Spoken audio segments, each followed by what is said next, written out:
A very good morning to all our esteemed delegates. It's a great pleasure to welcome you all at 4th International Conference of Forensic Odontology and Child Abuse in association with IAMLE, held by the Department of Oral and Maxillofacial Pathology and Microbiology, KGMU, Lucknow. Before proceeding further, I would like to share a few lines. कुछ तो बात है लखनऊ में, कुछ तो बात है लखनऊ में, हर खुशी, हर चेहरे की खुशी से यारी है, गमों में टूटते नहीं लोग यहाँ, वे अदब से करने लगते शायरी हैं. We welcome you all to this beautiful part, that is the Brown Hall, in the beautiful palace, that is the KGMU of the beautiful city of Nawabs, that is Lucknow. Without further ado, I would like to carry forward the first session of the day. The chairpersons for this slots are Sir Professor Padma Kumar K. Sir, Sir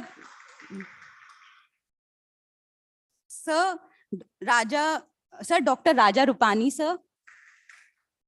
We welcome you, sir. Sir Dr. Vinay Kumar Sir. Thank you, sir. Dr. Padma Kumar K. Sir is professor and head at the Department of Forensic Medicine, Jubilee Mission Medical College, Kerala. Sir did his MBBS from Kasturba Medical College, Mangalore, and MD Forensic Medicine from Kerala State Medico Legal Institute. Sir is DNB in Forensic Medicine. He has attained postgraduate diploma in medical law and ethics from National Law University, Bangalore. Sir has also fellowship in medical law of Indian Academy of Medical Legal Expert. We welcome you, sir, for chairing the session of speakers.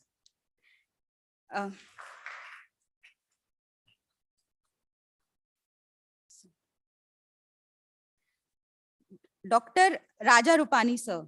Sir is additional professor in Department of Forensic Medicine and Toxicology, KGMU, Lucknow. After completing his MBBS from BRD Medical College, Gorakhpur, he did his MD from KGMU, Lucknow. Since then, sir has been a part of this Royal Institute and contributing a lot to it for the betterment of society. Thank you so much for joining, sir. We welcome you, sir.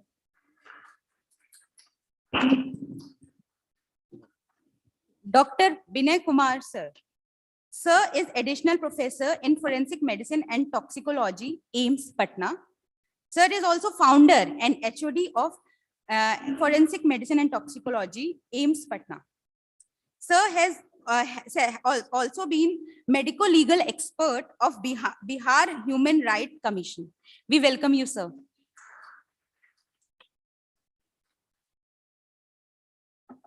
Now, let's begin with our first session. I would like to call upon Sir Professor Dr. Padma Kumar K. Sir to come on stage and introduce the first speaker of the day. Thank you, and good morning to all. At the outset, I congratulate Dr. Shalini Gupta and her team for the wonderful conference. And also I thank Dr. Professor Adarsh Kumar, IMLE President. So the topic for today, the first session is starting with child abuse, the new trends in India. The talk is by Professor A.J. Patwari. Professor A.J. Patwari, he has done his MBBS and MD from Guwahati Medical College. He was awarded the Fellowship of Indian Forensic Medicine in 2021. He has also been awarded with a Fellowship of National Foundation of Clinical Forensic Medicine. And he is also a Fellow of International Medical Science Academy. He, as a contributing author, contributed around 8 chapters in various textbooks, which is by various textbooks of national and international repute, and he has a publications of uh, more than 30 publications in various national and international journals. And he is a life member of various associations and academic bodies related to forensic medicine and toxicology. And he was former Joint Secretary of Indian Academy of Forensic Medicine. He was former Vice President, Eastern Zone of Indian Academy of Forensic Medicine. And he is currently the executive member of Indian Academy of Forensic Medicine. And he is working as the professor and head of Northeastern Institute of Indira Gandhi Institute of Medical Science, Shillong, and he is the controller of examination there, and he is the coordinator of telemedicine in that institute. And I welcome Professor Ajay Patori for giving an introduction on an overview of child abuse in our country. Thank you.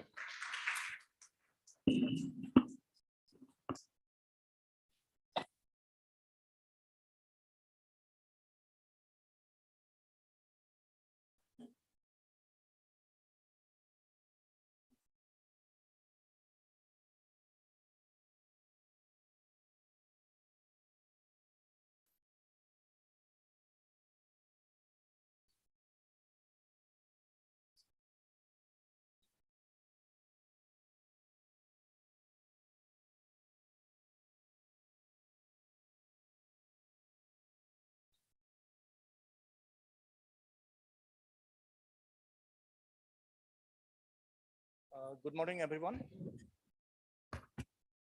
So my topic is child abuse in India, an overview.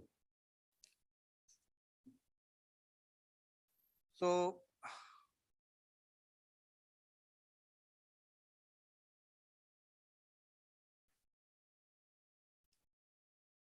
before going for that, so let us see what is the child abuse. So child maltreatment. This I think there is some problem with the So child abuse is the abuse of the child. That is anyone who is under the age of 18 years, they are the child.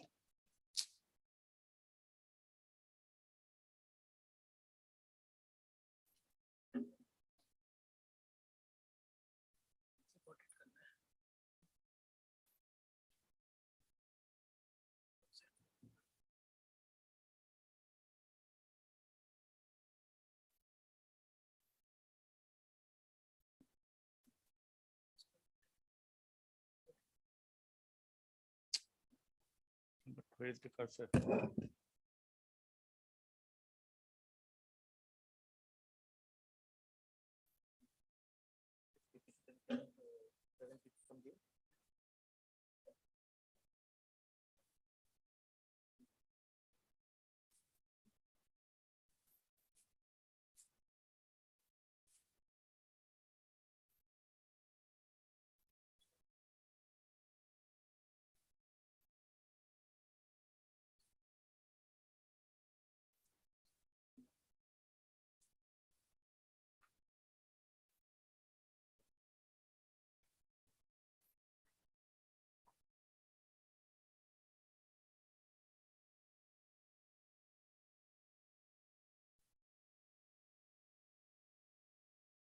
Okay, sorry for the technical snag. So basically there are few types. These are the types of the child abuse. So physical abuse, that is the intentional use of the physical force against a child, which may be hitting, beating, or kicking, sacking. So any type of physical violence that can be a physical abuse if it is done against anyone under the age of 18 years. Then the sexual abuse, that is engaging a child in sexual acts. It may be anything. Just it is not that only some sexual act is done with the child, but say pornography or something making this. So any exploration of the child in sexual way. So then emotional and psychological abuse, behavior that harms the child's self-worth or the emotional well-being of the child. If it is done, then it may be in the form of the say name calling, shaming, rejection, withholding love or threatening, so anything. And if there is, if you were to compare these two things, say physical abuse and the emotional abuse carries more value for the child because they are hampering the child development in many way, other way. Physical abuse, it is a just physical abuse. The physical harm, whatever is caused, if it is treated, then he will be all right. But this psychological harm, whatever is caused to the child, that carries a long-term effect. Then there can be a neglect, the failure to meet the child's basic needs in the family. Then this includes housing, fooding, clothing, education. So if the child is deprived of all these rights, or including the medical care, then there can be some family violence may be there. Then let us just see the physical abuse, the parents or these abusers characteristics. Basically, there are some emotional impairment may be there. They cannot say, somebody may be not able to control their anger.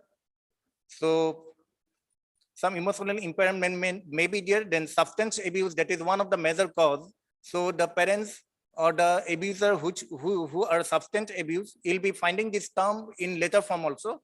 Substance abuse, it is one of the cause for the characteristics found in the abusers. Then lack of social support, then presence of the domestic violence in the abusers, then a history of the childhood abuse. So usually whatever is seen, the abused child, they in their later life, they become the abusers. So if a child is being abused in his or her childhood, so there is every chance that that child, when after growing up, he or she becomes an abuser. Now it is the signs in the child, difficulty in relating to the adult around them. So the child won't be able to have some difficulty while communicating with the adults. Overwhelming emotional response to common situation. So it may be a very minor issue for the other child, but it may be a major thing for that particular child. May lead to emotional storm, which may lead to profound grief or fear or rage may be there. Then problem in academics, the child may be, there may be attentive deficiency behavior, or the child may not be able to cope up with the educational educations in the in his field. Then physical development problem may be there, or if there may be incoordination may be there. Apart from that, aggression and anger management issues may be there. Then issues of depression, anxiety, low self-esteem and anxiety and fear may be there. Then aggressive and violent behavior. All these things, actually what happens, the child, they are being aggrieved. So they try to cope up these things in the way they just land into some behavior change, say some aggressive behaviors or maybe there, or violent behavior may be coming out, just to overcome their whatever the physical abuse or whatever memory they are having, just to overcome that, they behave like that. So if you go for the physical examination of the this child, there may be marks of injury in the body, which may be in the form of different time. The injury may not be just one injury, it may be a multiple injuries may be there, and many times it is seen that the injuries are not in the single, it is not telling the time of injury is not the same. It may be in different time. There may be fractures or different other mechanical injuries. Even I have seen, because I can say that yes, in Northeast and including my institute, so all the cases of the sexual assault, including the not only just the accused, the victim or the survivors are being examined by the Department of Forensic Medicine. So we are examining them. We are including the child abuse cases. So we are examining them. And I have found, you may not believe, the mark of in one case, there was mark of injury, burn injury by one hot iron, and that was inflicted by the father. So these things are there. Next comes the sexual abuse, the characteristics of the abusers. Usually they are depressed, substance abuse, again, as I said earlier, then there can be even suicidal attempt. And sexual abuse, many times it is the persons, particularly, they are having some mental issues. One case was there, I still remember, it was a case of around 6-7-year-old the girl. Actually, the father was brought for examination for some issues to the Department of Psychiatry. Then I was called because there was the person, while taking the history, he has given something which is very uncommon for that psychiatry persons, the doctors. So there was history of sexually abusing his own daughter. So that was found out while taking the history of the father, from the father. So these things are happening. Then in the child, when we examine, there may be mood swing, maybe there. Sometimes they are very happy, sometimes they are very sad. So there is mood swing disorder, maybe there. Then sexual behavior, language, and knowledge not matching their age. So that can be there. So for a child of that age, this type of say information is not expected, but they are knowing it.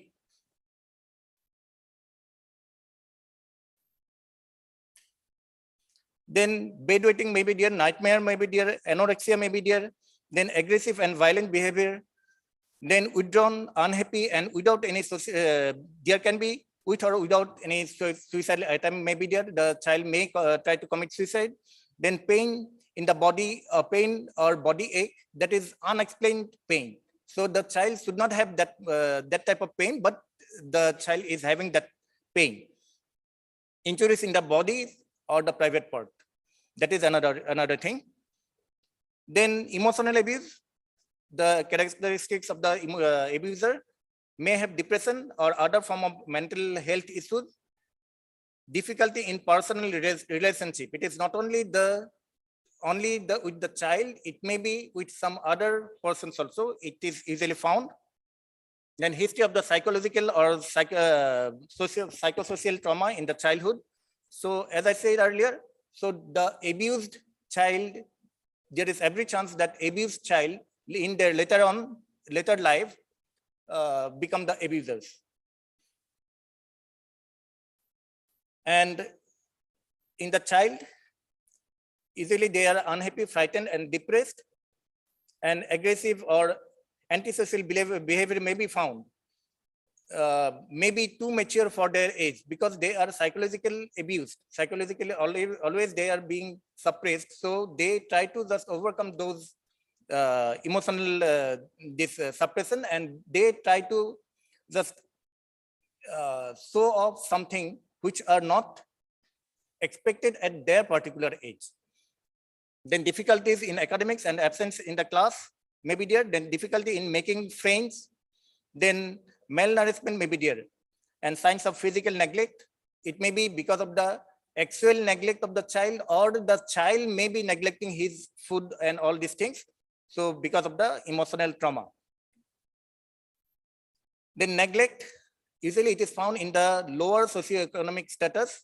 The parents, they are not able to nourish, they are not having sufficient say income or something, whatever it is. So it is usually mostly found in cases of lower socioeconomic status, more number of children. So they are not earning enough to nourish all the children. So then stress in the parents. Then psychological problem may be there in the parent. Then substance abuse, again, it is coming. So substance abuse, it is found to be one of the major cause of the child abuse. So being abused or inadequate care during the childhood, again, the abused child becoming the abuser. Then strict behavior. Many times the parents, they become very strict. While showing their strictness, sometimes they forget about the child's psychology. So this strictness may become in something like a neglect or torture for the child. In the child, usually they are unhappy as usual. Then aggressive behavior is found, hungry, physical weakness may be there, then poor hygiene. Because they are being neglected, the parents, they are not taking the proper care, so it is like that.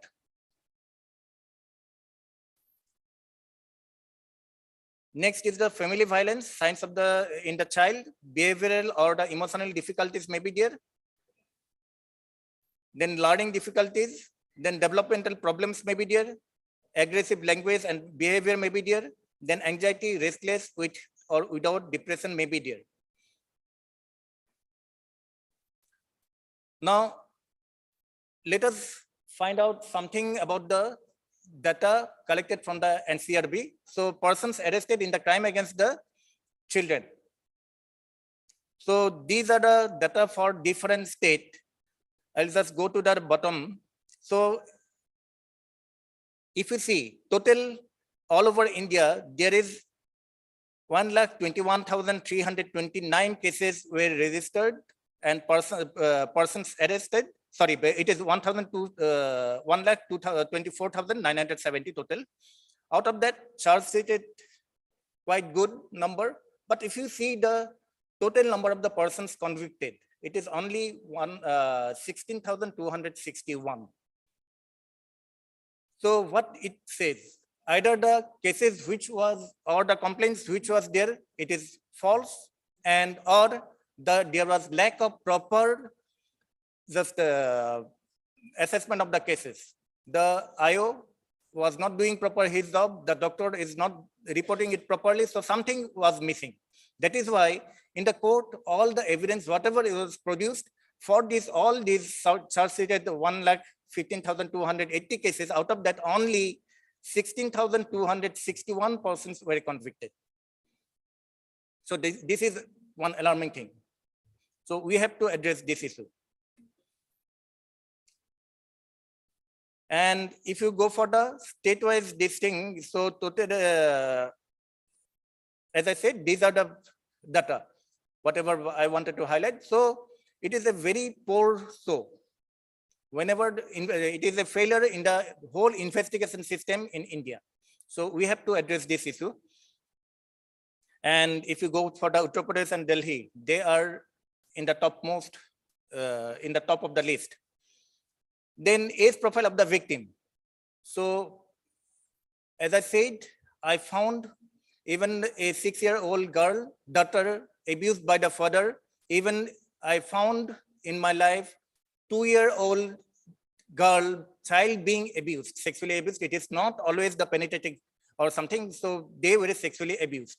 So, and if you just see the age profile here, below 6 years age, there is, if you see the profile of the abused children, so that is quite alarming. So though the 16 to 18 years, it is the most common age, but below 6 years, they are also being abused. And this number, please remember, many of the time the cases are not reported properly. This is NCRB reported data, whatever is there. Many of the, it is just the tip of the iceberg. Then victim offender relationship. This is another alarming thing. 94.9% of the cases, these abusers are known to this child. And this is more traumatic for the child because the person whom they trust, if they are found out to be the abusers, so there will be mistrust. The child won't be able to believe anyone.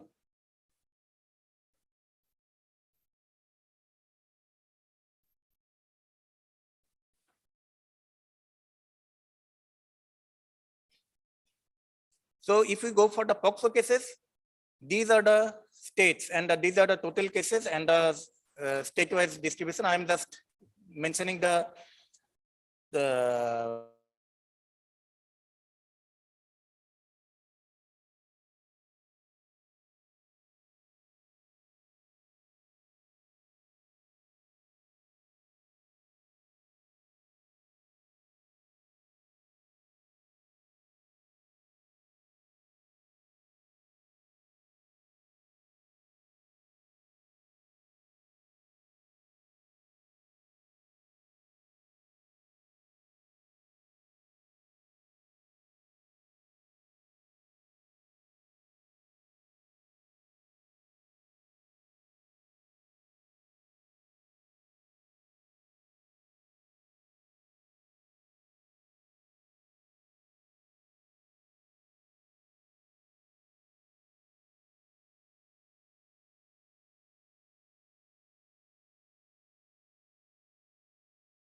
issue.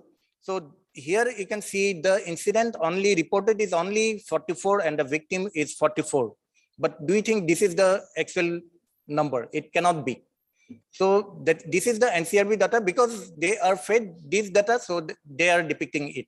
But the actual figure is much, much higher than this.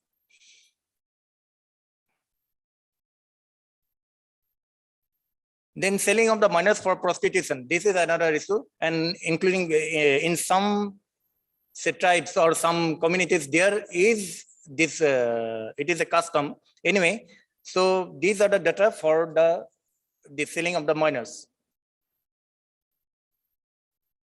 Then if we just summarize these things, no age is immune from the sexual abuse or any abuse of the child. No age is immune.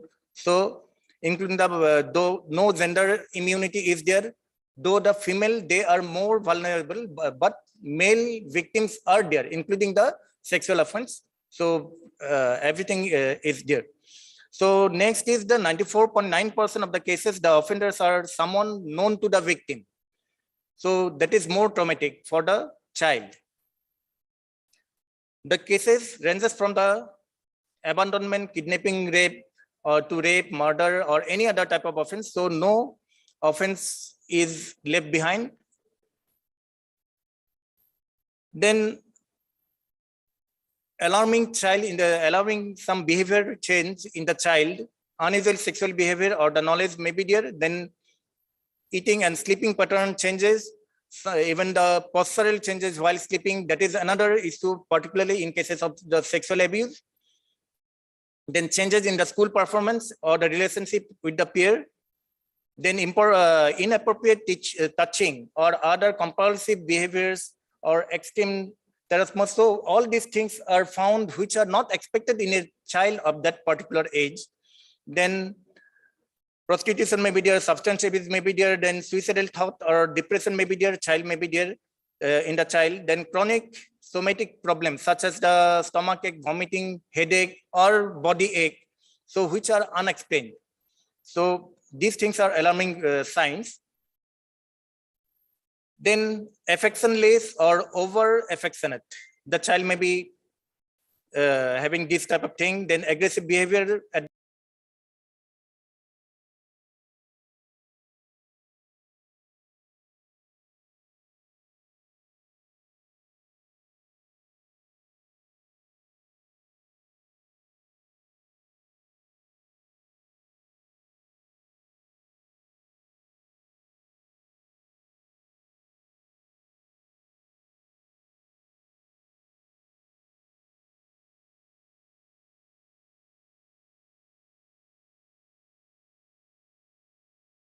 Like the too young to his or her age. Now, some age of the child is very important. When the child being abused, if it is in the younger age, then it is more harmful, more younger, because they cannot cope up with the thing. If they can understand that, yes, they are being abused, that is more harmful. Then who commits the abuse, the effect of the general worse. So if it is by somebody unknown person, then it is not having that much of effect on the child. But if it is by some known person or the family members, that will be having more detrimental effect on the child. And the fact is that in 94.9% of the cases, it is by someone the child knows the offender. Then whether child told anyone, or if so, the persons respond. The many times the child may be complaining the things to some elderly persons, how they are responding, whether they are believing the child. So always, that is, if they are not giving the proper support, not getting the proper support, that will be having more deteriorating effect than doubting, ignoring, blaming the child, or shaming the response. So these things are having more detrimental effect on the child.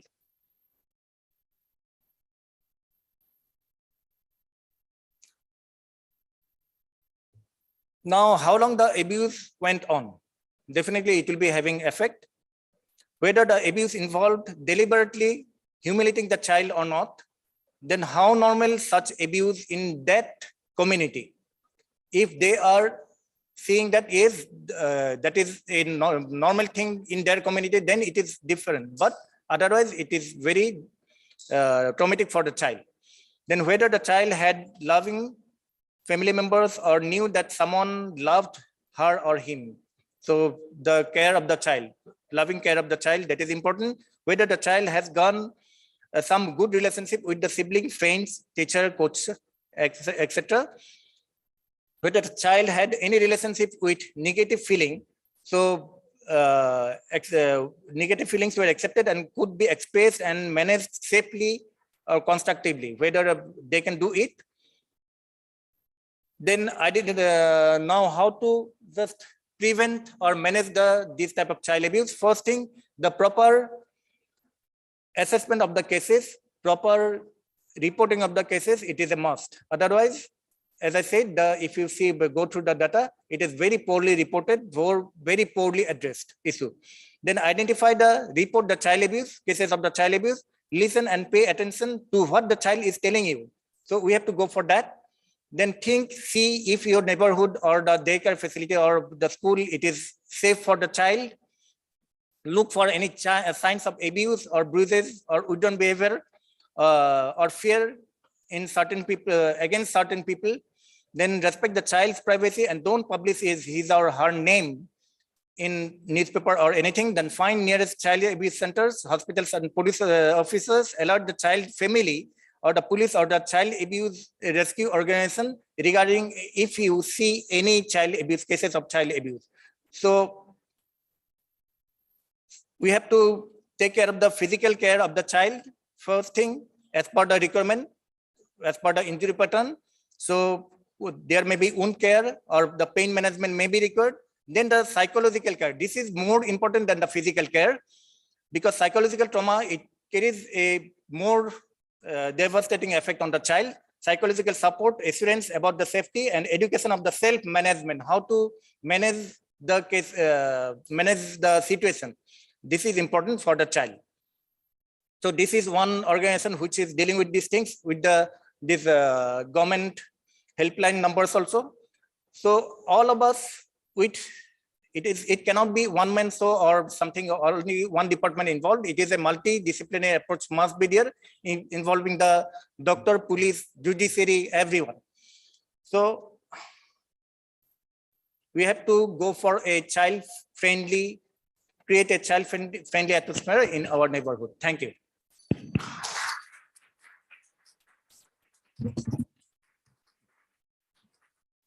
Thank you, Professor, for your crisp and beautiful presentation. Actually, child abuse, it's a fact that child abuse exists in our society. And what we are seeing is just tip of the iceberg. We are going for discussion or next topic. I have a doubt, sir. You said the number of conviction is far less than the number of reported cases. Conviction is far less than the reported cases. Why? Reasons from your? No, actually, if you see the data, so number of the reported cases, it is quite high. Then the charge sheeted case, it is minimally high. So as I remember 1,24,000 and 1,15,000 or 16,000 something. That is okay. But if you go for the number of the person convicted, that's very less. Yeah, that is very less. So either there is some fault. So either the child is lying, if we say like that, but that is not expected. That cannot be. So there is some fault in our investigating system or something addressing how we are addressing the child abuse cases. Okay. If you see not only this one, even in the sexual abuse cases for the adult also, the number is, it is the similar thing. Can just a false allegation can be false allegations. False allegation, I don't think in the child. Yes, there we have found some cases of false allegation because the parents, they were having enmity with some other person. They just planted their children just tell like this. But when you just take the history, you can make out whether the child is lying or not. Okay. So thank any questions from out questions? She has. Okay. Mike. Mike, please. Mike, please.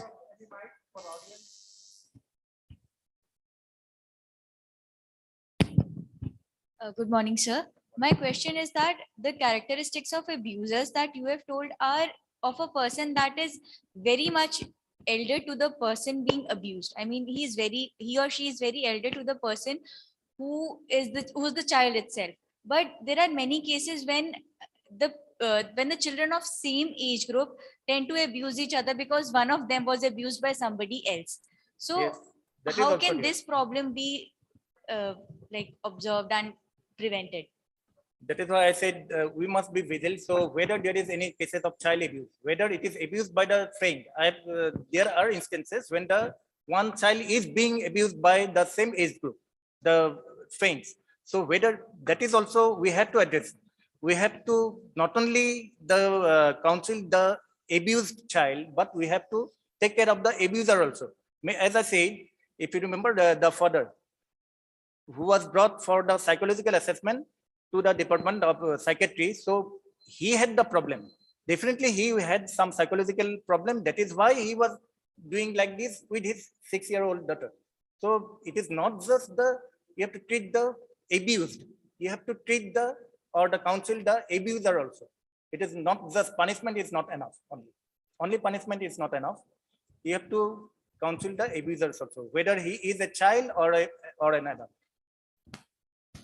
Thank you. One thing more I would like to add to your question, that as far as, yes, I have, as far as POXO Act is concerned, in POXO Act, it has been clarified that the victim is child and abuser is an adult. So as far as POXO Act is concerned, but earlier laws are there, criminal procedure codes are there, and there is amendment in the criminal procedure code 2013 and 18. And after that, there is subsequent guideline of the Supreme Court of India. So if the abuser are also minor and the person who is abused is also minor, in that case, one recent guideline of Supreme Court that in case of heinous crimes, the abuser or accused who is even minor, but it is between 16 to 18 years of age, it is considered as an adult. So our parliamentarian has resorted some solution. However, it is still unanswered that if abuser is 14 years of age and victim is 13 years of age, then what will be the situation? Then in that condition, again, Juvenile Justice Act shall be applicable and accordingly that shall be dealt. And definitely in every case, the psychological counseling is has role in every place. Yes. One thing, sir, one question is my side, sir. Actually, child abuse constitute two types of child abuse may be there. One is child sexual abuse and it may be the non-sexual abuse of child. Sexual abuse and other physical violence clearly defined and it can be clearly investigated. One minor issue is that a deprivation of love and care by the guardians to the child. That is also a type of abuse. Yes, agreed. And it is not just for the, as I said, it is found in And the it lower also society. comes under the definition of battered baby syndrome. Yes. But sometimes it may be accidental also. In the era of nuclear family, husband and wife both are working, both are very busy. So unintentionally also, there may be the deprivation of love and care. And unfortunately, it may come under the definition of child abuse. So how intentional in such situation, how intentional deprivation and how accidental deprivation can be differentiated and what is the solution for those? No, if you go for the history of the cases, then definitely you can find out whether the parents were compelled by the situation to go for that. And there are the solutions are there. you have to go for the counseling, and the child can be sent to some daycare facility or some where he or she will be getting the care and support. It is not always the parents. Parents may not be able to give that because of their activities or their job pattern. So they may not be going for that, I think, for time. Okay, okay, thank you. Thank Okay, you. thank you very much, Thank sir, for enlightening your. And Thank you, sir, for such an eye-opening lecture. I wish may all the children have the freedom to safely be children. I would like to call upon Dr. Raja Rupani, sir, to give final concluding remarks to sir. Thank you. I would like to thank Dr. Patwari, sir. It is usually an immense pleasure for us to hear you all. You have concluded a very vast topic, all the aspects of the child abuse, including physical, psychological, sexual abuse. And the key point is we should, whenever child comes to us with such type of symptoms, we should be aware of, we would point out, we would take out the findings and also report about the cases. Because child are very important, not only in the family, being a member of the family, being a member of society. As a doctor and as a society member, it's our duty to take care of the children in each and every aspect. Thank you. Thank you, sir. Such a nice talk. Thank you.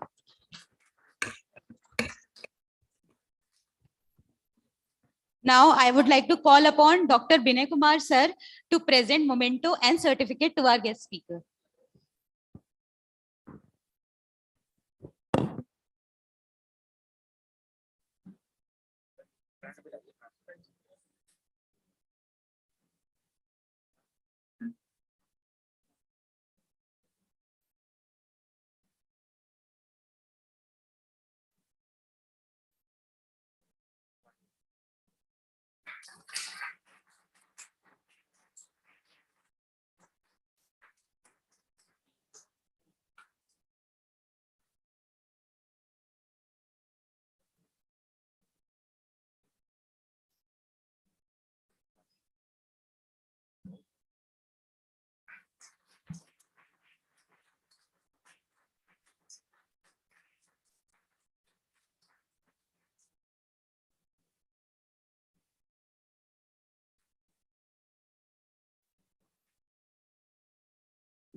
With this, let's move on to the second speaker of the day.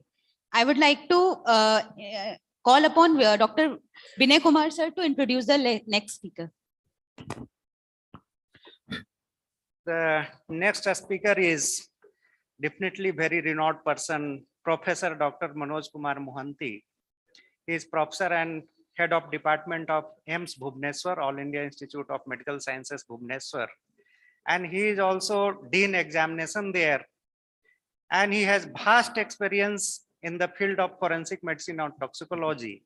He has 22-year experience of working in this field. And he wrote and he published many scientific papers, at least 70 scientific articles in different international and national journal. And he wrote in different chapters in the books. So I welcome you, sir, for your presentation.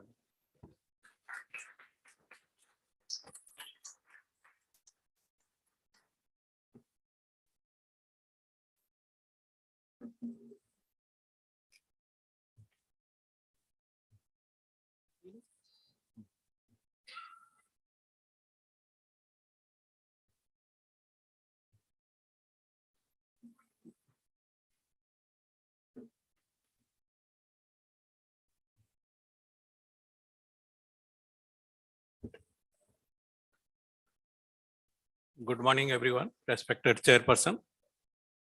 At the first, I thank Dr. Salini and Dr. Adarsh Kumar for giving me opportunity. And this is AIIMS Bhubaneswar.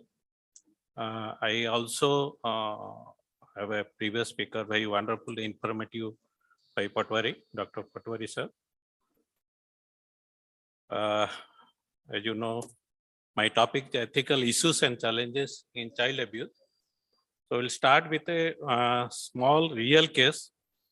around 3 months back, we received a call from obstetric and gynecology from Puri district, which is 60 kilometers from the Bhubaneswar, that one female child, 13-year, came to the hospital, referred from the district hospital Puri, with her mother, with repeated infection of the vagina, with discharge, and they showed to the resident of obstetric gynae. During the history taking, they come to know that a child has a release abused by the father, who is not staying with her. He is a local rowdy of that Puri district, also a renowned person. So when this happens, they inform the HOD of obstetric gynae to what to do in this particular case.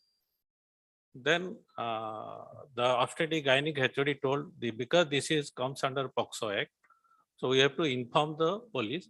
They called the mother and child. Child was in a depression, not able to talk properly. The mother told that if you inform the police, I will not go for the treatment.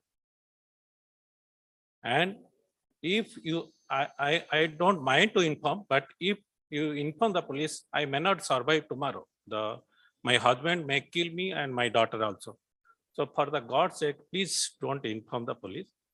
Then the gynec HOD called me what to do in this particular case. So it is a real challenge.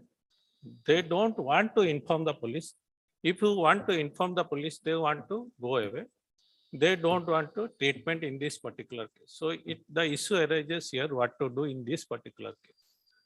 So because there is a issue regarding the non-treatment because of the information, there is a information to the police is clear because it comes under POXO Act. So we want to continue the treatment. So we want a counselor to come, we inform. We told that both daughter and child to stay in the OPD till the counselor comes. So unfortunately, within 10 minutes, like KGMU, our AIMS bonus are also full of patients. Within 10 minutes, he escapes, both of them escape. We are unable to trace. We don't know whether we have done mistake or not done mistake. So the situation is this type of, we are receiving 1 or 2 months, 1 or 2 cases, maybe 6-7 cases per year. So with this background, I want to cover the ethical issues and challenges while dealing with child abuse cases. So my previous speaker already told about the first part. So I will very quickly cover child abuse and types of child abuse may not be required. Rights of the child, also it is part of the ethics. I will just enumerate that. The real part is the ethical issues and challenges, then we will conclude. So this already told by the previous Patwari sir. The impact is far better than what you think about the child abuse to the society and the consequence to the mind of the child.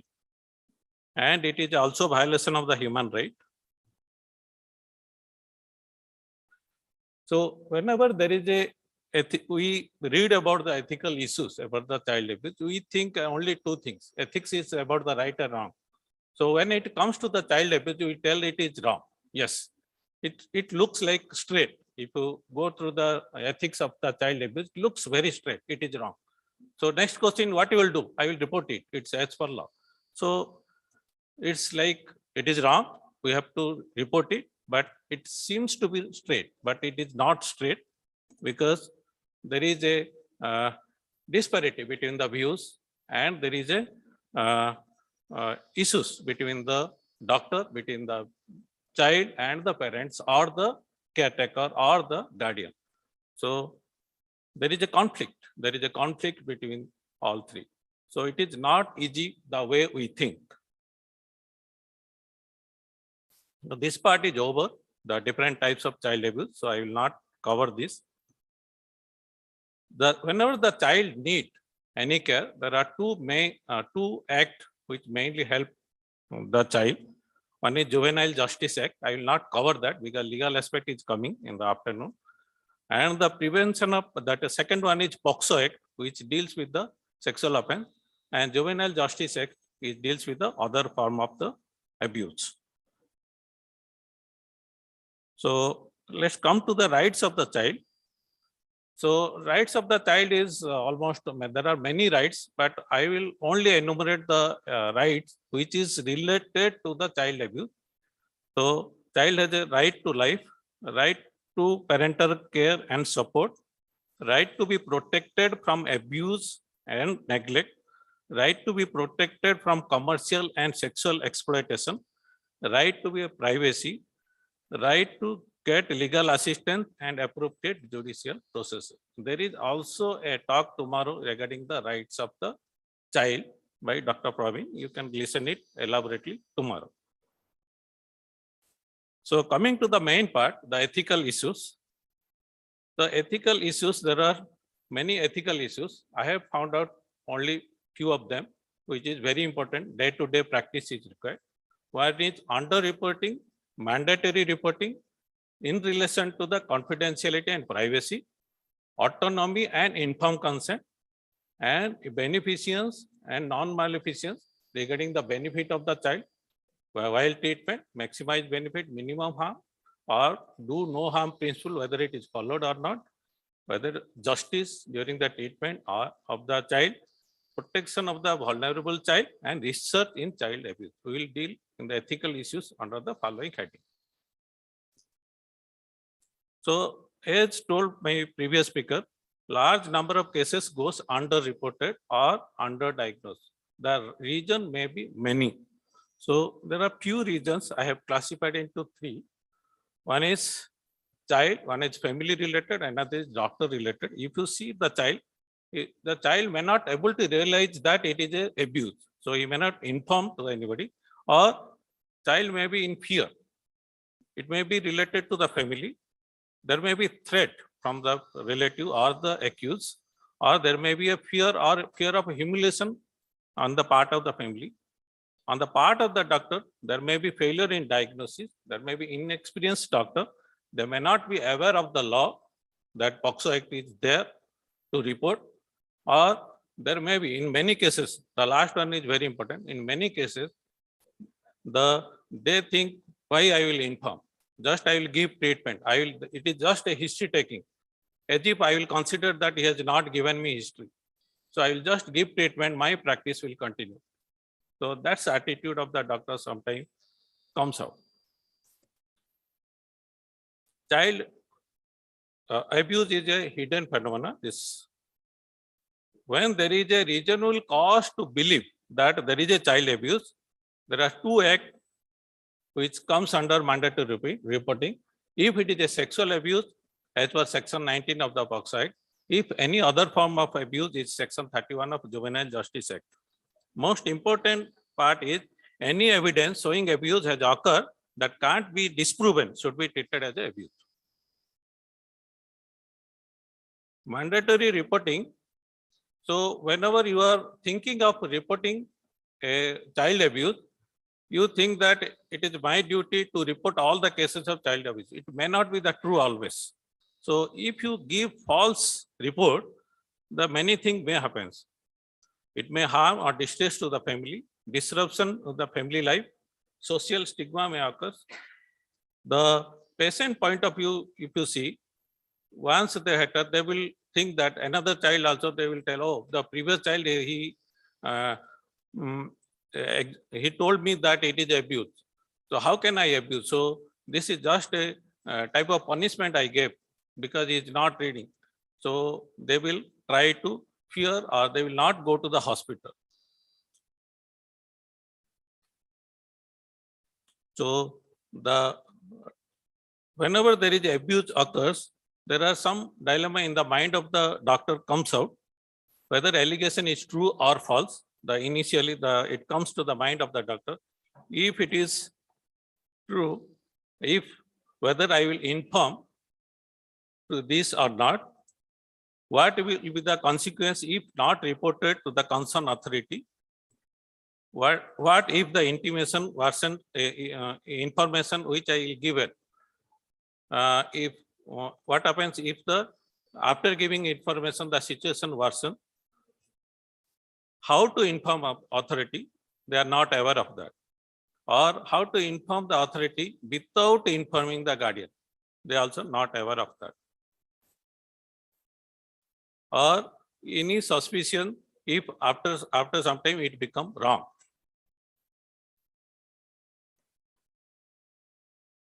So what are the challenges? These are the ethical issues. Then comes what are the challenges the doctor can face. One is there is breach in the privacy and confidentiality. There is also breach in the doctor-patient or doctor-parent relationship. In the child, the parent is the patient on behalf of the patient. So there is a breach in the doctor-patient relationship. Indirectly, it may discourage other parents seeking care for their children. Suppose one hospital is informing the police or informing the authority, the other people also will come to know. So they will think that if we'll go to the particular hospital, they are likely to inform to the police. So they may try to not to go that hospital. Or there may be apprehension about the false allegation. Whenever child abuse, whenever there is sexual abuse, it usually sensitive extension, media attention always comes. So it is primary duty of the doctor to maintain anonymity. As per section 228A, disclosure of identity of the victim is not allowed, it is an offense. Then comes another ethical principle or ethics issue related to the child abuse is autonomy and informed consent. Here, the principle of informed consent and autonomy is critical for the child. It is unique because sometimes the parent or the guardian may be the perpetrator, they may involve in the child abuse. So while dealing with this case, it becomes a unique. If the perpetrator present at the during the treatment, he will try to influence or try to influence the giving consent or try to violate the autonomy and try to, because in the previous case, whichever I told, in reporting and medical treatment, like the case which I explained, and the medical legal examination, and sometimes they may not go for the research.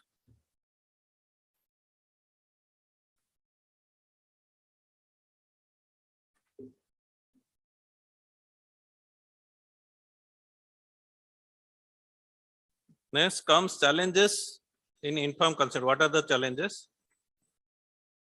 So if a doctor without consent go for the medical examination, without consent of the parent, what I mean here, or without consent of the guardian, go for the treatment, go for the medical legal procedure, will it become paternalism? Maybe, yes. If he without informing the without informing the parent, without informing the child, if he go for that, whether it is considered as a therapeutic privilege, yes, it may be, because if you inform, the parent may deny for the treatment, parent may deny for the information to the police. So it is another challenge. So challenges in the informed consent is, or the autonomy is into three parts. One is a child's interest, one is parent's interest, one is society interest. For child interest, most important challenge is the correct diagnosis and stay in the safe environment or safe places. Parent consent is not to be convicted in the false crime. Society interest is that no children with abuse are returned to the violent home, or no children with accidental injuries are removed from the safe home. Then comes another ethical issue, beneficence and non-maleficence. It is almost related to the previous two. Prompt suspicious diagnosis is beneficence, early treatment, protect for the future harm. If doubtful, in expert opinion should be taken. Intimation to the legal authority is required for care and protection of the child. It also prevents re-victimization. By proper diagnosis and reporting to the legal authority, it prevents the future harm to the child. So what is the challenges in the beneficence and non-maleficence is improper history taking by an inexperienced doctor, forced recollection of the event. So repeatedly asking same thing to the child, it recollect the event, it is really harmful to the children, it is real challenge to the examination and history taking. Presence of accused or perpetrator real to treat during the treatment and history taking. Maybe it is challenge for the doctor, and criticism, humiliation and threatening of the child is also a challenge. Justice, another ethics, obligation to treat all patients impartially. No children with possibility of child abuse should be left unattended. All suspected child abuse case must be intimated to concerned authority. This is justice. The last one is the research in child abuse, because as I told earlier, children are vulnerable population. So they have a lack of cognitive ability. So they cannot take informed decision. So autonomy is compromised. Usually is consent given by the guardian or legally authorized representative. But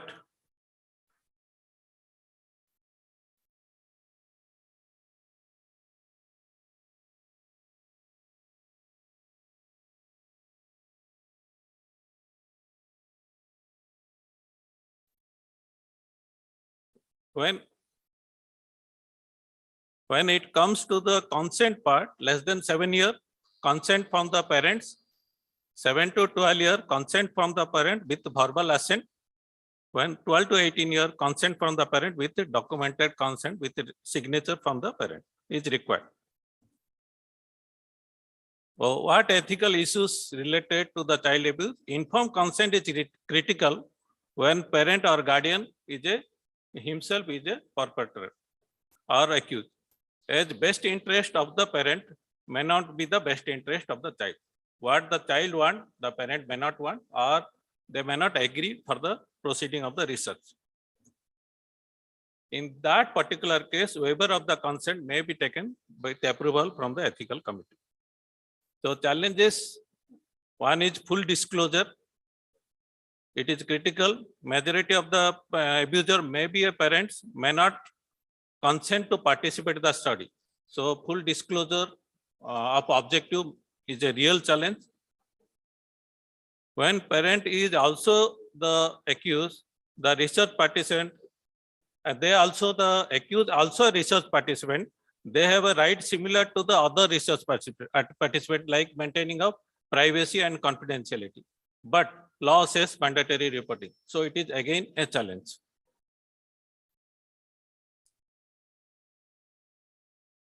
Doctor's role is to provide family center care to the children while making decision about where to keep, how to proceed. So this thing must be keep in mind. One is importance of the family must be the first if they are not the perpetrator. Importance of the safe environment must be chosen judiciously. Try to find out the law. Also try to analyze the ethics properly before taking decision. Avoid unwanted, unwarranted, and premature conclusion. So a child abuse is a multidimensional approach is required. No one is expert in this field. So starting from general practitioner to all the field, dentist, everybody's help is required. So wherever required consultation, there must not be delay in taking expert advice.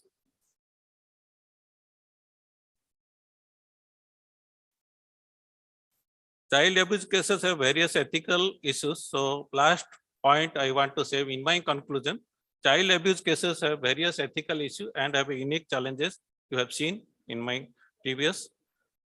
Physicians have legal obligation to intimate the concerned authority, overriding the ethical principle for the best interest of the child.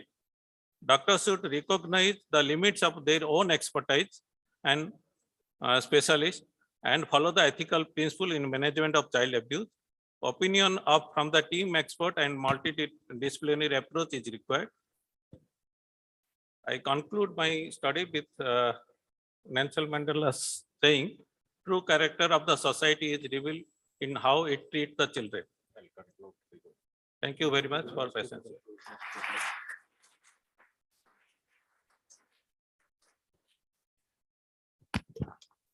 Thank you so much, sir, for acquainting us with the issues and challenges faced in child abuse. The most challenging times bring us more empowering lessons. Now, the distribution of memento and certificate will be conducted later. Now we shall be starting with our inauguration. Thank you so much. I'm going to hand over the mic to Ruby ma'am.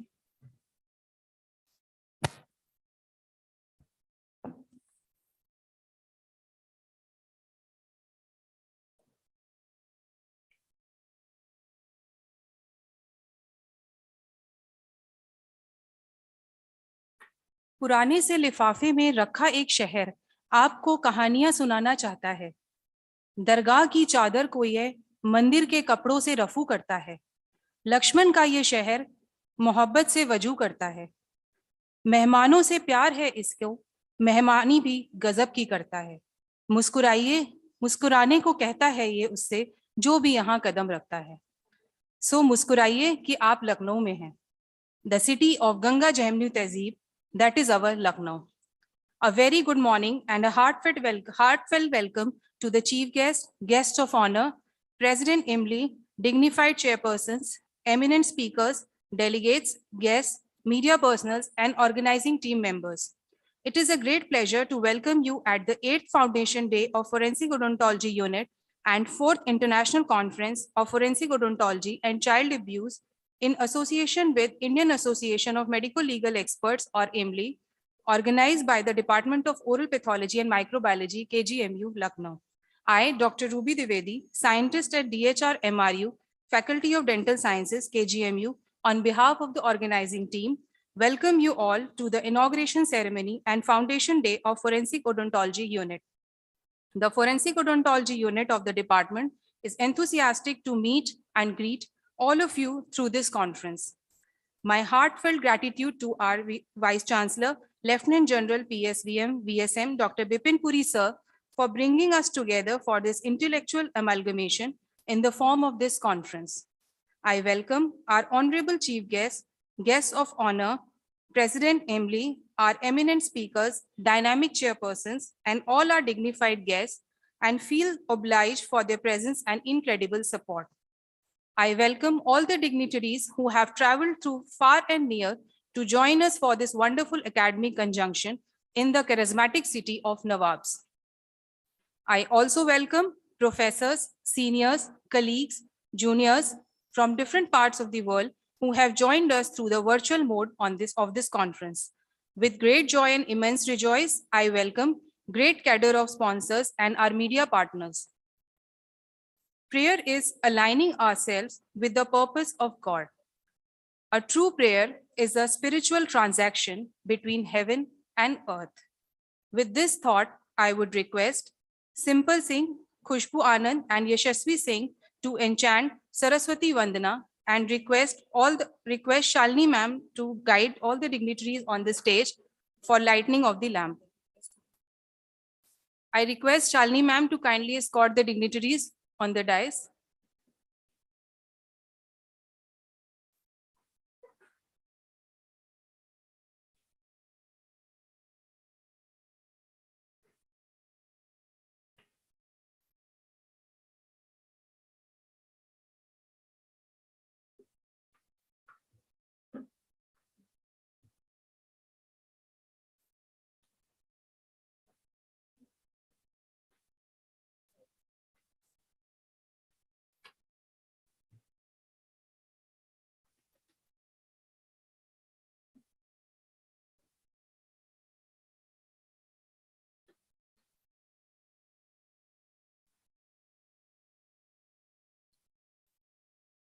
I request Simple Singh, Khushbu Anand, Yashasvi Singh to enchant Saraswati Vandana, followed by lighting of lamp.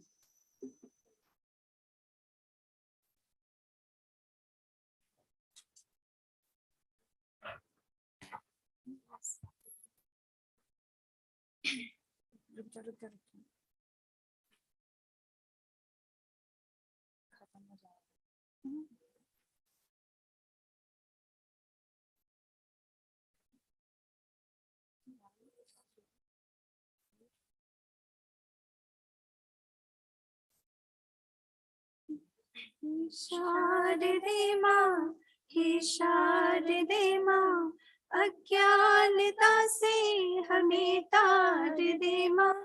हे शारदे माँ, हे शारदे माँ, तू स्वर्ग देवी है, संगीत तुझसे, हर शब्द तेरा है, हर गीत तुझसे। तू स्वर्ग देवी है, संगीत तुझसे, हर शब्द तेरा है, हर गीत तुझसे। हम हैं अकेले, हम हैं अधूरे, तेरी शरण हम, हमें प्यार दे माँ। हे शारदे माँ, हे शारदे माँ, अज्ञानता से हमें तार दे माँ। हे शारदे माँ, हे शारदे माँ, तू श्वेत वर्णी कमल पे विराजे, हाथों में वीणा मुकुट सर पे साजे। तू श्वेत वर्णी कमल पे विराजे, हाथों में वीणा मुकुट सर पे साजे। मन से हमारी मिटा के अंधेरे, हमको उजालों का संसार दे माँ। हे शारदे माँ, हे शारदे माँ, अज्ञानता से हमें तार दे माँ। हे शारदे माँ, हे शारदे माँ।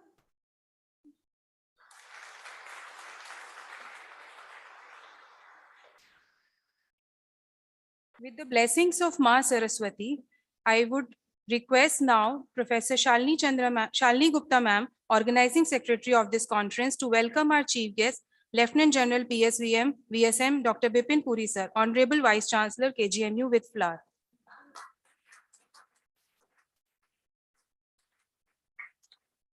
I now request Professor Shalin Chandra sir, Organizing Chairman of this conference, to welcome our guest of honor, Mr. Satish Kumar, IPS Commandant, State Disaster Response Force.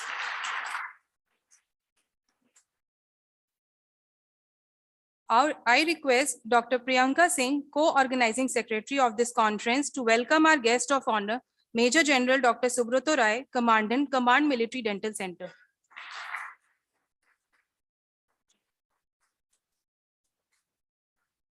I request Dr. Pooja to welcome Professor Adarsh Kumar, President, IMLI, with a flower.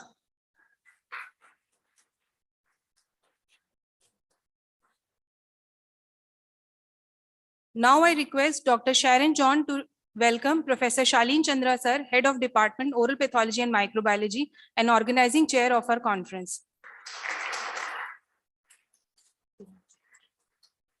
I now request Dr. Iram to welcome our Organizing Secretary, Professor Shalini Gupta ma'am.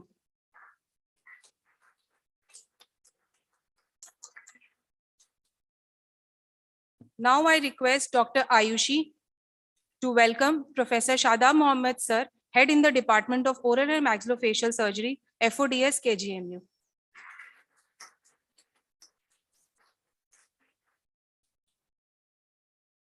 Now I request Dr. Iram to welcome Professor Nanlal sir, Head of Department in the Department of Periodontics. Dr. Padma Kumar K, Professor and Head, Department of Forensic Medicine and Toxicology, Jubilee Mission Medical College and Research Institute, Thrissur, Kerala.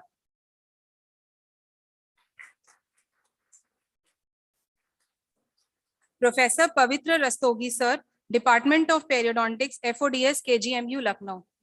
President, UPDCI, Lucknow. Professor Shalini Kaushal ma'am, Department of Periodontics, FODS, KGMU. Professor Alka Singh ma'am, Department of Orthodontics, FODS, KGMU. Professor Geeta Singh ma'am, Department of Oral and Maxillofacial Surgery, FODS, KGMU.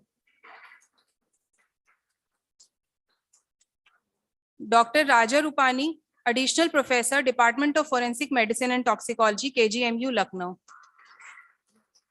Dr. Rituja Sharma, Associate Professor, Department of Legal Studies, Banastali Vidyapeeth, Jaipur. Dr. A.J. Patwari, Dr. Manoj Kumar Mohanty, Dr. Adarsh Kumar, Dr. Vikash Meshram, Associate Professor, Department of Forensic Medicine and Toxicology, AIMS, Jodhpur. Dr. Utsav Parekh, Assistant Professor, Department of Forensic Medicine and Toxicology, AIMS, Rajkot, Gujarat. Dr. Jayanta Das, Dr. Akhilesh Pathak, Dr. Praveen Kumar Arora, Professor and Head, Department of Forensic Medicine and Toxicology, Sri Aurobindo Medical College and PG Institute, Indore. Dr. Pragnesh Parmar, Additional Professor, Department of Forensic Medicine and Toxicology, AIMS, Bibi Nagar, Telangana. Mr. Binay Kumar, Additional Professor, Department of Forensic Medicine and Toxicology, AIMS, Patna. Mr. Faninder BN,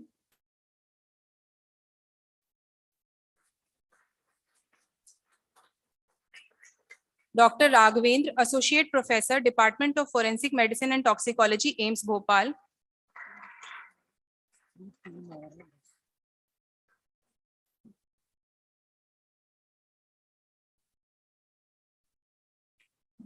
Dr. Ankit Srivastav, Associate Professor, Forensic Medicine and Toxicology, AIMS. Achha, okay.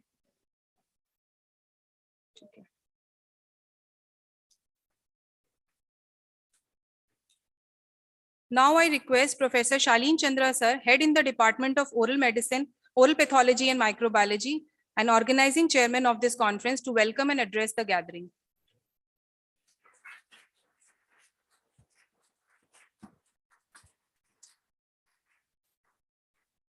Good morning. First and foremost, I'd like to welcome our dear and honorable chief guest for the occasion, Honorable Vice Chancellor, KGMU, Lieutenant General Dr. Vipin Puri sir. Sir has been supportive of all the activities of the department, and he is the key person that we are running the forensic odontology unit so successfully today in our department. Thank you, sir, for sparing the time, and we keep troubling him again and again for different issues in the department, and he's always supportive. I'd like to welcome the guest of honor, Major General Dr. Subhota Roy, Commandant, Military Dental Center, Lucknow. Welcome, sir. I'd like to welcome guest of honor, Professor Dr. Satish Kumar, IPS, Commandant, State Disaster Response Force. We are working quite closely with him for several of emergencies in the state and hope to increase this in future. Thank you, sir.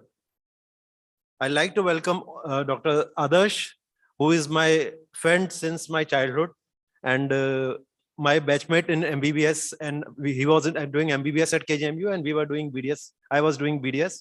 So we have been batchmates throughout, and he is presently working in AIMS, Delhi as professor in forensic medicine. Welcome, Adarsh. I'd like to welcome all the delegates and dignitaries and eminent speakers who have come from faraway places of this country to impart knowledge to delegates in this conference. I'd like to welcome all the dignitaries and all the participants who could not be with us in the physical form and are present in the virtual form, especially the international delegates who were there with us just 2 years back in a similar conference organized by Dr. Shalini. And we all had a very good conference at that time. We had about 14 international speakers. Unluckily, due to travel restrictions, many of them could not join us this time. I welcome you all. I welcome the press and media persons, and I welcome all the students and staff members of the Faculty of the Dental Sciences as well as Faculty of Medical Sciences. Now, since the advent of Corona, the COVID-19, many of us have lost near and dear ones, and the fear of travel still persists. This is the first international conference being organized by our department since COVID-19, as now seems to have spared us a little bit, and we can have some semblance of normalcy in our country at least. However, in different parts of the world, we still hear so many cases being reported per day, especially South Korea reporting more than 3 lakh, 4 lakh cases per day with 400-500 deaths every day. And similarly, even in China, just today I read in paper, in Beijing, they have implemented 50% lockdown, and they are going to test all of the population of Beijing to eliminate the cases. They had some 3,000 odd cases yesterday. So my prayer to God to spare us from this deadly disease, and so that we can have similar scientific extravaganzas more frequently. And I wish all the delegates a successful learning experience during this conference. Thank you.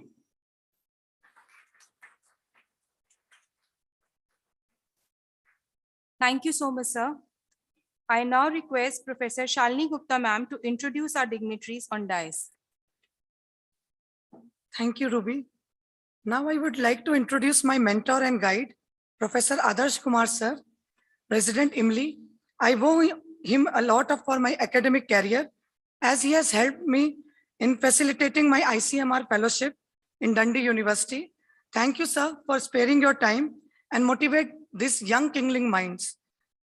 His dynamic persona and zeal for greater knowledge knows no bound. His word inspired me for pursuing forensic odontology. I hope his word will instill same vigor in all the participants for pursuing this field. A warm welcome to you, sir. Please share your word of wisdom.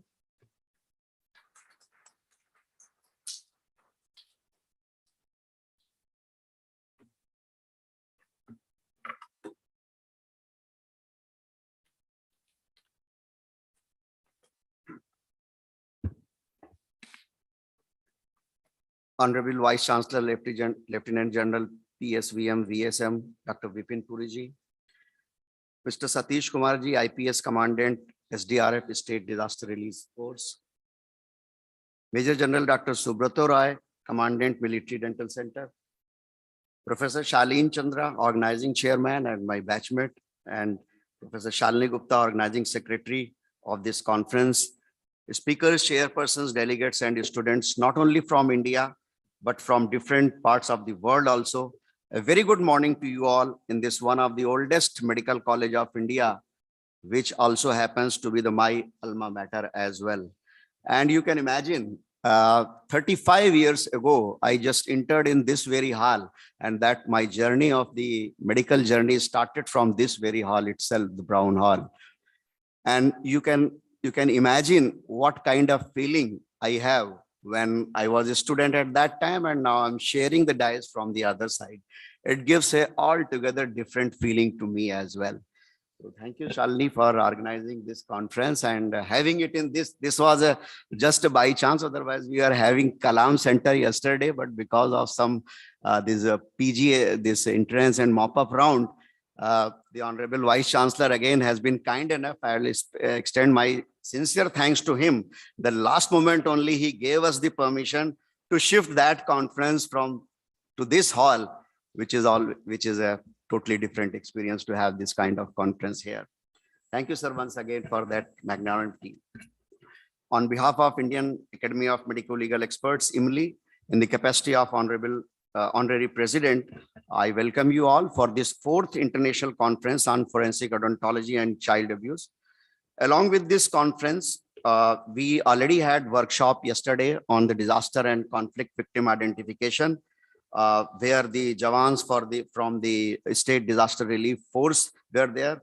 So again, I'd like to extend my sincere thanks to Satish ji for deputing their NDRF, SDRF Jawans for having this training, hands-on training yesterday on the DVI itself. And then in 2 days more, tomorrow and day after tomorrow, along with the conference, we'll be having simultaneous workshop on the bite mark analysis and the 3D printing as well. The last day, the international speakers who are part of the Indian Academy of Medical Legal Experts. So as Dr. Shalin has shared, because of the COVID, they cannot travel. So they will be joining virtually and we will be learning a lot from the mutual, you can say, exchange of knowledge from each other.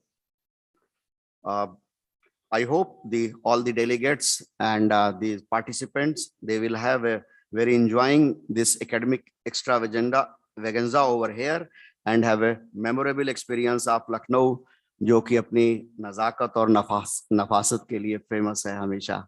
With this word, thank you once again and thank you all.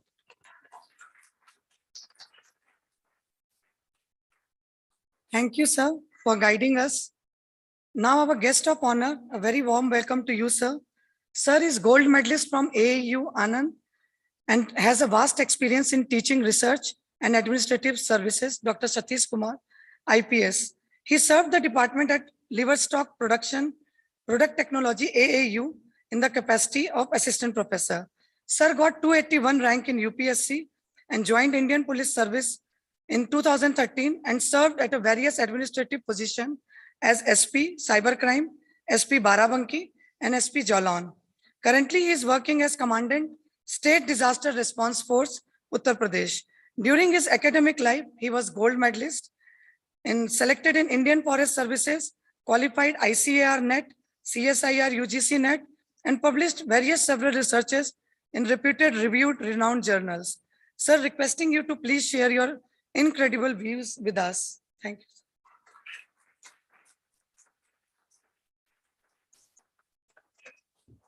Thank you, ma'am. Respected Vice Chancellor, sir, Lieutenant General Bipin Puri, sir. Respected Shalin Chandra, sir. Respected Adarsh Singh, sir. Adarsh Kumar, sir. Respected Commandant Subroto Roy, sir. And all the faculty members, all the students, and all the experts present here from all over India. I want to extend my warm gratitude to all of you and want to thank you all, sir, for inviting me to this international conference on forensic odontology and child abuse. Before joining this Indian Police Service, I was assistant professor in Anand Agriculture University. I am masters in veterinary science from Indian Veterinary Research Institute, Ijjatnagar, Bareilly. And I was very much interested in teaching profession. But as I wrote this examination, I got selected. And this topic, which ma'am you have, and sir, organizing secretary, sir, you are organizing, is a very interesting and a very helpful topic for the police persons also. And in future, I would like to request you that in future, a lot of policemen also needs to attend this type of conferences, and an invitation can be sent to our DGP headquarters, so that because one session we attended, it was very ethics in child abuse. I could see that it's very useful for us, and other topics that I could glance through. I could find it that these topics are very useful to us in child abuse sectors, as well as in case of forensic science, because it's an emerging science, and police is slowly specializing in this field, sir.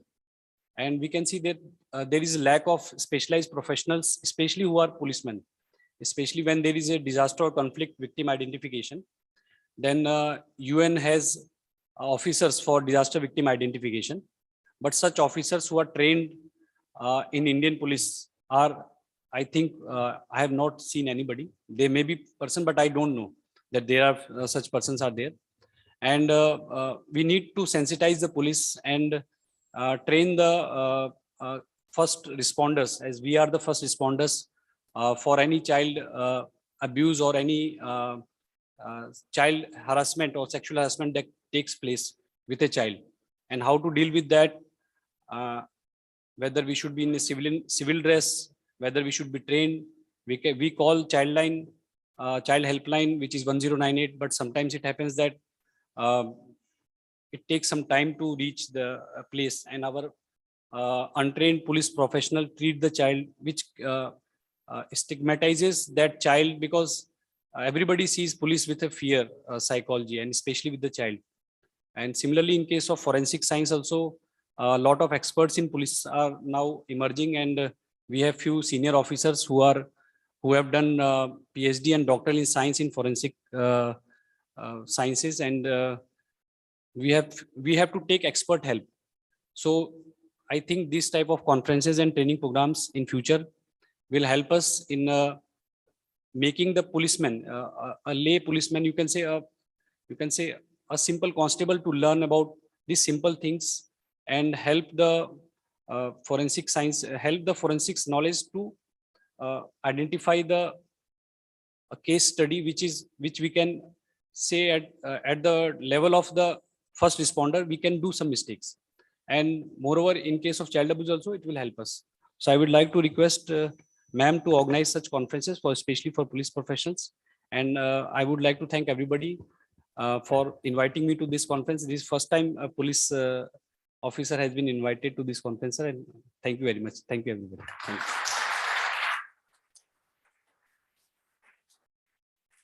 Thank you, sir. Thank you for your kind and enlightening words. Sir, few police officers has joined us virtually. We have approached to DGP also, but due to swearing ceremony and lot of things, they were not able to do. But last year conference also, there were almost 25 delegates from the police. So we generally involve police, advocate, even the judiciary also, sir. I take regular training in JTRI, sir. Now I'm proud to welcome my senior Major General Subrata Roy, sir, Commandant, Command Military Dental Center. Sir is an alumni of historic Dr. R. Ahmed Dental College and Hospital, my alma mater.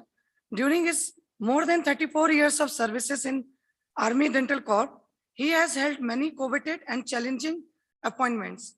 He has a vast teaching experience as a postgraduate teacher in the field of periodontology.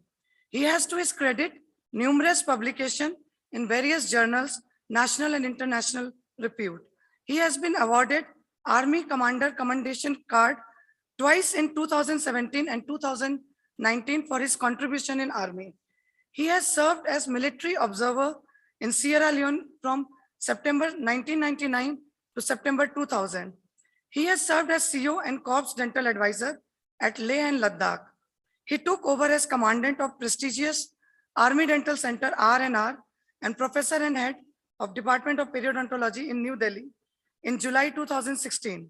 After successfully commanding Apex Unit of Army Dental Corps in Delhi, Sir came to Lucknow on promotion as Commandant and Command Dental Advisor, Central Command in the month of November 2019 and serving till date.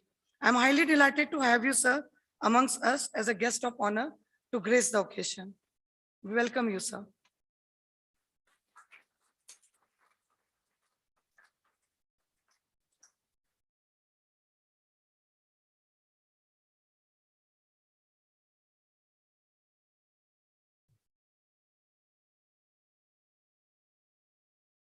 Thank you very much, Professor Shalini Gupta, for inviting me here. I'm absolutely delighted to be here with you all. Jai Hind, Honorable Vice Chancellor, Lieutenant General Vipin Puri, PVSM, VSM. He was my DG FMS, and I had a very long associations with him before in Army. Initially, our journey started there in AFMC, sir. I was in the dental department, and later on, obviously, I have been not treating his whole family. So I know him very well. So thank you very much for inviting me here, sir. Now, I convey my regards to President IAMLE, Professor Adarsh Kumar, who is a doyen in the field. Guest of honor, Dr. Satish Kumar, State Disaster Response Force, and Madam Professor Shalini Gupta. You have organized this very important conference, which we have not exposed to. I can talk about that is in army, it is very, very relevant. And we have been basically trying to place it that is in routine SOP. During any disaster, that is, you cannot do anything until unless a plan, a hierarchy, a command chain is established. And everything requires from training onward. First of all, you have to train, that is conflict victim identification team, and it has to be basically placed on record. We call it standard operating procedure. Now this concept is absolutely nascent in India. All other places, they have not given concentration on this. And many occasions we found that when there is some disaster, that time we can't be able to do anything. And it has got a connotations as far as that is, we call it pension and perks for the army person, and obviously dignified, that is now disposal of body also. And obviously, that whenever there is some mass disaster, there's a tremendous pressure on the local response team and also the complete system as such, until unless it is absolutely prepared from before itself, you cannot exactly function. Now we have already faced and we have learned from our history and also the previous mass, that is disaster victims incidents, like that is in tsunami, or I can talk about basically army scenario, which is normally man-made. Otherwise, you can see that is because of the climatic conditions, tsunami or volcano or something like that. We have different ways of identifications of mass disaster victims, out of which obviously many are talking about, that is DNA fingerprinting. DNA fingerprinting, it costs money. And for each and every person that is not doing in army, which is near about 13 lakh strong, it puts a pressure on the exchequer of the government. Nowadays, obviously, as I was discussing with Vice Chancellor, he is telling that because of this COVID scenario, the way we have basically learned to learn from the virtual mode, and everybody, in fact, we have launched a program there for the school children on dental hygiene awareness. Now, even school children and their mothers, that is maybe Sipahi or Nayak, Havaldar, they are also educated. This is a fantastic time. We must utilize this time to our best benefit for the propagations of our knowledge. Now, this area is absolutely new for us, though we have been planning. Now, I tell you what exactly we are planning for army.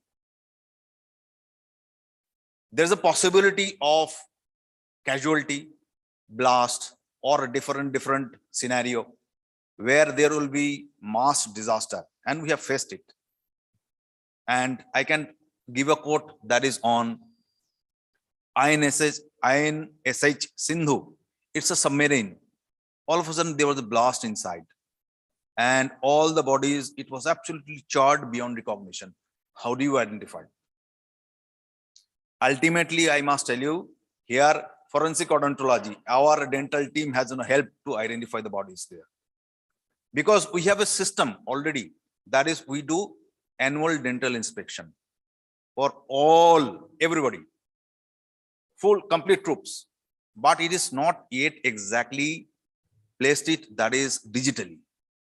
We are planning to basically upgrade ourselves to Tasker O2 software, where there will be digitally each and everything, whether there is a missing tooth, whether there is a filling, or there is a denture, or there is an implant, everything will be charted, that's digitally. And we are basically trying to do it now. Still, it is on pen and paper. Now the correct time has come to basically make it absolutely digitalized. And we have, that is an antemortem record. Where do you compare it? First, it starts with that is your record maintenance. This is aim or antemortem. And if there is any death or disaster, that time you have to basically prioritize, select, and then you go for the postmortem. You compare. It can be compared digitally. And what are the things we can do? As you all know, we can go for DNA fingerprinting, or that is visual, some identifying marks. But the most common which we normally keep with ourselves, that is dental records. It is applicable throughout the world. So that's why we are giving so much of emphasis, and we are preparing a protocol for that is Indian Army, Navy and Air Force. That is, we will be going initially, that is in 3 stages. I just narrate you how it works. We have a system of command, that is which is bigger. Then under a command, there is some core, normally 3 core level. And from core level, we have that in a few field hospitals where that is doctors and dental surgeons are posted. And now the responsibility of dental surgeon basically to learn it.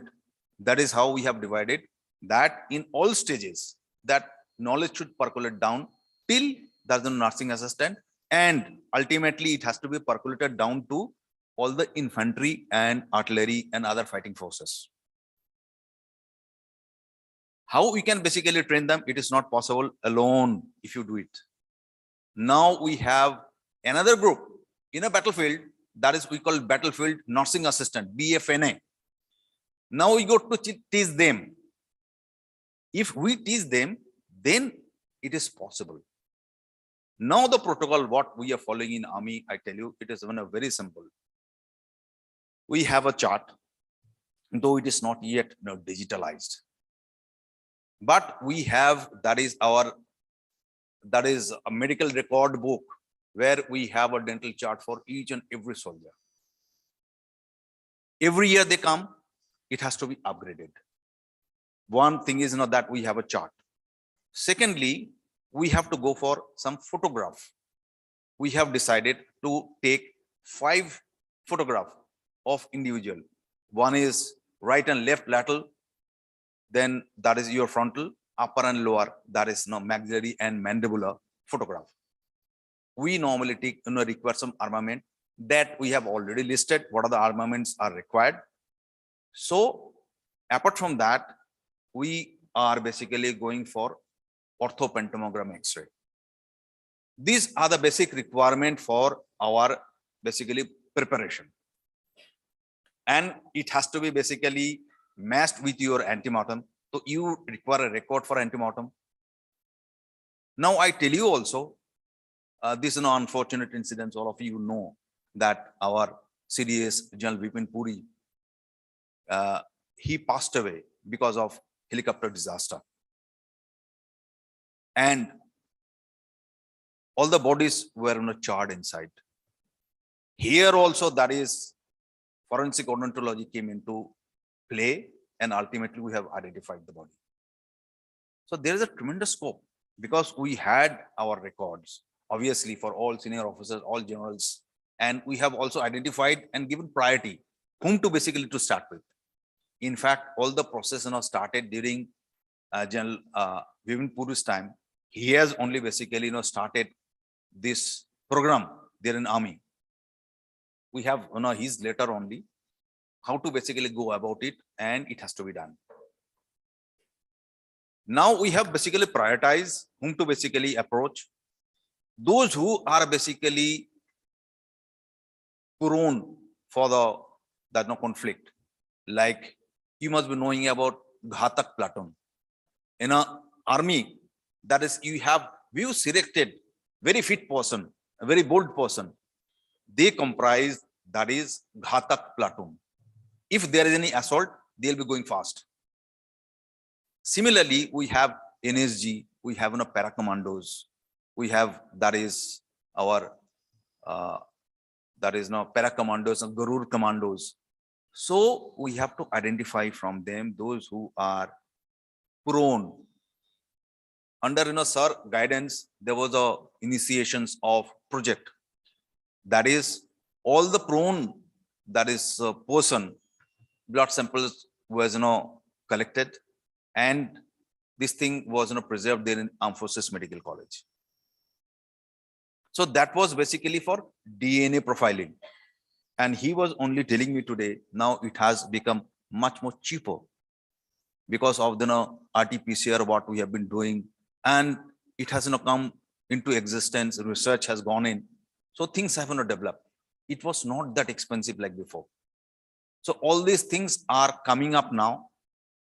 It's a rapidly evolving science, and I encourage all the students to take interest, and we require no good researcher. We require no dedicated persons who will be taking this discipline forward. And you have a fantastic leader amongst you, Professor Shalini Gupta. She was my college mate, you can say, Harvard Dental College.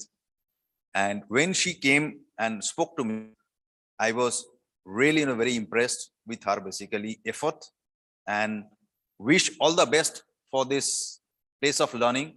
I'm feeling very proud that I am talking to you in Brown Hall, the very famous Brown Hall in KGMU. And always I like to interact with the young mind students, and throughout I have been teaching in AFMC as well as Army Dental Center Research and Referral. So it gives me immense pleasure. I feel it is privilege and absolutely honored. Thank you very much. I wish you all the best for the conference.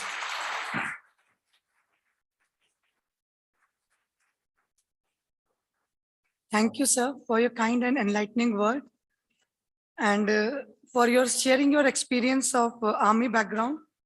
Let me tell you, sir, we are also trying and giving training for this, keeping the antemortem record, and it has become now the guideline by the DCI.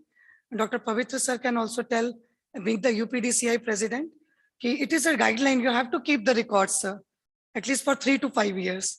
So later on, we are trying to implement all this because these are in the guidelines, but no one is following it. And we have proposed a project also in NHM, sir. As you told, those persons who are prone, like given this project, our Honorable Vice Chancellor sir knows about it, and he has told us to pursue that. Like those people who are going for any pilgrimage, we are not telling every time some mishap will happen, but if something happen, they can have that dental records and we can help them in identification. Even if we are proposing to the government also, like in Aadhaar, we can advise them to have the dental scan. So along with the fingerprint and retinal scan, they can include it, sir. So thank you so much, sir. Today, I feel privileged to mark the endeavor of introducing our honorable chief guest, a man of virtue and simplicity. I feel elated to introduce our honorable Vice Chancellor, sir, from King George's Medical University, Lieutenant General Dr. Vipin Puri, sir, PVSM, BSM. He is a living inspiration to all. After a glorious 20 years of career in the Armed Forces as doctor and serving as Director General of Armed Forces, Medical Services, and Honorary Surgeon to the President of India, Honorable Vice Chancellor, sir, is now leading the King George's Medical University. If one take a closer look at the LHM of achieving person, two distinct virtues pop up. Besides perseverance and hard work, these are pioneering spirit and willingness. His farsightedness and dynamic personality inspired us to achieve all big in life. He is our constant source of inspiration, and because of his blessings and permission, we are able to embark on this path and successfully organize a conference of this stature. I wish his word will stimulate us all and push us to achieve our aims in life. Please, sir.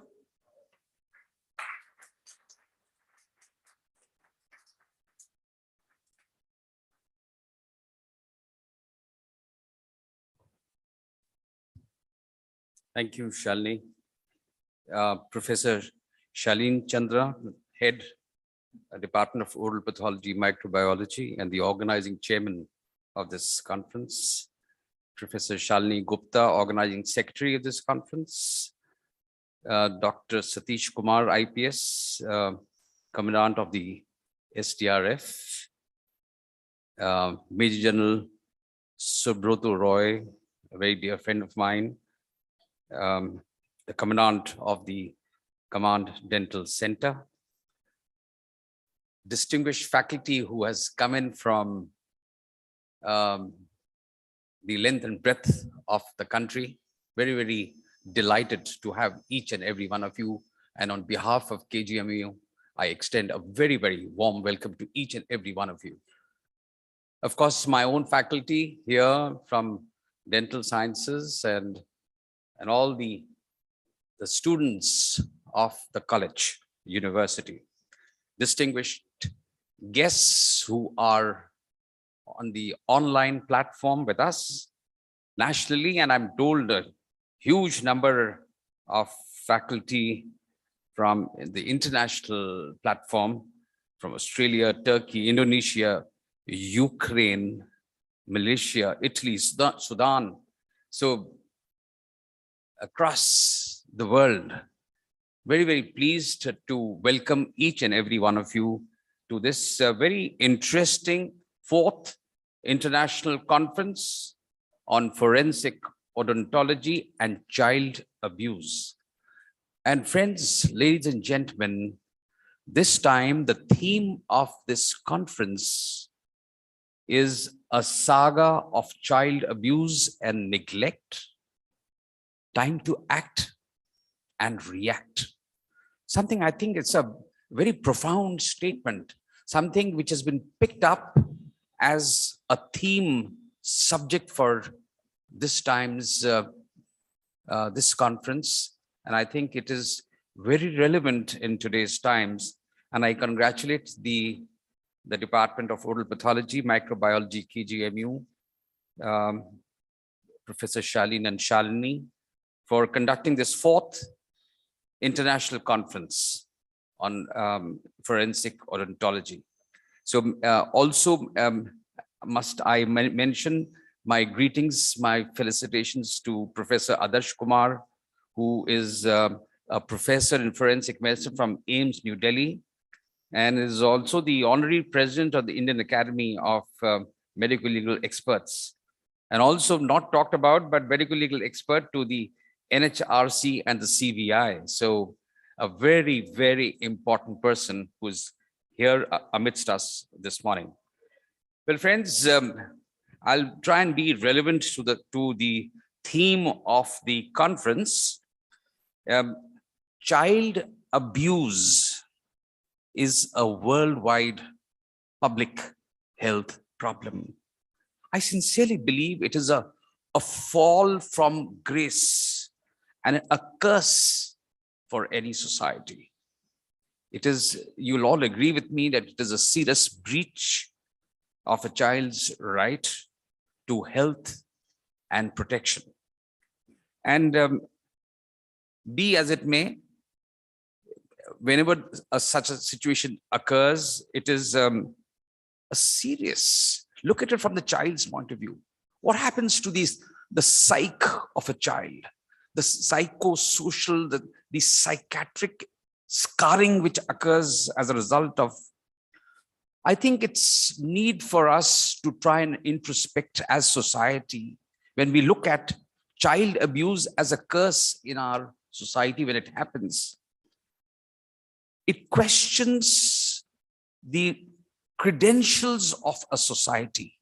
Why are we allowing all of this and getting away scot-free? And I think it is in this context, I feel that this conference where Professor Shalini has involved a lot of people across different spheres, be it the SDRF, the ICRC, military, police, healthcare workers, of course, I think so, and also the FSL. So I think combining, coordinating, synergizing with so many agencies, which are all important and integral when you look at child abuse as a problem per se. So I think that's really the moot reason why we are all here today, to discuss this, to talk about it. I sincerely believe that child abuse, whenever it happens, it is a psycho-social insult to the child. One, the child lowers his or her self-esteem. And third, it scars him or her for life. That's the trauma that it creates. And I'm also told that as per the National Crime Record Bureau, 109 children in India face some form of child abuse, sexual abuse every day. That's the number that we are talking about. 109 children every day. Now that, and I'm told that this numbers every year has been increasing. It doesn't affect one small ethnic group or sect. Across the board, all levels of society, ethnic groups, religions, it affects everybody. And what is worse? Now let me tell you something. What is worse? About 70% plus times, you know who's the person who's inflicting sexual abuse? Is the parents. About 70% is the parents, and about 11 to 12%, it is relatives of the child who are inflicting this trauma to the child. Now that is really, ladies and gentlemen, friends, boys and girls, is a cause of great concern to us. Something that we want to introspect, something that we want to talk about, something we want to control, something we want society to learn, relearn, and try and efface from ourselves. I think it's very important that when we have these children, an interface not only by the dental oral pathology, the forensic odontologist, but also an interface with forensic medicine, gynecologists, pediatric surgeons, psychologists, besides legal professionals, is very, very important for victim identification and follow-up, which requires treatment of these very unfortunate children. So I think those are some of the issues I thought I would talk about and just introduce it. I know there is a galaxy of experts who will be delving on many of these very important issues, but I sincerely believe that these are very contemporary issues, which I'm very glad have been raised on this platform. I congratulate the entire team of Faculty of Dental Sciences, KGMU, for taking this unique Jan Jagrati initiative of highlighting this concern for children, child abuse, neglect, and emphasizing the increasing role of forensic odontology today as far as victim identification is concerned. Well, friends, ladies and gentlemen, once again, I hope that today's conference will nurture more concrete collaborative efforts with all the different agencies which are involved as far as management of child abuse is concerned. And forensic odontology as a dedicated subspecialty will emerge even more stronger as we all strive to make our world a better place. Thank you, ladies and gentlemen.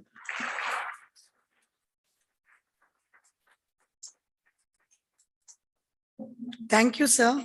Thank you for these motivating words. I sincerely hope that these words will instill in the core of each and every participants and motivate them to reach for greater goals in their life. Sir's constant nudge and his free hand provided us to prompt and make us to take this such remarkable initiative and project, and it has helped in attaining our goals. Thank you, sir. Thanks a lot. I just hand over mic to Ruby again. Thanks, Ruby. Thank you so much, ma'am. I now request all the dignitaries on dais to release the souvenir.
Now I request Dr. Sharon to welcome Dr. Tanuj Kanchan sir, Dr. Rituja Sharma ma'am, and Professor Ranjit Patil sir, Head of Department of Oral Medicine and Radiology.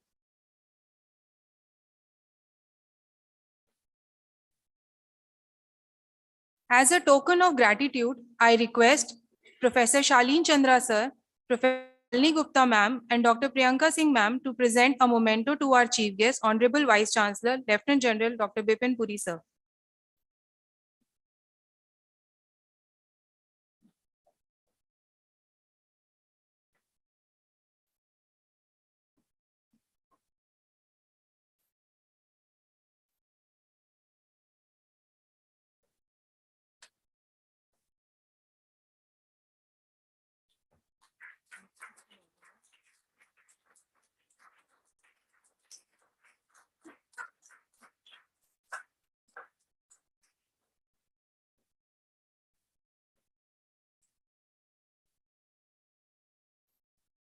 I now request VC sir to kindly present the memento to our guests of honor, Mr. Satish Kumar, IPS Commandant, SDRF.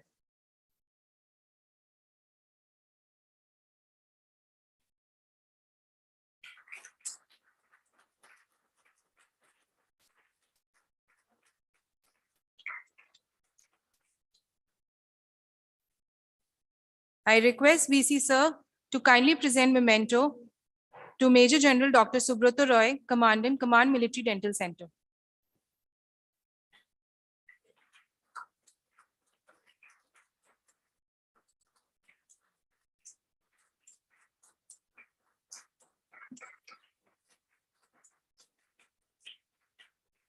I request VC sir to kindly present memento to Professor Adarsh Kumar, President of IAMLE.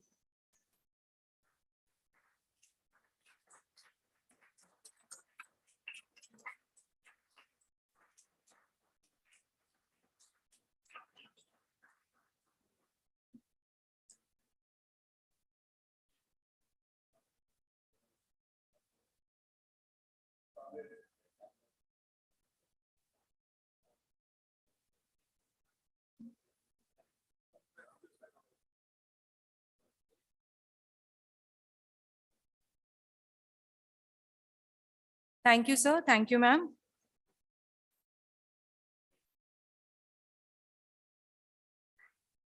Now I request Dr. Shalini Gupta ma'am to present vote of thanks. Thank you, Ruby. Thank you is such a prayer that cannot be seen or touched. It must be felt by heart.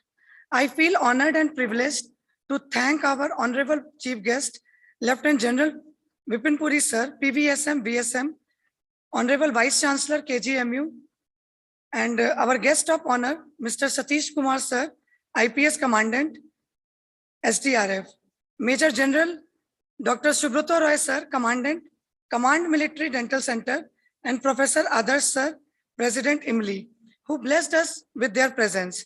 I am also very much thankful to all speakers, both national and international, and chairpersons for sparing their valuable time and sharing their expertise and knowledge with us. Words are not enough to thank their constant guidance and support to shape the conference. I convey my deep and hearty thanks to all the delegates from India and international across the globe who are attending this conference in either physical or virtual mode. The active outnumbered participation of delegate are core of the success of this conference. Almost 1100 registrations we got for this conference. Sir, 1000 is virtually and 100 are present in the hall. Thank you so much, sir. I would like to thank our beloved and respected head of the department, Professor Shalin Chandra, sir, who has always given his constant help and guidance that has radiated a source of energy within us. We will always remain grateful to you, sir, for always being with us. I'm thankful to Dr. Priyanka, co-organizing secretary of the conference, for her dedicated and promptness in every task. I'm also thankful to each and every faculty, all the JRs, all the SRs, and all the employees from the department. I'm also thankful to the course convener of different workshops for sharing their knowledge and providing hands-on experience to an extent of actual scenario. In the last, I will also like to thank my husband, Dr. O.P. Gupta, sir. He is always behind me as a success of for executing all these things. I also thank our sponsor and media person for supporting us. Last but not the least, I thank all the staff of our department again and all the students. Our students have, sir, actively participated and helped us, sir. And all the dental faculty, all the head of the department, thank you so much. If I have left someone, I'm extremely sorry for that. And now we will go for the national anthem. Thank you. With this, I now request everyone to kindly stand for national anthem.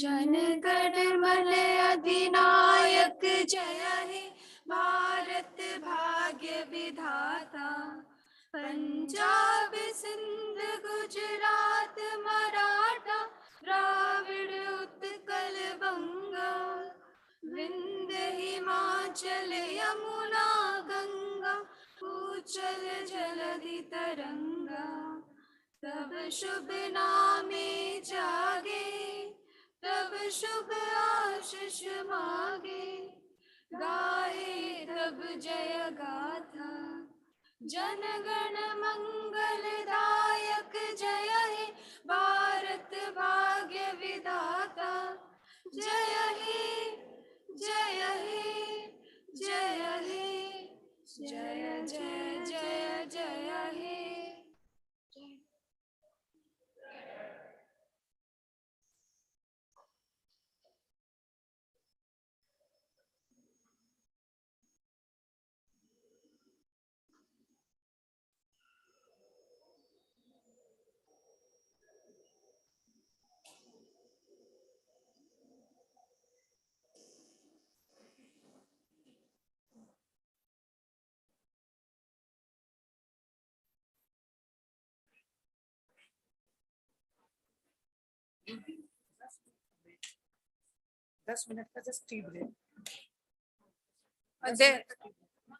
There's a tea break for 10 minutes. After that, we'll proceed with the next session.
wide range of disciplines to meet, greet, and learn new things. The workshop had covered multiple approaches of forensic odontology and will be covering in coming days like bite mark interpretation, 3D printing, and facial reconstruction. Workshop like disaster victim management that was conducted yesterday had given a hands-on experience to the participants. This conference will focus on the latest trends and updates in the field of forensic odontology and will bring awareness regarding topics of social usage such as child abuse. We are also eager to hear from our delegates about their ideas, innovations, advances, and trends in the field of forensic odontology. This convergence of ours will constitute sessions and oral presentation to enhance your recognition about forensic odontology and its implications, followed by the complexities of current forensic medical practices. Also, this conjunction will assist us to establish a medical legal significance of a dentist and then to raise awareness against the social issue of child abuse. The interaction of the Indian scientists or experts with reputed international peers will pave way for future collaborations and strengthening of scientific ties. With this, I would hand over to the moderator of the next session for proceeding with the next session. Thank you. Thank you, ma'am. A very good afternoon to all of you. I, Iram Khan, welcome you all to the session 2 of today's program. Without dealing any further, I would like to start with the knowledgeable lectures of this session. So I would like to request Dr. Adarsh Kumar sir, Dr. Vikas Meshram, and Dr. Anurag Tripathi, moderator of the session, additional professor, oral medicine and radiology of KGMU Lucknow, to kindly come on the stage.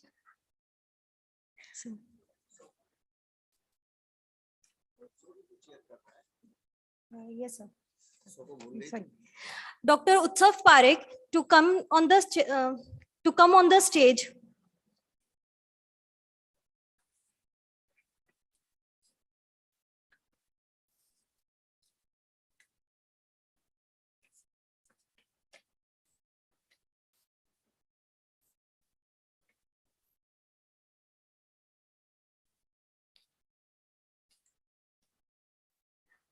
Welcome, sir. With this, I would like to hand over the mic to Dr. Adarsh Kumar sir, Professor in Department of Forensic Medicine and Toxicology, AIMS, New Delhi, to kindly introduce the first speaker of this session, Dr. Jayant Das.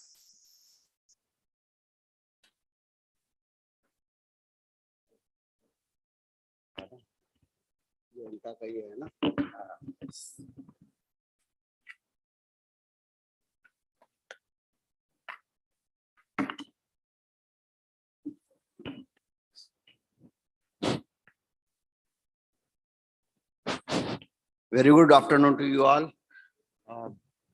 We are proceeding for the second session of the day after having the inaugural session.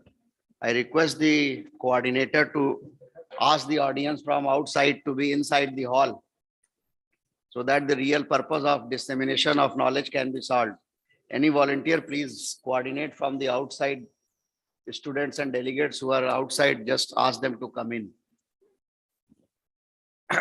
Our first speaker is Dr. Jayanta Das, who has done his MBBS from Calcutta, FMS from Delhi, LLB honors.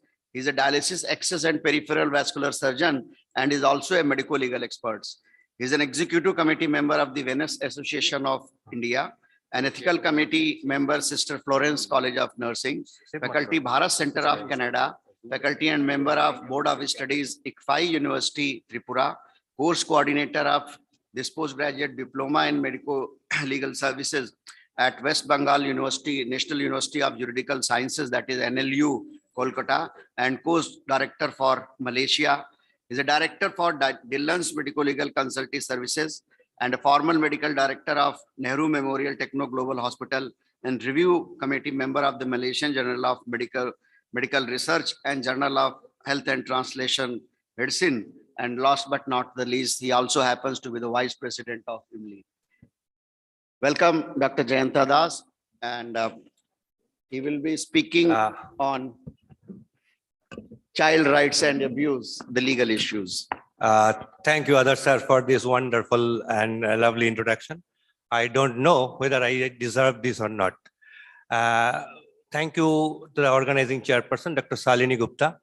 This presentation was actually, I know this is a medical college and most of the audience will be students. So I actually prepared this for the students, keeping in the focus, but now students have gone already. But anyway, there is no harm to do anything good, and we don't forget to do that. I need one volunteer to ask a simple question. Others, sir, if you can depute somebody from the students or residents, it will be easier to carry this session forward. Anyone? I want a volunteer to answer few simple questions. Anybody from the residents or students, whoever it is. Yeah, anybody come forward. Don't worry, I am not going marks to pass your exam. But until and unless we realize these things, it is very difficult to proceed. Yeah.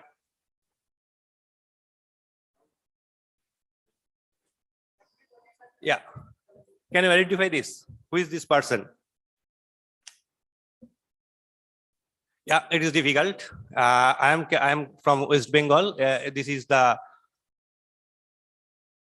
poet Sukanta Bhattacharya.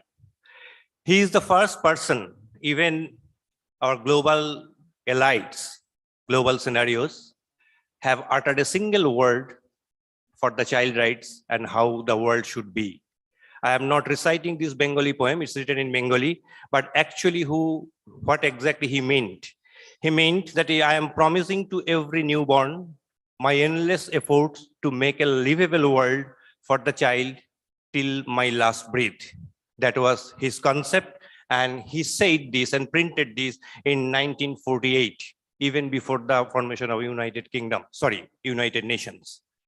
Now I am coming to the base level question. Probably this was a Greek to all of the audience, but the next question should not be a Greek to all of the audience. I want to emphasize where we actually stand today. The question is, it's a question of plus 3 or 4. -3 into -4 equal to +12. -3 plus 4 into +4 is -12. Can you explain this? We all are educated, mostly postgraduates, and the most erudite society of India. This is a question of +3. The point is that we never groomed in that way that how to answer this question. We all know this. This is a correct answer. There is one theorem. It's a theory of arithmetics. There is nothing called negative in theory of arithmetics. It is just the reverse function of the positive. The theory of arithmetic doesn't have division. It is the reverse function of multiplication. So that will explain this thing. So we all are professionals. Now I am coming back to the school level or college level teaching. What actually we do mean by being a professional? Anybody? Any volunteer of residents or students who are a professional? I am a doctor. I am a professional. A lawyer is a professional. A professor is a professional. An engineer is a professional. So it's a common term used everywhere, every world. What exactly mean? Before going to the definition of professional, we all are graduated from various colleges, mostly from the various medical colleges. So we have learned lots of definitions, thousands and thousands of definitions to pass the exam, to come to reach to today's stage, probably thousands of definitions. Can you answer what exactly meaning of the definition? If the question is define definition, what will be the answer? Any residents? Here we are standing today. We do not have the basic concepts. We learned, we memorized, we passed the exam without the basic fundamentals. So definition means it is the precise, complete identity of the thing asked for. What exactly means? Precise means it has to be written in a single sentence. Complete means specifying the unitary identity and the unique characteristics by which it can be separated from rest of the universe. That's called identity. That's why DNA is identity. Our fingerprint is identity, which it is the segregation principle. Now we are coming back to the professional. It is basically certain characteristics of 4 rights. We use this term for any individual. It is 4 rights: person having the capability of the right work in a right time, having the right outcome in a right way. Obviously, we are result oriented, goal oriented. If there is no goal fulfilled, probably everything is under the water. That's not vain. So knowledge is beautiful.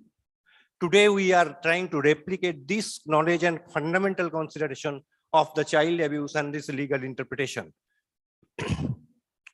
Nothing to do with this slide. This is the education. What exactly it is defined by the Swami Vivekananda. The education is the manifestation of the all perfection already in man. It is the graphical representation, and it is one of the research projects and published in one of the textbooks. What I am trying to emphasize, what exactly we do understand and we do mean, it is good for you. Can anybody say? I am asking Mr. X, Miss Y, define what is good for you. So whatever is the perception and conception, we always mean certain basic things which is never taught us. Any individual where involving the human, its manifestation is based on a certain formula, and this formula, our entire future discussion will be based on this formula. It is ND, PMS, 3B, 3S, UCM. What exactly means? ND means, yes, we know it's a need and desire. PMS, as a medical professional, we know it's the physical, mental, and social parameter. 3B is being, belonging, and becoming. 3S is the survivability, sustainability, and superiority. And last, UCM model, it is the understand, then control it. That means I should not lose anything where I am stationed at this moment. Then we have to manipulate it so that we can progress further. So this is the concept. What exactly means good for anybody? It's any individual, any Tom, Dick, and it is the same applied for you and me and all the children. So we are trying to do educational platform, educational program, where we can try to do something which will help the children following by self-help. We will groom them to have their self-help agenda. So you and me as teacher are presenting this today. Everybody is trying to dominate because it is the S3 model, we believe. It is the survivability, sustainability, and supremacy. So whoever is in a much power holding position, he has able to influence for others. Children in the due to the specific situation of life, it is very difficult for them to be dominate or on their parents, on their teachers, on the society. So they have the more power axis, and somebody who uses them, ultimate fundamental concept is some kind of gain. It may be political gain, maybe physical gain, social gain, economic gain, some sort of gain has to be there. Otherwise, there won't be any influence. So this is the power game we need to understand. And if we really want to do good for the society, good for the children, we need to have power over this power. Otherwise, it's not possible. Now, this is some statistics. It is the global statistics. I haven't written a single line. 1 out of 2 children, read it 1 billion, suffer some form of violence each year. I am not reading out all these statistics. So these statistics are from 2020. You can avail this from any of the good textbooks. Whatever we are seeing at this moment is the tip of the iceberg. Now we have to understand what exactly child abuse means. Children, they do not take care of themselves. So some of the seniors or some of the authorities or trusted factor, it may be parents, maybe society, maybe somebody in hostel, the hostel warden, they are entrusted with the responsibility to take care of the child. What to take care? Best interest of the child, of the survival, protection, participation, and development. But if somebody with this kind of trust and power is doing something which violates the human rights, more specifically applied to the children, physical harm, emotional harm, sexual harm, and exploitation, which may actual or potential risk to their health, survival, and development or dignity, then it will be termed as the child abuse. So child abuse is actually the act of commission, and child neglect is actually act of omission. So there is two distinct concepts. One is neglect and one is abuse. Neglect is omission and abuse is commission. There are various forms. We are not going into details. Dr. Patwari has enumerated in an excellent way with the full statistics. I do not do in my daily life to child abuse. So statistically, I cannot prove that, but that was excellent. I am not repeating. Now, the point is that all this kind of child abuse actually giving adverse childhood experiences, ACE. This is a term we have to use in repeated future slides. What actually impacts to the society? Number one, we have to provide protective service to the children. We have to provide legal service, healthcare service, special education, home care service, family support plan. Last but not the least, we are also losing productivity. So today, whoever is out of the way, out of the circuit, the child abuse victim, he could have been a scientist, he could have been a doctor like you and me. They are losing their productivity. So that is the social burden of child abuse. There are many statistics, not going into the details of the statistics. This is the figure we have to be warning sign. Estimated burden, if we consider the productivity loss, it's around 8 to 9.5 trillion US dollar per annum, which is almost 8 to 11% of global GDP. This is the impact, economic impact of child abuse. If we minus the productivity loss segment, it will be almost half of this figure. So this is the burden. So child abuse actually costing our 8 to 9.35 trillion US per annum. It is the 8 to 11% of global GDP. So it is high time we have to realize, act fast. How? Now, child is defined below 18 years of age. We all know that. Point is, we also use child. I am a father. I love to play with my daughter. I love to play with my son, everybody. So we also use child for our emotional gain. Every woman who becomes mother, she loves to take care of child. She loves to breastfeed her or the boy. If anything goes wrong, will that be treated as child abuse or child neglect? There's a very gray zone. So we are focusing what exactly abuse means. It is the violation of child rights by act of omission or act of commission. We have to stop this. Let's get inspired to stop this. There is a global consensus of inspire is a policy or principle. It is implementation and enforcement of laws, norms and values, safe environments, parent and caregiver support, income and economic strengthening, response and support service, response and support services. So there are 7 principles. It is the globally designed principle and policy. Today, we will discuss only the law, not rest of the factors. There are many speakers who will be speaking on that kind of situation. If we can implement the inspire where we should lead, this graph is showing that it should be less than 50% where we stand today by 2030.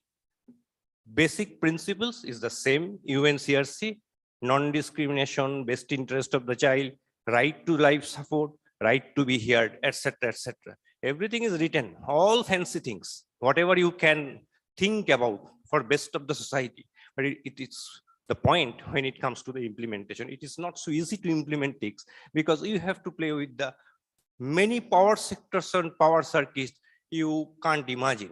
Say, for example, if you implement strictly, no child will be worked in India. Chai ka dukan kaise chalega? Hey, Ramu chala. All this will be stopped. So you have to act on certain power circuits, which is not only difficult, perhaps in today's, where we stand today, it is impossible to implement that kind of strict regulation. Starting from the global things, yes, all fancy thing. It is the SDG, Sustainable Development Goal. It was announced in 2019, and this goal is designed for 2030. Think about it. What is written there? First thing, no poverty. We are roaming in moon. We are sending to the Mars. We are planning to go to the sun. Still today, many of our fellow human beings are not getting proper food. The first is no poverty. Second, zero hunger. So whatever fancy things we say, if I today say there should not be any hunger, there should not be anybody below the poverty line, it suffices that there are a lot of section of our society still below the poverty line. Still they could not have their own food. So we could not have arranged. But we are talking so many fancy things. So now come to all these things percolating to the child's right. Yes, there are 54 articles of child rights, 54. It is clubbing together 1, 2, 3, 4, 5, 6, and 11. Last but not the least, 16 came from the legal scenario. What are the rights to be given to an individual child? How these child rights came in the global arena? Before 1924, nobody talked about child rights. League of the Nation first uttered this line, the rights of the child, in 1924. Then United Nations came, and League of the Nation basically merged in the United Nations, and United Nations came with a declaration, the rights of the child, in 1959. In between, UNICEF and UDHR has been established. Then after that 30 years, it took 30 years to come with CRC, the Convention on Rights of the Child, CRC 1989. So it took 30 years, United Nations, to decide and announce the Convention of Child Rights. In between, there are many things, and many UN organizations also help to come up with a sustainable solution and propaganda. And now where we stand today, IBCR in 1994, CRNI 1995, ITCR 1995. In between 1990, World Summit for the Children. So in today, 2022, child rights, 196 countries, including India, has ratified UN Declaration of Child Rights. Now, what is the Indian scenario? Starting from the independence, 1992, ratified the UNCRC. 2000, ratified the UNCRC optional protocol. 2006, Ministry of Women and Child Welfare, Child Development. Next is the National Commission for Protection of Child Rights. We started the journey of Juvenile Justice Act since 1986, last modified in 2015. So whatever we are talking about, the today's Juvenile Justice Act is based on the ratification and the amendment of 2015 JJ Act. So now it's time. We are thinking to punish somebody who has neglecting the child or abusing the child. It is time has evolved. We also need to think, if child commits a crime, what will happen?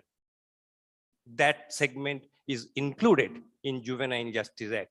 If no child is there who is not committing a crime, is always innocent, then probably we did not, or we do not require the Juvenile Justice Act, that segment. We will be coming into that. How child rights is important and conglomerated in India. It started with the Constitution, various acts and rules, national policies and programs, institutions, and definitely some landmark judgments by various high courts and Supreme Courts. In USCRC, what are the basic principles are announced? It is same, almost similar in our law and constitution. And we have Juvenile Justice Act 2015. JJ Act is basically the umbrella act. There are many sections and subsections. It is the main act considering anything related with the juvenile crime or crime against the juvenile. It has three main functions. guiding principles of child care and the protection, punishment for crime against child, and punishment for the crime by the children. This is also very alarming. But there are few guidelines, and it is an act. For children, no capital punishment, no life imprisonment, maximum jail possible is 3 years, many in reformative measures, 16 to 18 years can be booked as adult in case of heinous crime. My previous speaker also focused on this particular issue, and hands are being more strengthened by various kind of evolving laws which is existing in this today's India. It is the PCPNDT, POSCO, etc., etc. I am not naming the list. There's a long list, not even all mentioned in this particular slide. So what exactly is there in JJ Act 2015? Child in legal conflict is apprehension, detention, prosecution, penalty or imprisonment, rehabilitation, social reintegration. And child in need, rehabilitation, adaptation, social reintegration, and restoration. These things are fancy. Say, for example, one boy committed at the age of 10 or 11, committed a rape. There was jail or whatever the design punishment in the law of court. Now for reintegration, government is coming to you and asking, please take this boy for rehabilitation. How many of you will be agree with this? So it's not only the law. We need to redesign our thought process, which has to be realistic enough. It is very fancy to say somebody, one 12-year-old boy raped a girl, sent to the jail, juvenile jail, and then coming to the society. I am personally not ready to take him in my family. But I am expecting and saying on the stage, please come forward, do something for this boy. He is part of our society.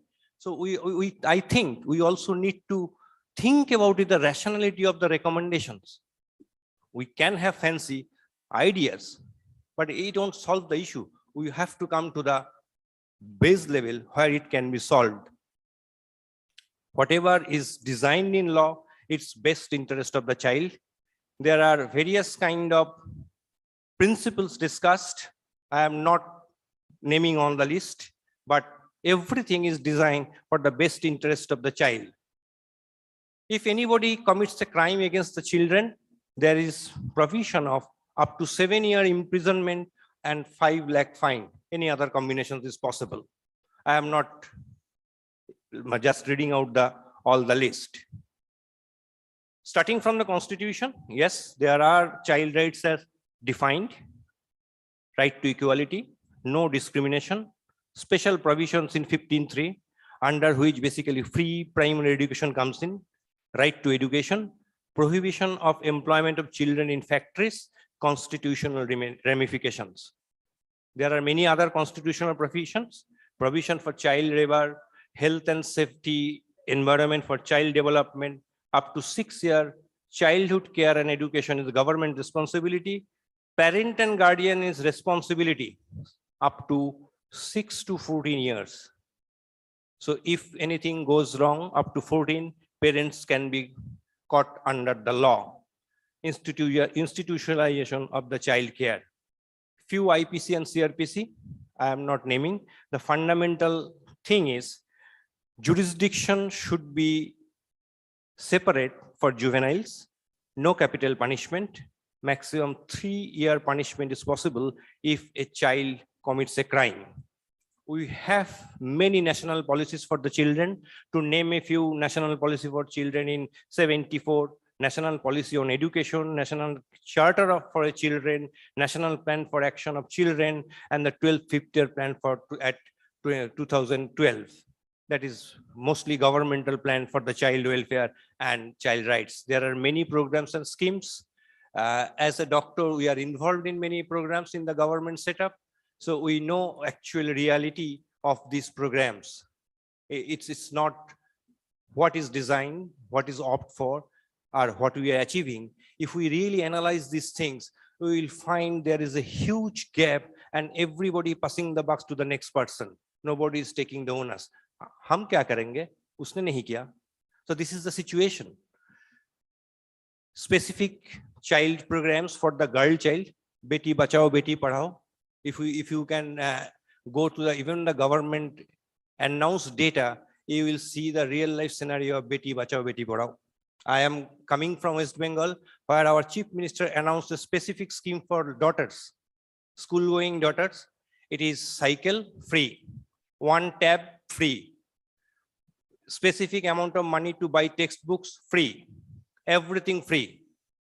But if you interpret or convert this free culture to the actual result, you will see there is no actual difference before this free culture and after this free culture. So we need to think how we should use our resources in a more realistic and rationalistic way other than having the fancy ideas. There are many child rights institutions, and 2003, government came out with a specific charter. It's called National Charter for Children. There are 22 principles. Everything is written.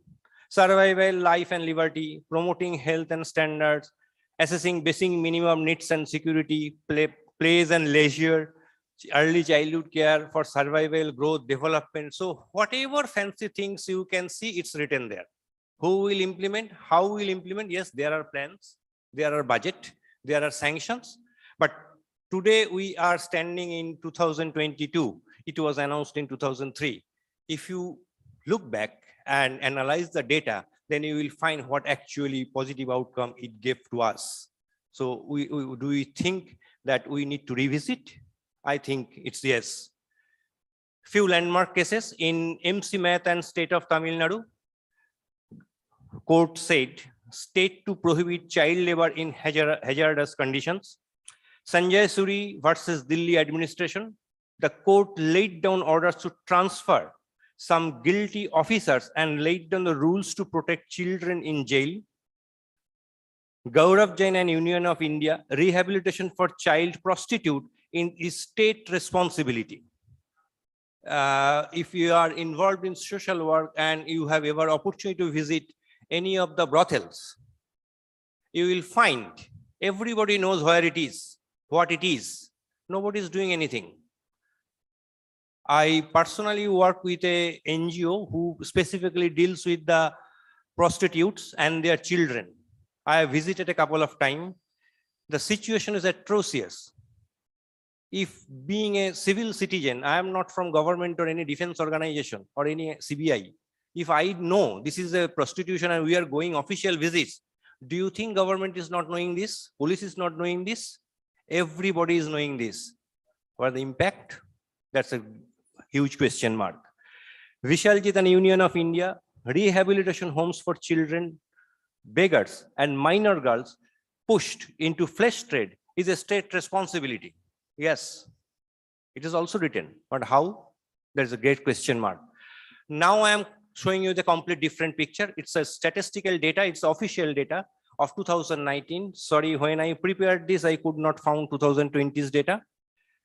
Where we stand today, if we go by the numbers, crime by children in 2019, the shocking is first Nirvaya case, 2012. The main accused was a children officially. The murder of TikTok celebrity, minor kill brother over PUBG, teen kills brother for ₹40, 8-year-old kills a toddler. All these are published and it's in public domain. So statistics shows more than 40,000 crimes by children, 2.4% murders and 5.4% rapes committed by children who is below 18 years. But child abuse cases in 2019, 148,000, precisely more 185, 400 cases per day, 381% increase in 2010 to 2020, 24 lakhs online abuse, 2017 to 2020. Now, most of the boys and girls are habituated in the online platform, Facebook, Twitter. Kitne ko kitna like mila, kitne ko kitna comment mila. And they feel proud about it. I have 5,000 friends, and if I post a picture, there will be 2,000 likes, 1,000 comments. Now this is a competition. This is an unhealthy competition. And even Facebook has if you have a corporate account, then you can manipulate these numbers by paying fees. I'm just naming Facebook, it's all the same. That's the business giving. Nothing is called free lunch. It's not possible. So Facebook running is their own business. What the business, possibly you do not understand what the business model is, but yes, they are making money, they are doing business. If you go by details of the Facebook's earning for the last 5 years, you will find that it is increased almost 300-fold of the wealth and property of Facebook as a company, where from they are getting money. I am officially not qualified as a management guy, but I attended one management session in IIM Joka. There I has been taught by a female teacher who actually came from US to take a class. I was fortunate enough to attend her class. She said two things. In real world, if you have to analyze anything, whatever it is, forget about the domain, you have to ask yourself two questions. I still believe that is the fundamental truth. If the first question you are allowed, you have to ask yourself, where is the money? If you are allowed, the second question, there are many ladies, but I am sorry to say, it was taught by one of the lady professor, where is the woman? If you can convert these two answers, probably you will have all the answers of the real life scenario. So in children, no principle is the difference. We are talking too much, but doing less. It's time to do something. If all the renowned guys and somebody who has a good faith and good gesture to do some good to our society for our future generation, because all the faculty members are parents. I also have 2 kids. So we want to make a good livable society for our next generation. It's for every way, every possible way. So we need a sustainable child so that we can reduce the child crime. At the same time, we will take care of child abuse. So we need, let's join hand so that we can have a better world for the child. Thank you very much.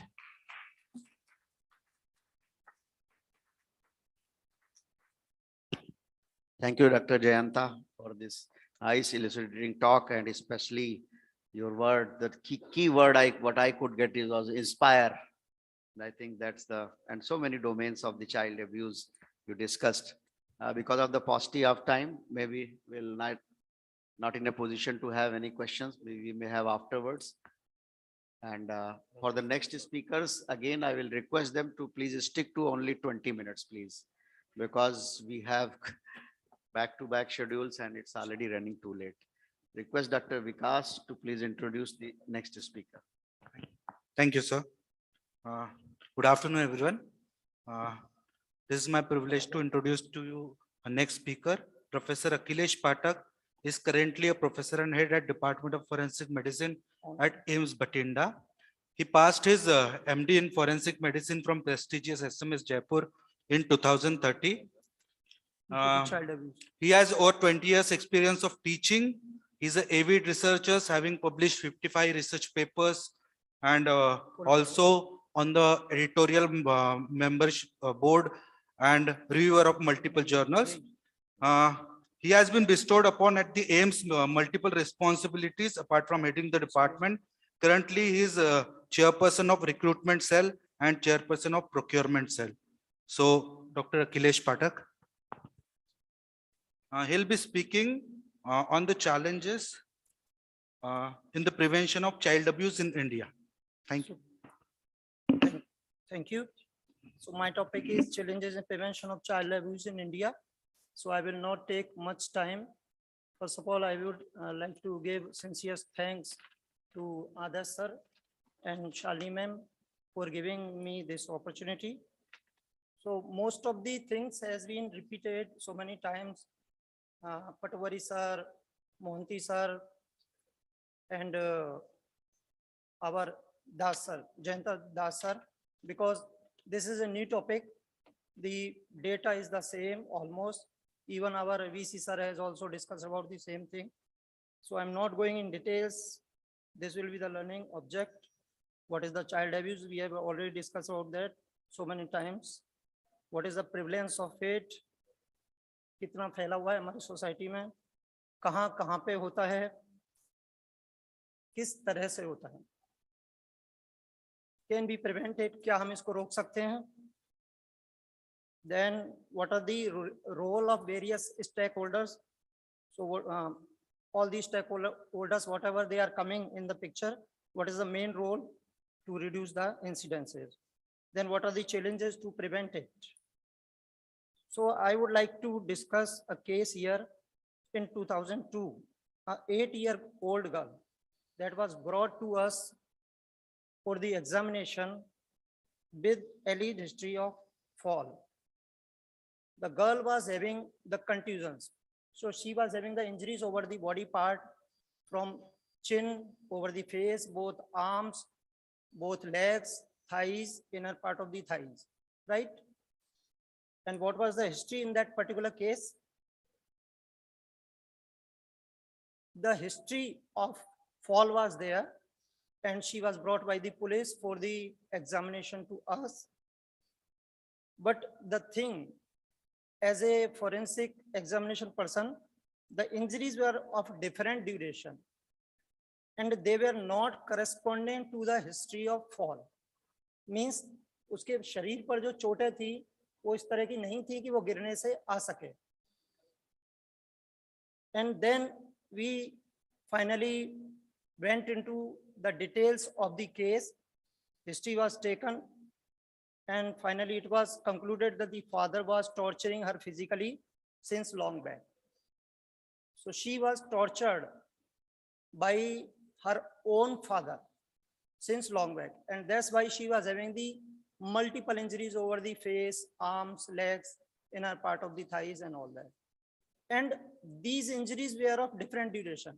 So by examination we can say कि ये अलग-अलग समय पे इसके शरीर पर ये चोटें की गई हैं. So by that we can say that these injuries were not due to fall from anywhere or fall from stairs or fall from anywhere, whatever the history was given by the parents. So the girl was examined by me and my other colleagues in the department, and the report was prepared. What was the next challenge to the police? So police was having the next challenge. So can anyone tell you that what can be the challenge in that case? So the police was having the biggest challenge, and where to send this child after the examination. Whether they should send this child to the family again, because when the father will come to know that she has already done because the report was done by the neighbors. So again, the father was already angry about that. And if you will send, or if the police will send this child again to that family, then what will happen with her? So this was again a challenge for the police. So we have already discussed about what is the child abuse. Child abuse, it can be at the level of physical. If we are torturing the child, we are beating, we are slapping, if I am scolding, even it can be at the level of the mental status. So if even we are neglecting the child, or we are not giving the proper food, proper sleep, or anything, whatever the child is required, if it is not provided to that, then it means that is a child abuse. So what is the incidence and prevalence? Usually the majority of the cases, as we are discussing since morning, that the majority of the cases are in the home surroundings. So in our country, we are not ready to acknowledge this problem because it is inside the home surroundings, and because of that nobody is ready to, okay, सब चलता है. अगर हमारे घर में किसी बच्चा अगर कोई गलती करता है तो हम क्या करते हैं, पहले उसको डांटते हैं, पहले समझाते हैं. अगर वो बच्चा नहीं समझता फिर एक लगा दें, राइट? और कई बार ज्यादा भी हो जाता है, 2 भी लगा देते हैं. कई बार there may be some another reasons also.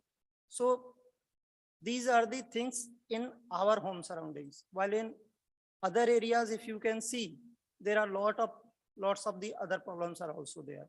Father may be having a habitual drinker, or mentally he or she may be, the mother may be abnormal. Because of that also there are the continuous and chronic torture to the child.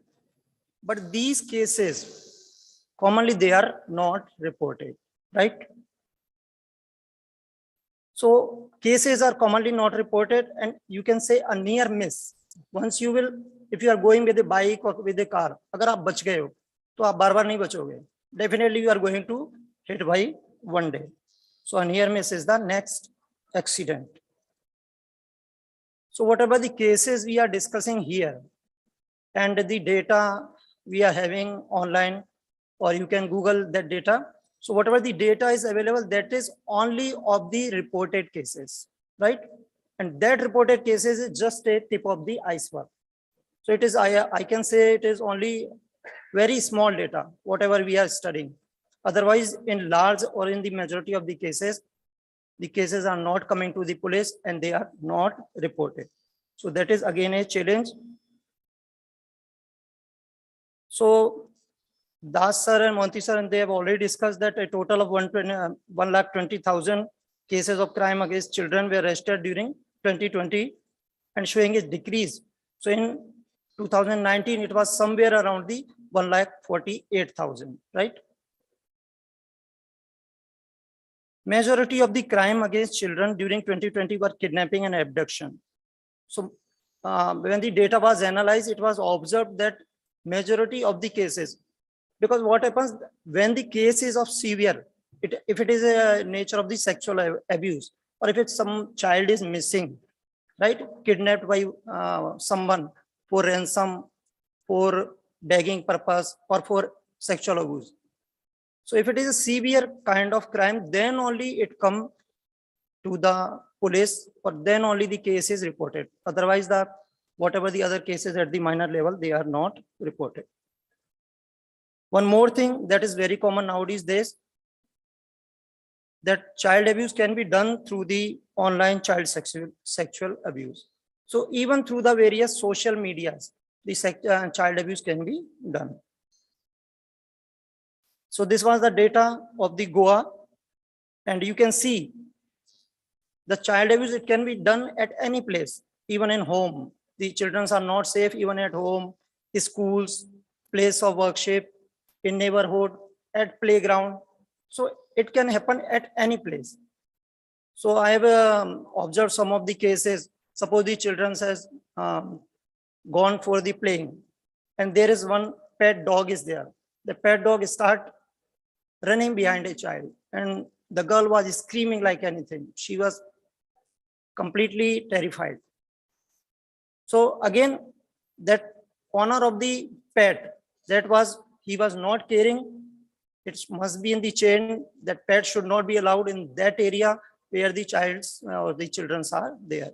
So that kind of abuse, these are very common in any of the society you can see in the surrounding area.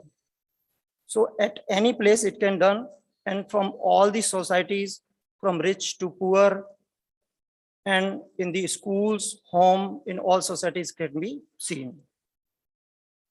So what are the different types of the child abuse? These are the different type. Physical.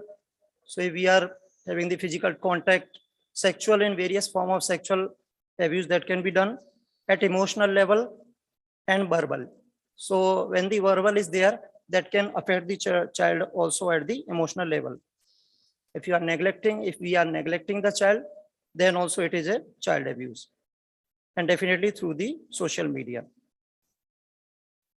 So what are the different types of crime, and that can occur during this process when the physical abuse is there?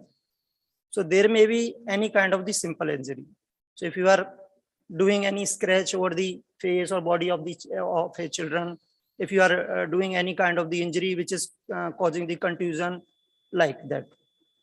So that may be a simple injury. Sometimes what happens, the injury is of severe kind, and there may be a fracture of the any arm bone. There may be a, due to slapping over the ear, that can cause the rupture of the tympanic membrane. So that can cause the deafness of that child, that will lead to the grievous injury. All the sexual abuse cases and POXO cases, and kidnapping and abduction of the children for the demand of money, for begging, sometimes for marriage, and sometimes the children are murdered. Because after doing the sexual abuse by the accused, what is the threat to that accused? That this children or that this child will identify him. So just to prevent the identification, it is commonly observed that the accused that will kill the child. So attempt to commit murder, sometimes the dangerous injuries, dangerous to life injuries can be produced over the body, and the cases of infanticide, feticide, and exposure and abandonment. So study, here you can see a study of child abuse was conducted by the Ministry of Women and Child Development, Government of India in 2007. And they tried to find out the prevalence of child abuse in its various form, that how much the physical, sexual or emotional abuse are there in India. And what are the main reasons for that.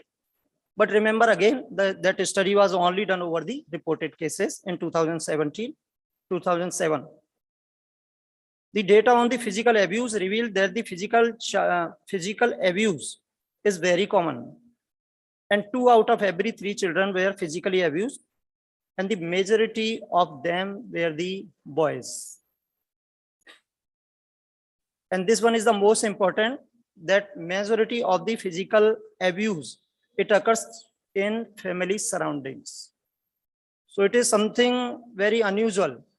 So we are not even ready to accept that it is a case of child abuse. According to the definition, it is a child abuse. But we are not acknowledging that ये तो ठीक है, इसमें तो कोई नई बात नहीं है, हमारे बच्चे अगर शैतानी करेंगे तो मार तो उनको पड़ेगी, तो like that. So that's why the data in the family in India is higher.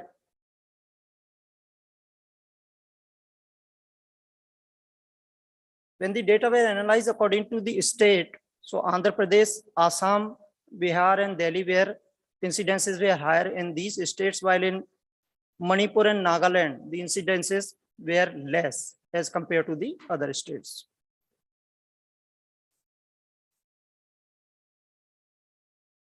So the data were also analyzed on the basis of sexual abuse, and 53.22% children reported having faced one or more forms of sexual abuse, and out of them 21.9% were abused in a severe form. So here you can see 53% means more than half of the children were having the experience of sexual abuse. And the most important thing in cases of the sexual abuse, when you will go through the data, that the person who is the accused or person who is doing that act is known to that child. So he's a known, he's a family friend, he's a cousin, he is a cousin brother, or like that. And a child can be easily taken away from the playground or from any area by offering some sweet, by offering some chocolates and all that. And to just avoid the identification, sometimes it is observed that after the sexual abuse, the child was killed by the person. And emotional abuse, in 83% of the cases, parents were the abusers. So at the level when you will study the data, in case of emotional abuse, then it is found that it is commonly done in home surroundings by the parents.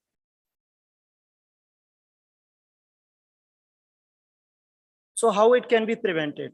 Can we prevent this?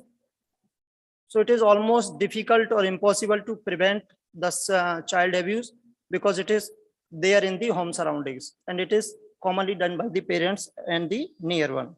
But definitely we will try, then the incidences can be reduced up to some.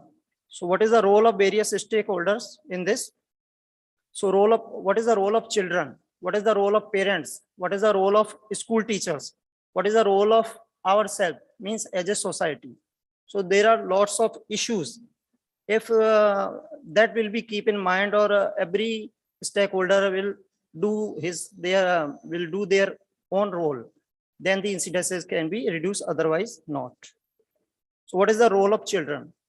बच्चों का कोई योगदान है child abuse को prevent करने में और just to save themselves from this heinous crime.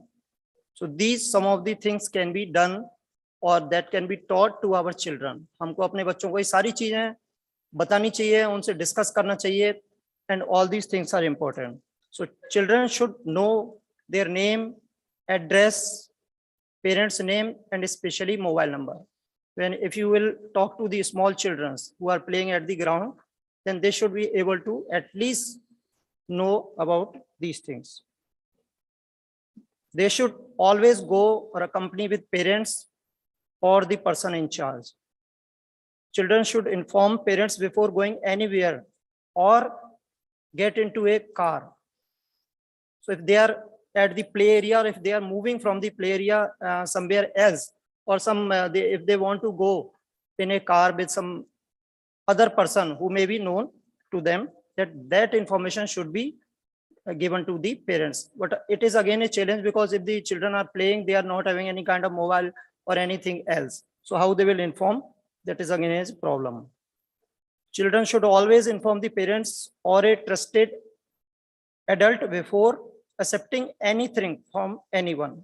So just we should taught to our children, we should teach to our children that they should not accept anything from any person outside the home. Children should always take a friend when go at place or play outside. Children can say no if feel threatened. So we should teach our children ki if you are feeling something unusual, if anyone is pressurizing you, if you are feeling threatened, then you can shout, you can say no, and you may run away from that kind of the situation. So these things can be done by the children. If anyone touches children in a way that makes them feel uncomfortable, they are having the rights to say no. Whether it is pressure about sex, whether it is pressure about the drugs, or somebody is trying to do something, then our children, we should prepare our children as a strong, and they can say no and stand on their ground. Children should discuss. So even we should discuss with our children what is going on, and how they are playing, to whom they are playing, at what places they have visited today after returning the home. What it is commonly not seen, जब भी बच्चा आता है, ठीक है खेल के आ गए, चलो अब दूध पी लो या खाना खा लो. So that kind of things we are doing. We are not discussing that where he or she went, where he was accompanying, and what happened with him. Don't go out alone. That is the most important thing. If the children or any child is alone, there are more chances to be a victim of the sexual abuse. So if they are in the group, then it is the safe. So in this picture, you can see the lion is going, but that will not attack even the deer, because they are in the groups. So if the children, they are in the groups, then it can be avoided. If anyone bothers child while going to or from school, get away from that person and tell a trusted adult like parents or teacher.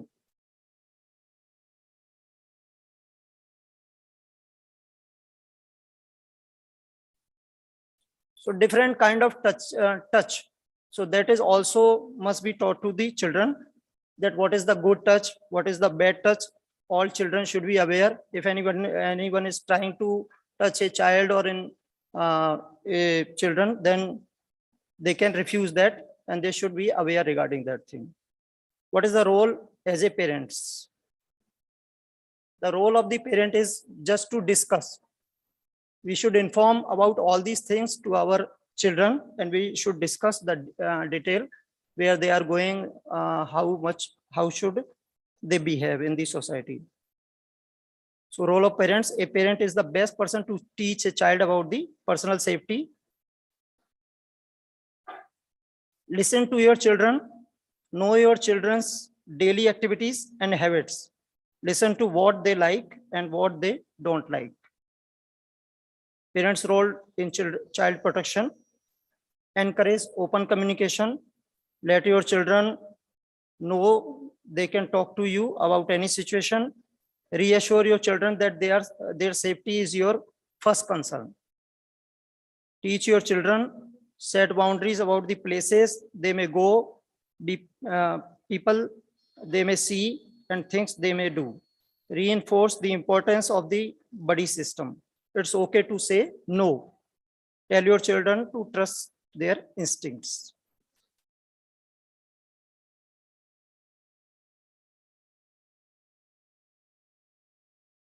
So there is no substitute for your attention and supervision. Supervision practice, safety skills with your child. So we should talk to our children regularly. But actually this is the scenario. We all are engaged with our digital mode, and in this picture you can see the childrens are also busy with their gadgets, and parents are also. So there is very less communication between the child and parents. What is the role of a school? A school should conduct awareness program, and this should be done frequently. The children should be accompanied by the staff, preferably female, at all places, especially whenever they are going in the toilets. There must be a CCTV to investigate any evidence and punish the culprit. And if the CCTV is installed in all areas, then the people will be aware that yes, there is a safety here. Timely lectures and practical exercises about the same. So a repeated awareness program that also can be done by the schools. What is the role of society or safety in the neighborhood? So make a list with your children of their neighborhood boundaries, choosing significant landmarks. Interact regularly with your neighbors. Tell your children whose homes they are allowed to visit. It is not a case कि आपका बच्चा गया बोल के गया कि मैं किसी और बच्चे के घर जा रहा हूँ and she visited somewhere else.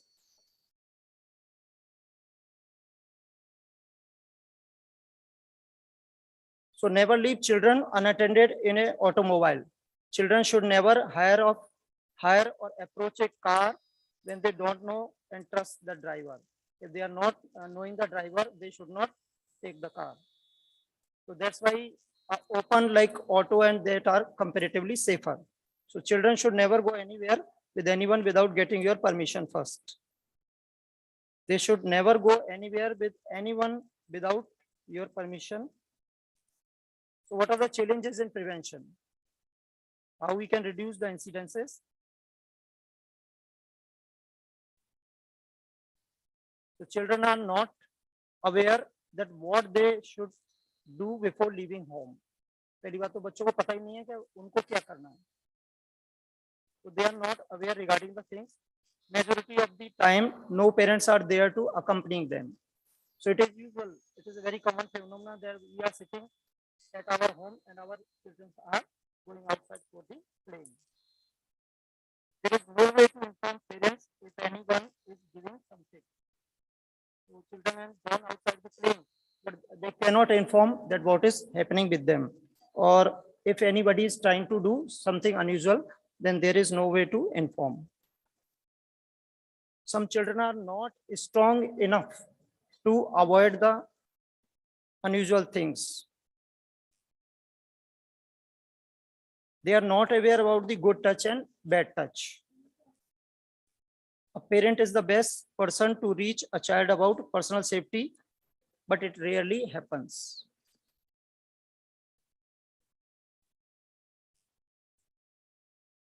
The parent don't have time for their children.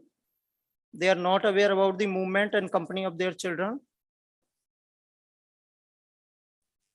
There may be some special cases in where the parents, one of the parent may be mentally unstable. They may be habitual drinker or drug abuser. That may be the reason of child abuse.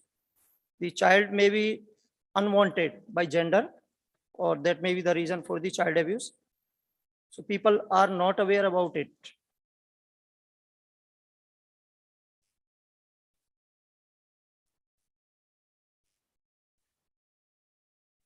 So these are the current scenario. you can see in this picture, this is a huge society. If someone is living in one of the flat and if children are playing in the playing area, suppose that child has moved to one home और वो अगर वहां से किसी के घर चला गया, I think it is almost impossible to find out that child in society for next 3 or 4 hours at least, if that person is not informing that yes, your child has come to my home, right?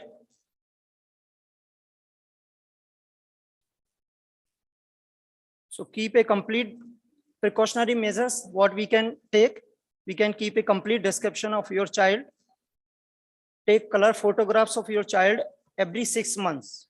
So recent photographs that should be there.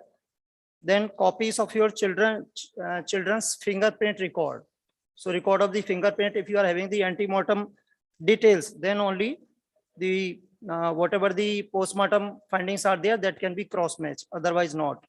If your child is missing, so keep a sample of your child's DNA also. That is also suggested.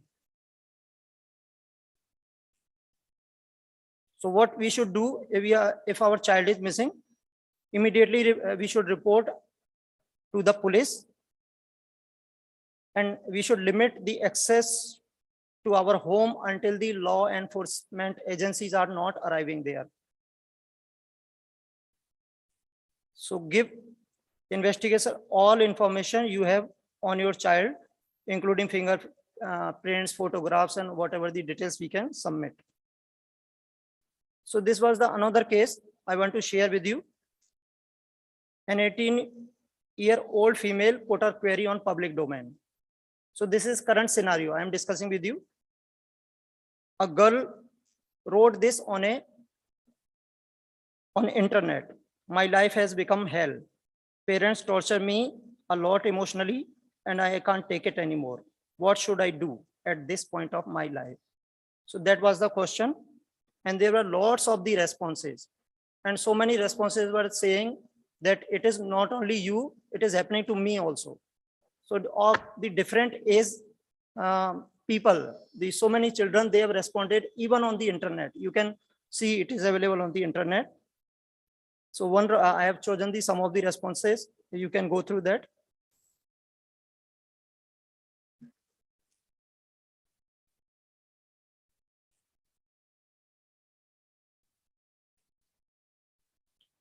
As I am not financially independent at the very present moment, so I can't leave. So one response was there, I want to run away from my parents, or I want to go away from my home and I will never return. So that kind of response was given by one responder. The second response is here.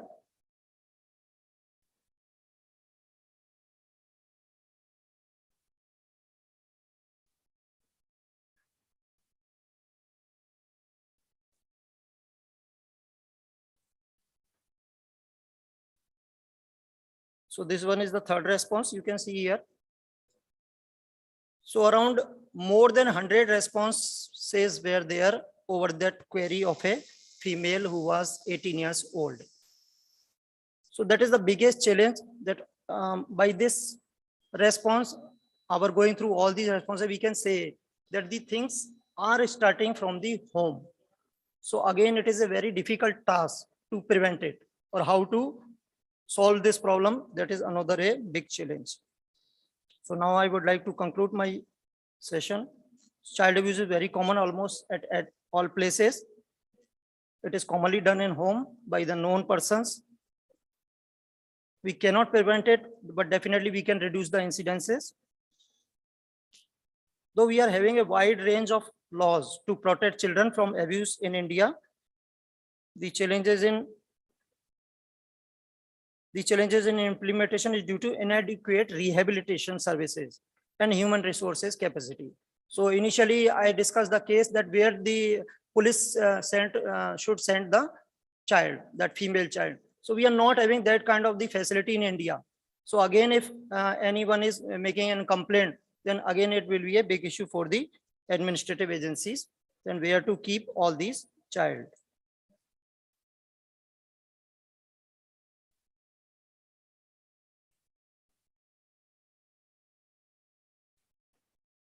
So I think. So with this, thank you all for patient listening.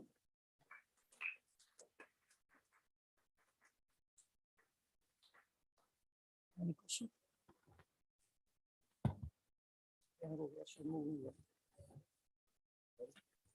Thank you, Akhilesh sir.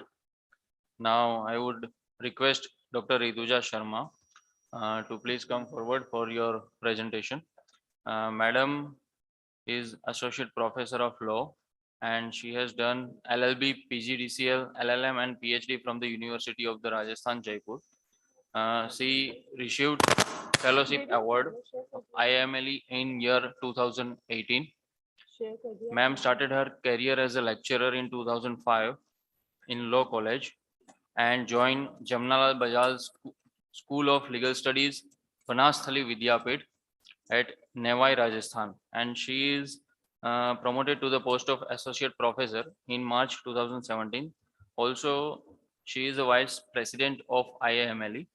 And Madam, I request you to conclude your presentation within 15 to 20 minutes if possible, as the time is constrained. Thank you very much. I'll try my best, sir. Thank you. Thank you.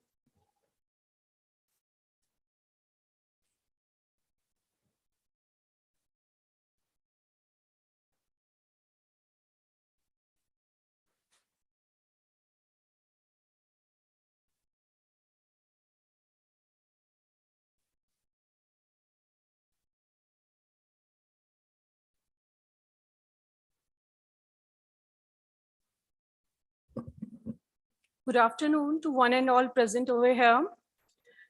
Myself, Dr. Rituja Sharma, and I'm going to give my talk on the topic, legislative measures to combat child pornography. As you all know, that child pornography is a very serious problem, not only in our country, but worldwide. And it has been well said by a senior advocate of Apex Court, that is the Supreme Court of India, Mrs. Mahalakshmi Pavani. She said that child pornography is spreading like cancer, and it would not be out of place to call it as a moral cancer, not on the ground of individual morality, but on the foundation of obscenity, which is in an offense under Indian Penal Code. If we move towards another thing, another aspect, I'll begin my presentation by giving some reference regarding cybercrime. As you all know that the cybercrime, the main ingredients of cybercrimes are these four. That is, such kind of crime are global in nature. Why it is global? Because it is there around the world. Whole world could be the crime scene. We cannot specify any single area as a crime scene. Therefore, we can say that it is whole world, which can be considered as a scene of crime. Second thing is that is intangible evidence. Intangible evidence here means that evidence may have been crashed, damaged, altered, encrypted. So we can consider it as intangible evidence. The third ingredient of cybercrime is silent in nature. Why it is silent in nature? Because there is no sign of physical violence. There is no sign of any struggle at scene of crime. And the last one is, that is substantial losses. Substantial losses, as the name suggests, it results in huge loss. More about these kind of crimes. These are the crimes which I have listed here. These crimes are against person or organizations like cyber stalking, trafficking, defamation, pornography, online gambling, cyberbullying, identity theft, and child pornography. Another thing, that is Another aspect of these type of crimes are that hacking, website defacement, DOS, virus and worm attack, IPR violations, and stealing trade secrets. Moving further, let's discuss about the timeline of pornography in cyberspace. If I talk about the timeline, in that case, internet pornography.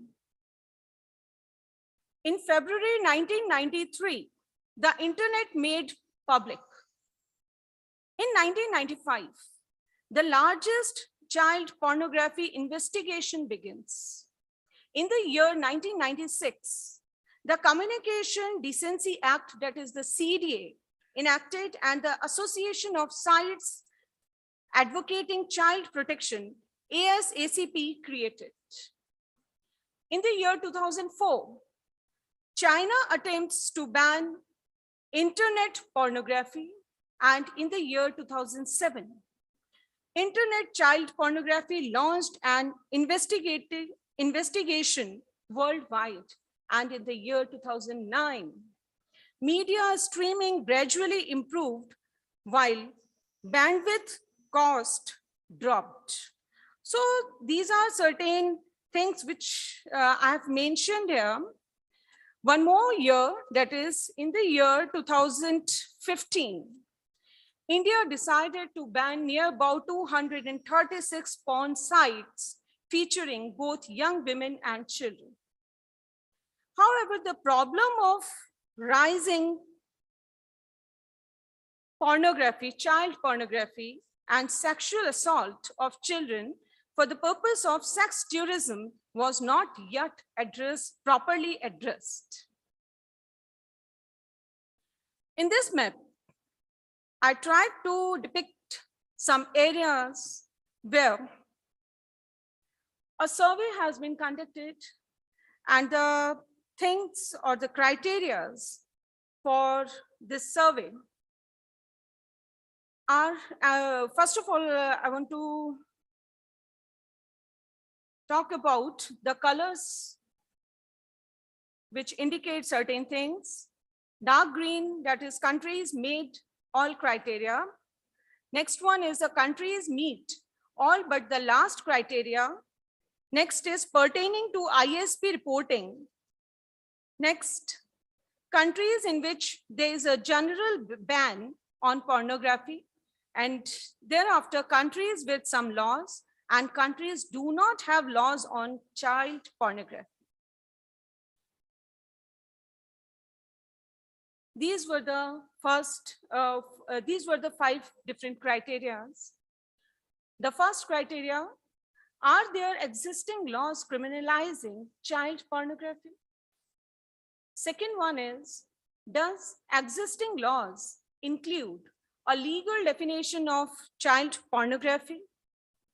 Next, is the possession of child pornography is crime? Next one is the distribution of child pornography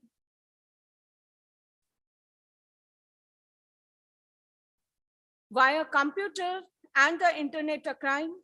And the last criteria: are internet service providers, ISPs, required to report suspected child pornography to law enforcement?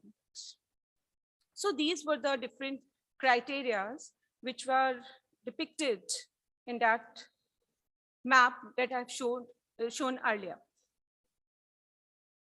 It was the result. Out of all the countries, number of countries meet all the criteria were 5. Number of countries meet all, but the last criteria pertaining to ISP reporting, 24. Number of countries do have some legislation especially addressing child pornography, 68. And the number of countries have no legislation at all that specifically addresses child pornography, 92. So this was the resultant of that survey.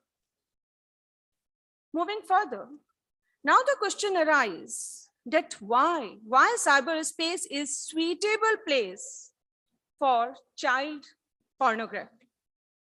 It is considered as a suitable place because the very first thing is the entry, that it is very much accessible for every person who want to go for child pornography, want to access for such kind of sites. So this is the very first thing.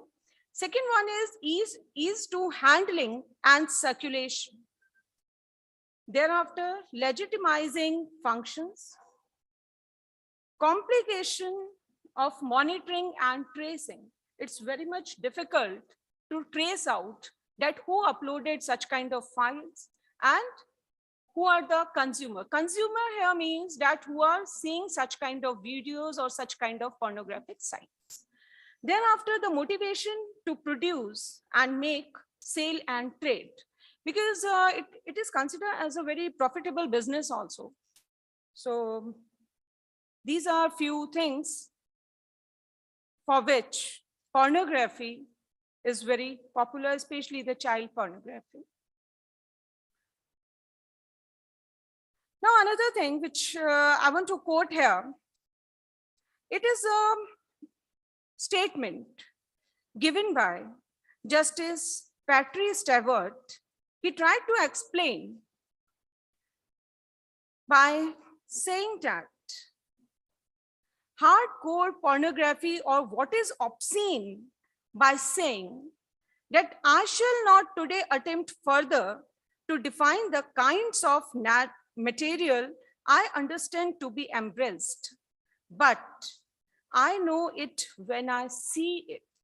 So without seeing that kind of site, we cannot find out the seriousness or the serious impact of such kind of sites and such kind of things on our young generation.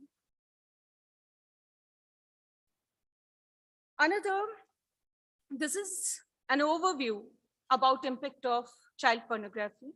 The increasing availability of pornography online has raised concern about the impacts it may have on children and young people.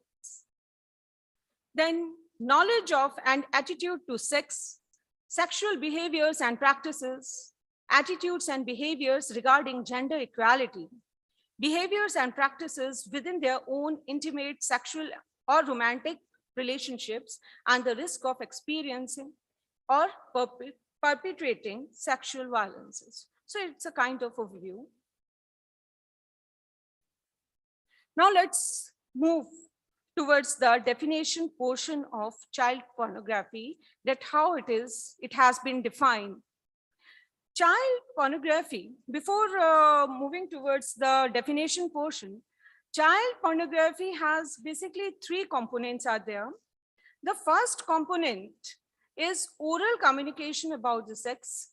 Second one is sending child pornographic data, real or simulated. And the third one is sending pornographic data to child. The visual depiction of sexually explicit conduct, which includes acts such as intercourse, bestiality, masturbation, as well as the lascivious exhibition of the genitals or public area, is considered as a child pornography or definition. But this definition is not very comprehensive. Another thing is, another definition has been given under OPSC outlines, where child pornography as any representation by whatever means of a child engaged in real or simulated explicit activities, or any representation of the sexual part for primary sexual purpose.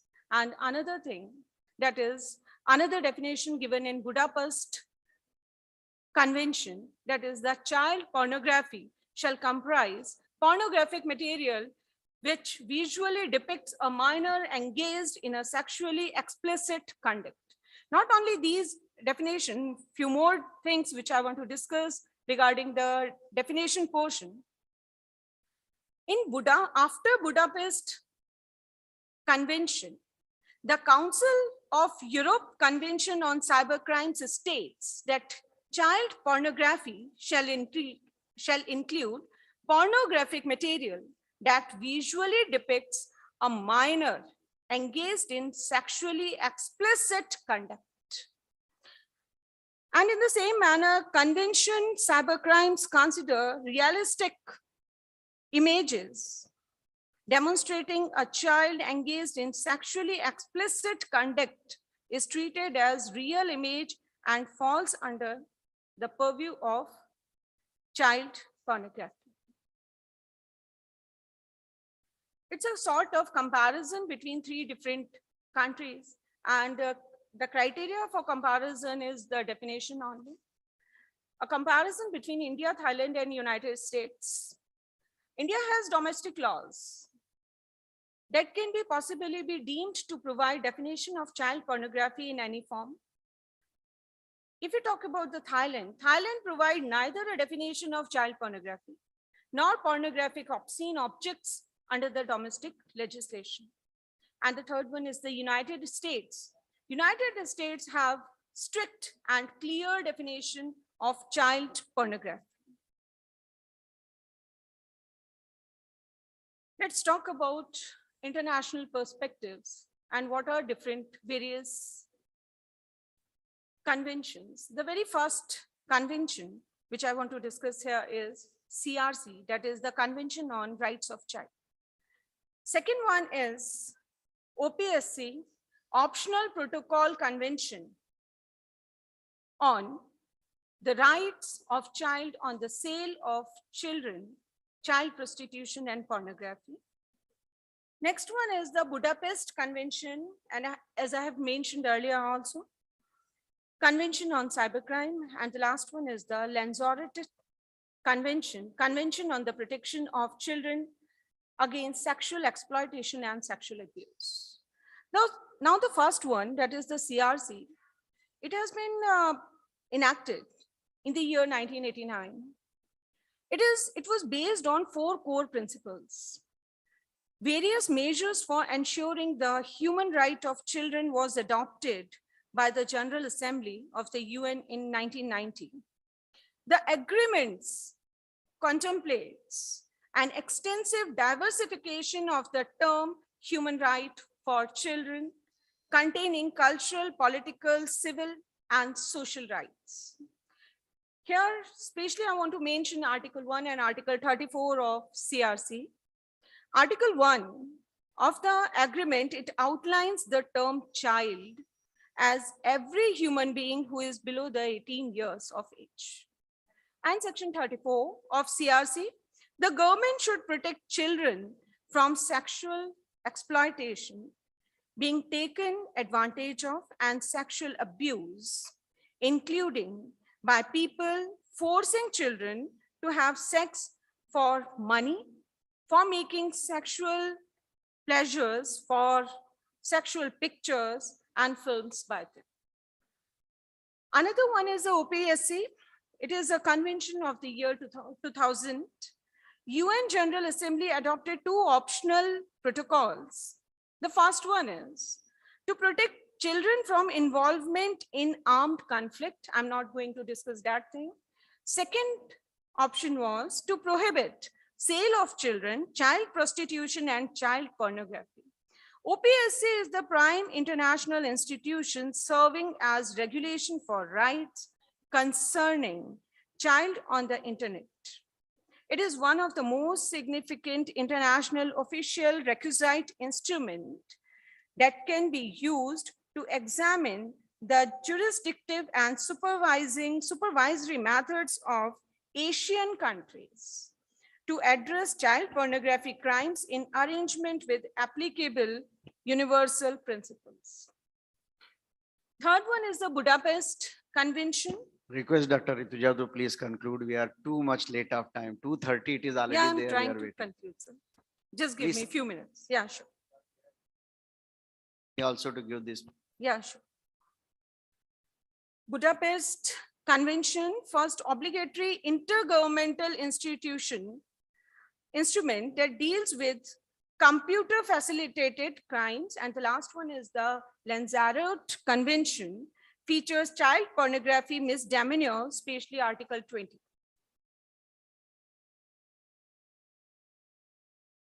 If you talk about Indian perspective, then child pornography in any form of media that uses a child for the determination of sexual indulgences, as well as it includes any depiction of the sexual organ of the child.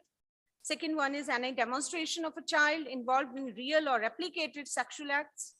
Third one is any indecent or obscene representation of a child.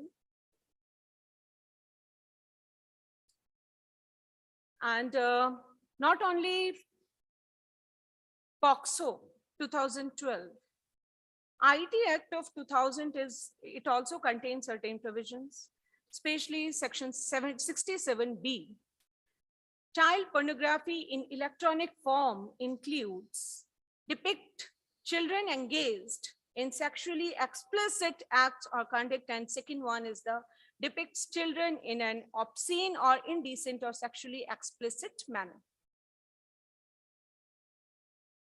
Moving towards the legislative measures, the main instrument at international level, we have already discussed about these instruments. And if we talk about India, then these are few laws to tackle such kind of problem. IT Act 2000, IPC 1860, and POCSO, and National Cyber Security Policy of 2013. You must have heard about these two controversial judgments, Libnus versus State of Maharashtra and Satish versus State of Maharashtra in the year 2021 on. Now, I want to give few suggestions regarding how to curb such kind of practices. The very first is need for more specific and precise definition of consumer protection under IT Act of 2000. Second one is to create awareness among people about the effect of this dangerous threat to society, and sensitizing and training of law enforcement agencies, judiciary, intermediaries, internet service providers, cyber cafes, etc. Third one is hackers also crack websites and post pornographic materials. Therefore, their action are to be curbed by stringent laws. Fourth one is young net users must keep in mind that they must not disclose their personal identification in chat room, face-to-face meeting programs without their parents' consent. And the last but not the least, that need to know more about pedophiles to help teach them to deal with their desires in ways that do not threaten children. So these are a few suggestions on my part, and followed by few key messages that nearly half of the children between the age of 9 to 16 experience regular exposure to sexual images. Young males are more likely than females to deliberately seek out pornography and to do so frequently. Pornography use can shape sexual practices and is associated with unsafe sexual health practices such as not use condoms and unsafe anal and vaginal sex. Pornography may strengthen attitudes supporting of sexual violences and violence against women. And the last one is pornography and its impacts need to be situated within a broader framework of primary prevention and supporting the sexual safety and well-being of children and the young people. With this key message, I'll finish my talk. Thank you.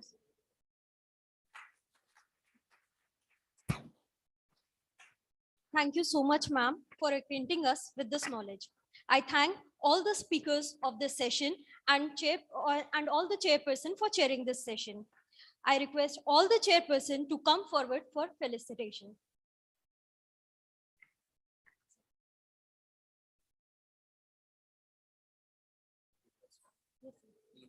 Yes, sir. Yes, sir. Yes, sir.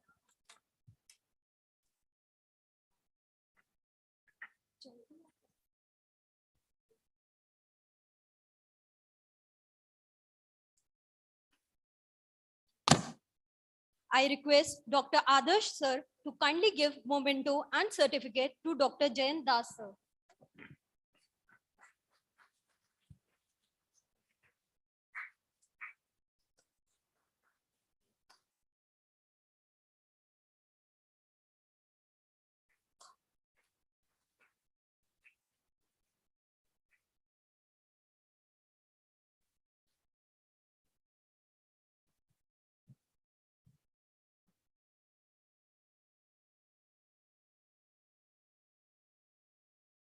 Dr. Vikas Meshram sir to felicitate Dr. Akhilesh Pathak sir.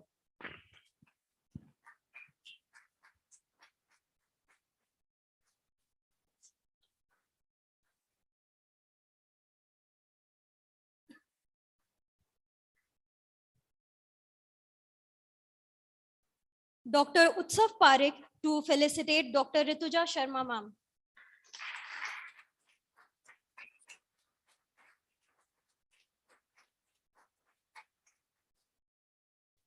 I request again to Dr. Adarsh sir to felicitate Dr. Manoj Kumar Mohanty sir.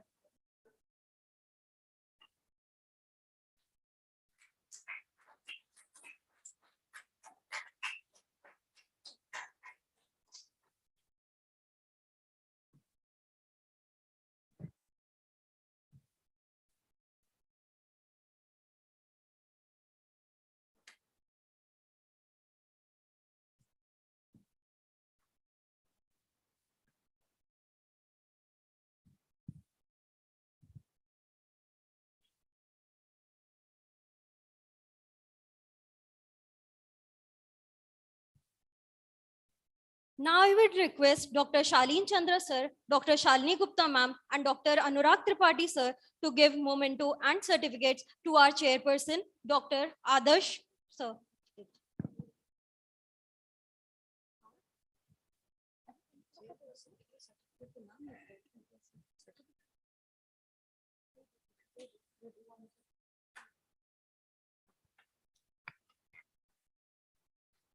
Dr. Vikas Meshram sir.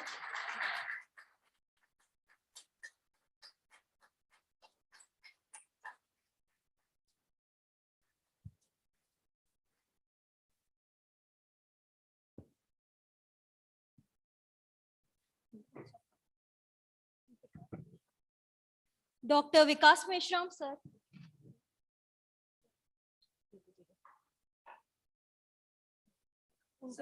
Dr. Utsav Parekh sir.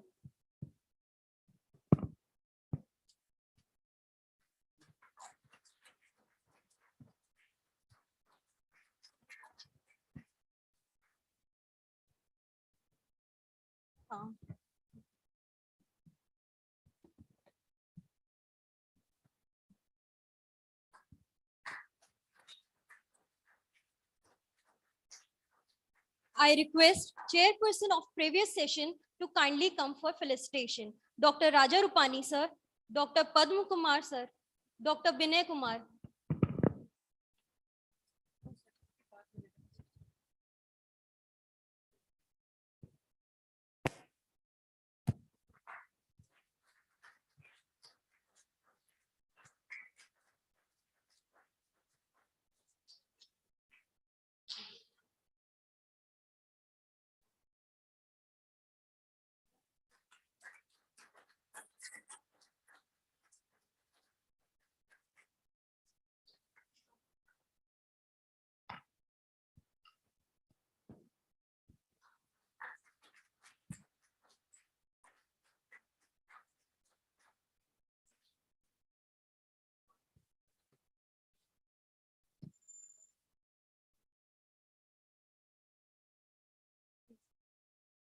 With this, we come to the end of this session.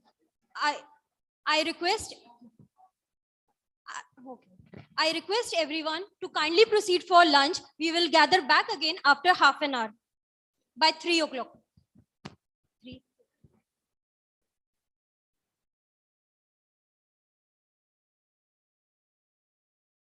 Also, there is a break for half an hour. We will gather back again by 3:15. Thank you.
भैया light बंद कर दो, disturb करती है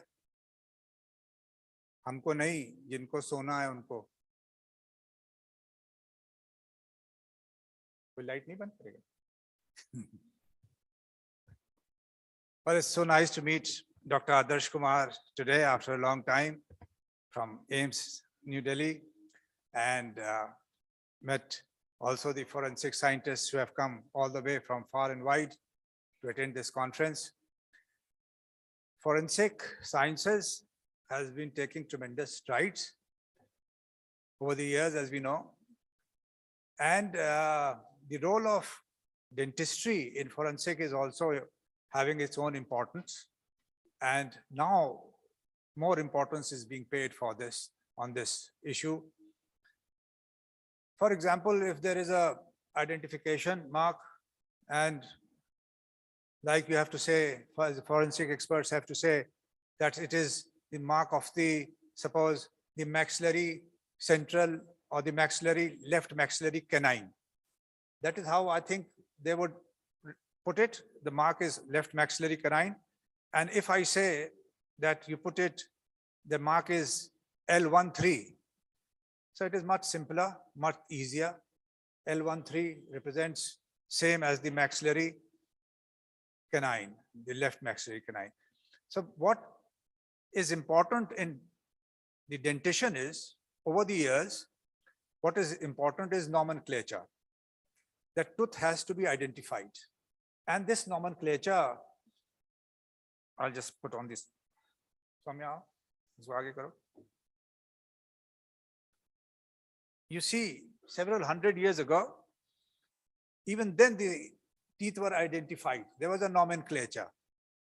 And because it is important how to communicate amongst the dentists or the doctors, how to communicate with the students, and how to communicate most importantly with the patients, because our main stakeholders in the profession are the patients, and they have to be communicated.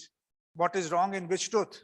So that is the way of tooth numbering system. And if you see that, what is this saying? Molaris secundus superior sinister. This is how they used to name it at that time, 400 years ago, 500 years ago. This is molaris. Molaris is a molar. Secundus is second. Superior is upper. And sinister? Anybody? I'm sinister, I'm sinister. It is left. The left-handed people were believed to be sinisters at that time. I'm a left-hander. They still, my faculty believes I'm quite sinister. That's all right. So you see, so the left upper second molar has been named in such a large sentence. It is like this. So now that is why over the years, this tooth nomenclature has been derived, designated, designed by various people over the years, and various tooth numbering systems have come over the years. Most of them have been discarded, and we are following a particular system which is known as the FDI system, which is the American system.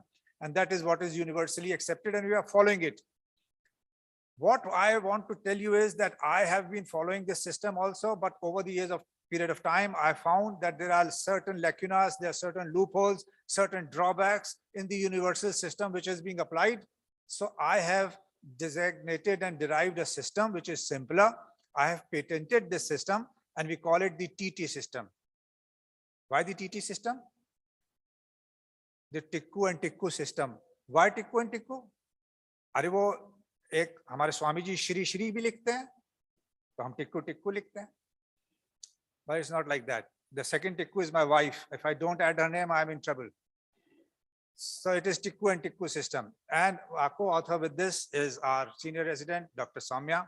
She also has been a part of this study. So we have designated a tooth numbering system, which I believe is a simpler tooth numbering system. It will be beneficial to the forensic experts also. You need a system which is simple to follow, and which you can all follow, and you can put it in a simpler way. So that is what I just want to brief you about.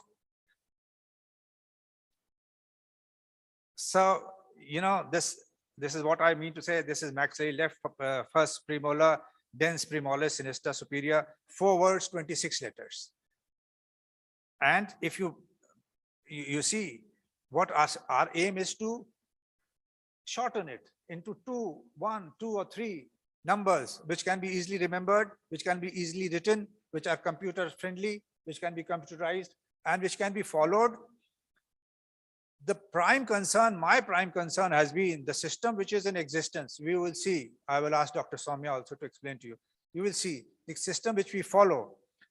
The dentists can communicate with that system, though even the dentists find it difficult to communicate. There are errors. Our third year and the final year students find it difficult to communicate because it's a complex system.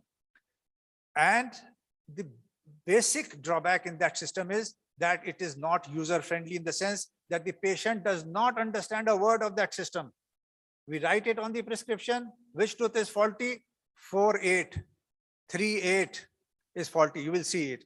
That is a problem in 3-8. Now 4-8. Now everybody in the world knows that there are only 32 teeth in the mouth. And any number exceeding 32, the patient gets confused. 4-8, मुंह में दांत तो 32 हैं, ये 48 दांत कहां से आ गया?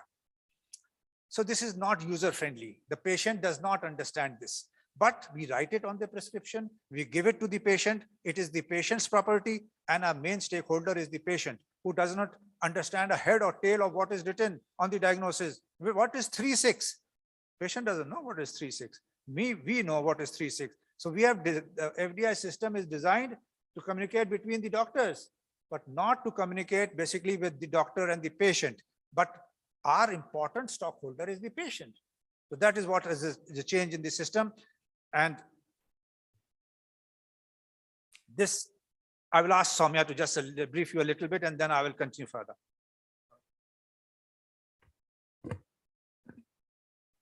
Thank you, sir. So we'll be briefly covering this session, this lecture into 3 portions. First, I'll be talking briefly about the currently used numbering systems. Then we'll see the proposed system, and then the comparison between the older number systems and the proposed TT system. So to give you an overview, everyone knows this. We have been following Zsigmondy-Palmer system, universal system, FDI system. They have been given since the dawn of dentistry. They are followed in some specific parts of the country. Some are followed in some other parts of the country, and some are totally not in use these days. The FDI numbering system adopted by ADA since 1994. It is the universally accepted system, as many of the undergraduate students must be familiar with this tooth numbering system. The first digit indicates the quadrant moving clockwise around the dentation, that is 1 to 4. And the second digit indicates the tooth type, that is incisor to the molar. Now, the problem with this is no doubt it is scientific, it is geometrical, it makes visual, cognitive, and computer sense, but it does not include the patient's perspective. As I said, that the maximum number of teeth that the patient knows is 32. So he does not understand what does a letter that is written as 4-6 or 3-6, what does it mean? The jaw quadrants are not numbers as per the patient's perspective. The patient do not understand what is 1, 2, 3, 4, the first letter of the FDI system. And again, it is especially confusing for the undergraduates, interns, and the fresh graduates.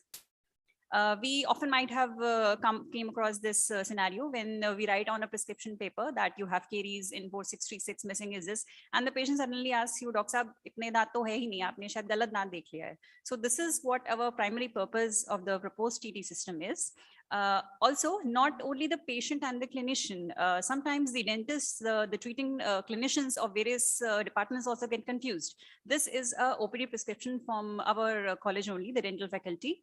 The patient came to the department in oral medicine and radiology, and the seeing dentist must be following the FDI system, so he wrote IOP with respect to 3-6. Now the patient came to our department, and the diagnosing clinician wrote it in again Zsigmondy-Palmer system, and then again he or she might have wrote it down in the FDI system, and then in the end, when we see the advice, it is again written in Zsigmondy-Palmer system. So there are like 2 systems that have been following one after the another in one single OPD ticket. So this also creates confusion between the dentists. Also, there is no provision for the retained deciduous teeth, the impacted teeth. There is confusing documentation. For example, in the universal system, the tooth number 11 is the left maxillary canine. The same when followed in FDI system, 11 indicates the right maxillary central incisor, not the left maxillary canine. And Zygmundi-Palmer is even more confusing because we need to draw these two lines, the vertical and the horizontal lines. So to sum it up, they are not computer codable. The current systems, they are confusing. The coordinates are not specified and often they are misinterpreted. The consequences can be grave. Often we see the clinicians, they treat the wrong teeth are extracted, and they in turn lead to clinical and mishaps and medical legal issues.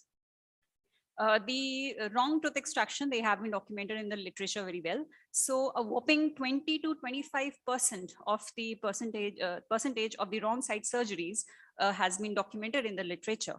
And majority of them were due to, as I mentioned, ambiguity regarding notation of the molar teeth. So we can have grave consequences of these ambiguity regarding the tooth notation. This is a very historical monument that we have here in Lucknow. Since we are in Lucknow, I would like to, sir, to speak a little about the historical monument. No need to. This is the site of the mutiny of 1857, Dr. Adarsh. This is, you have seen it. Everybody sitting here must have seen it. This is the site of the mutiny of 1857. जिसको गदर कहते हैं. But you see, it is the mutiny is called by the British historians. The Indian historians put it as the first war of independence. It is not the mutiny. But this is the site here, and my bedroom window incidentally overlooks the residency. And there's a big graveyard there also. So then we come to the Tikku and Tikku.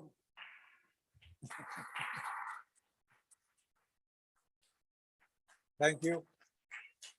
This is the first tooth numbering system designed by an Indian in India.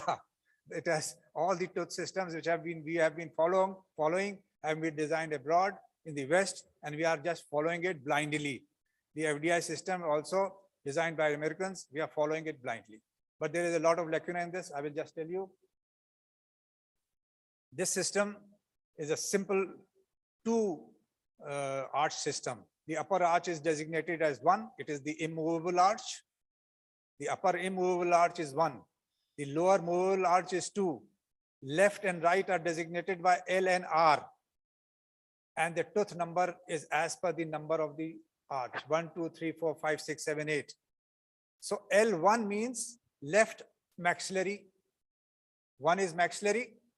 So L1 is left maxillary, and 1 is the tooth incisor. So L11 is the maxillary central incisor.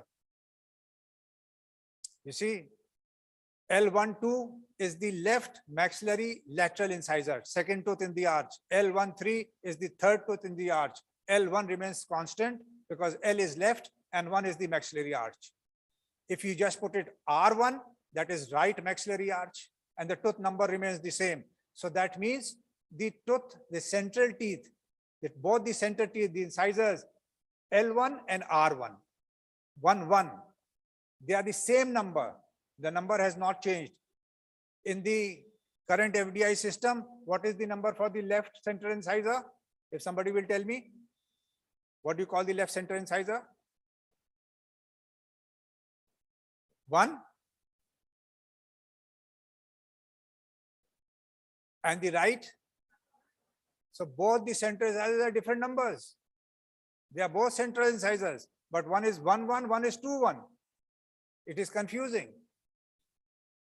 In this nomenclature, this number of the teeth remain the same. It is only L1 and R1. L1 is the left maxillary arch. R1 is the right side of the maxillary arch. 2 is the mandible. So L2 is the mandibular left arch, and R2 is the right mandibular arch. The number of the teeth remain the same. 1, 2, 3, 4, 5, 6, 7, 8. Do not exceed 8. L1 is the left maxillary and 8 is the third molar. L1, 8, left maxillary, third molar. The number does not exceed the 8 number of teeth. It does not go to 46, 36, 38. So it is not confusing to the patient. The patient will understand it, the students will understand it and make lesser faults with these systems. You see, this is how it is.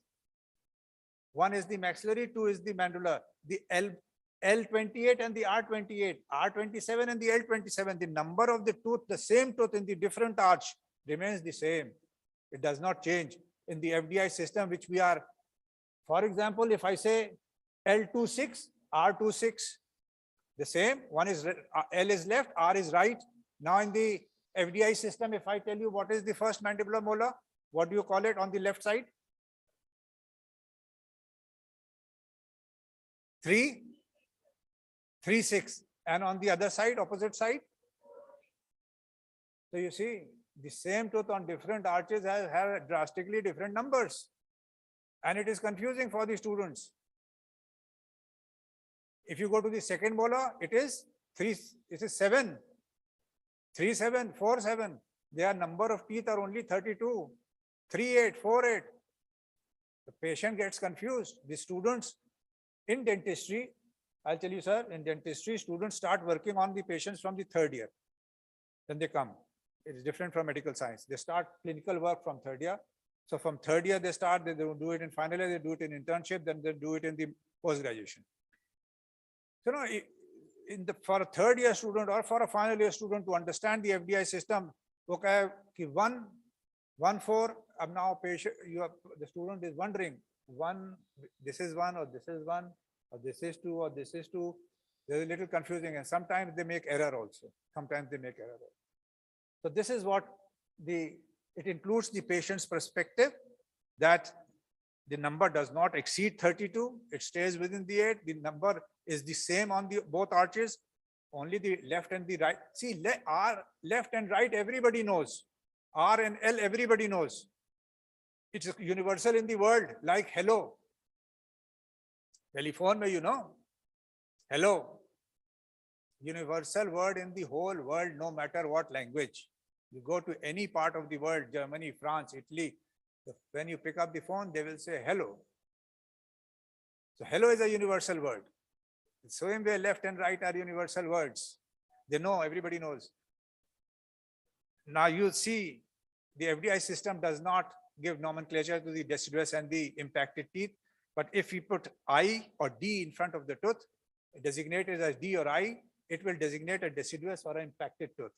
Now for the forensic scientists also, if you have to, say that this is the bite mark of the left 1, 2, 3, or the bite mark of the right 1, 2, 3. So 1, 2, 3 remains the same. It's the left and the right side only. So it is easier. It is, we feel it is a simpler and a easier because we have divided the arch into only 2 segments. 1 upper and 2 is lower. In the FDI system, the arch is divided into 4 segments, 1, 2, 3, 4. And that makes it more confusing. This is what we want to tell you.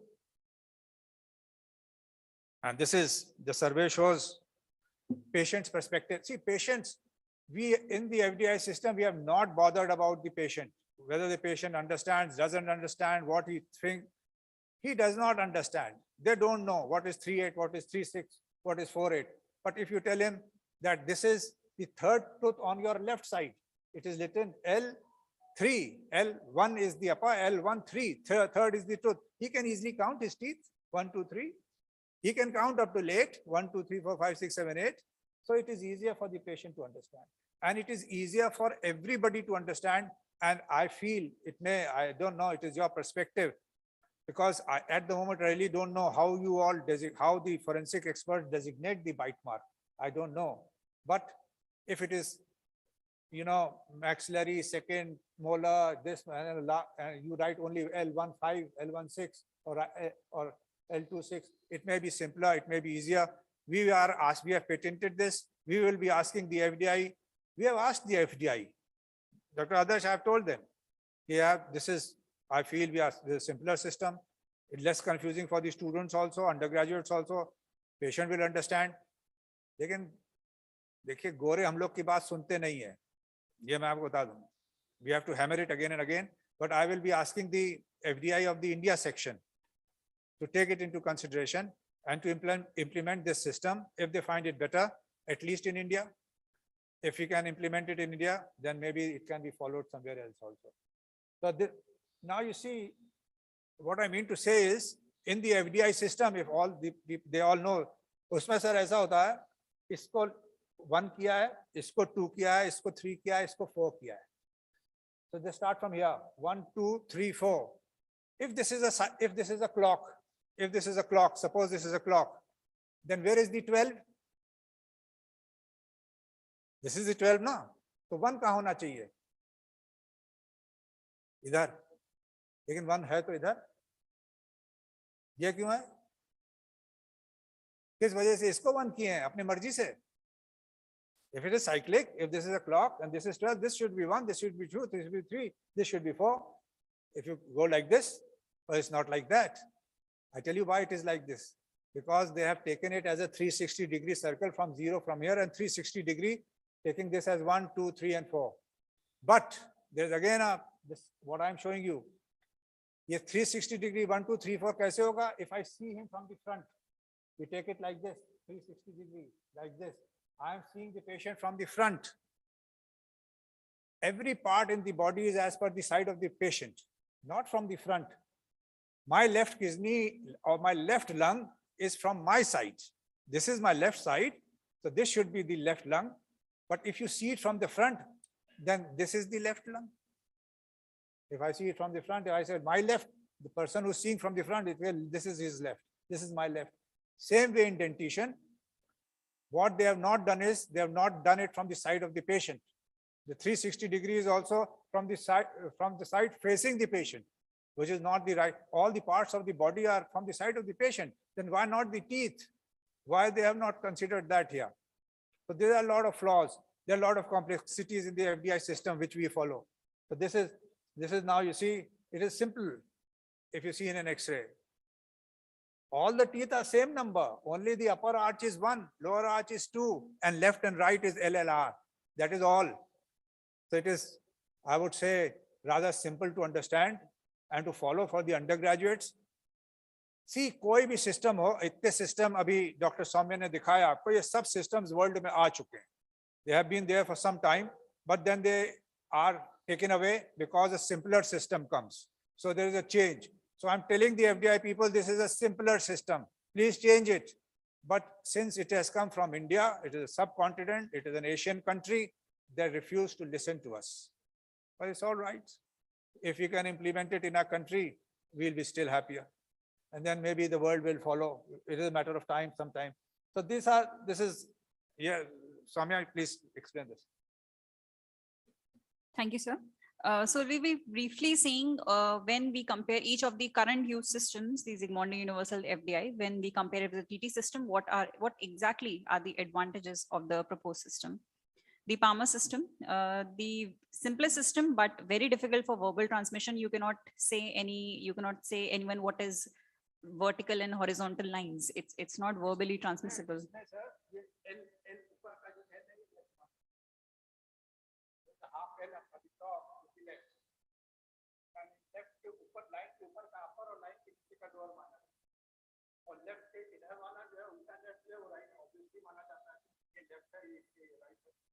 But this system cannot communicate.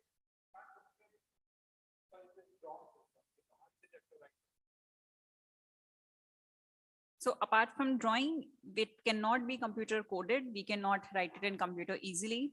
Whereas the TT system, it is easy for communication and it is computer friendly.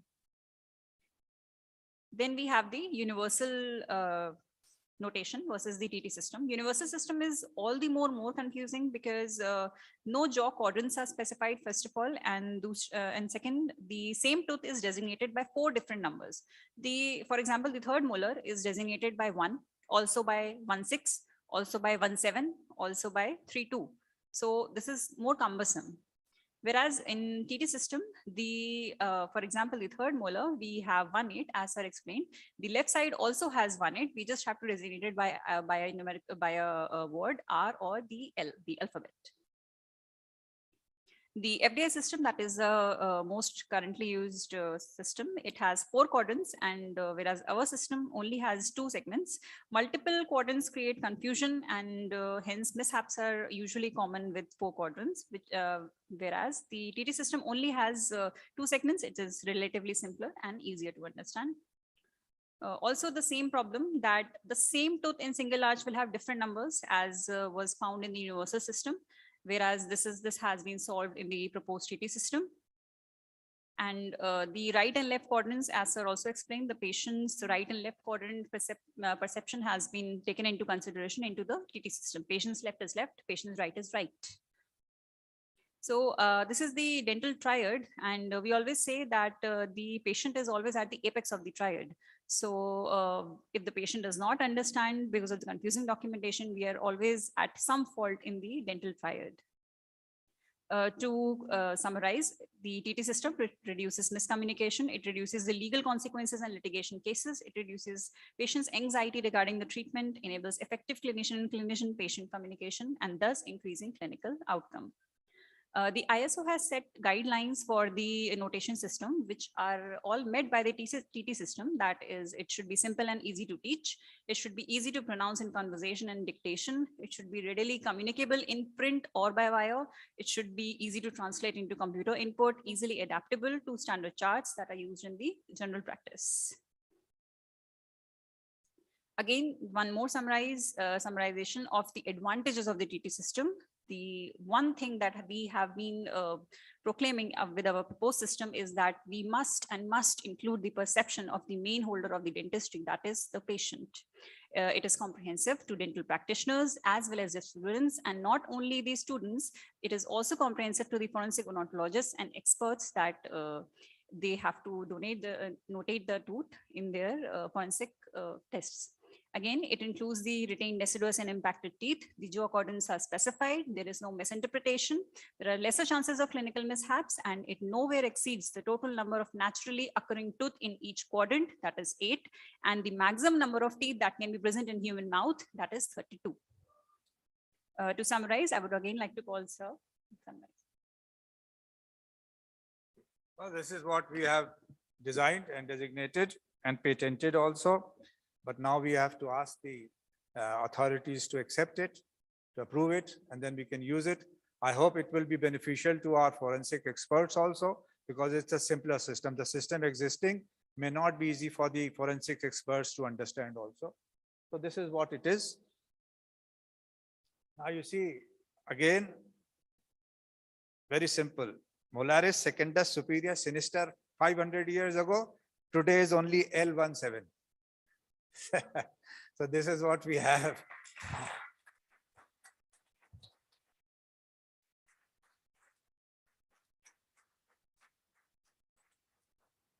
So you see, boys and girls, dear colleagues, the life is all about healing touch, where disabilities and complexities are overlooked with the warmth of unconditional love.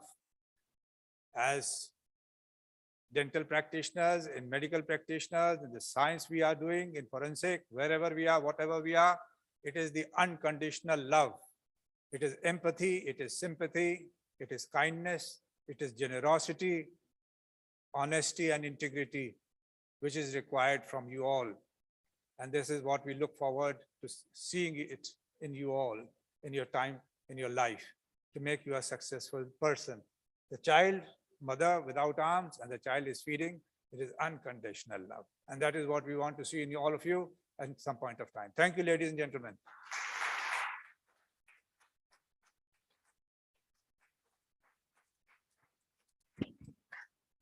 Thank you, sir. I thank Dr. Tikku, sir, and Dr. Soumya for this excellent presentation and for developing this very logical and very lucid classification of teeth, the numbering teeth and numbering system.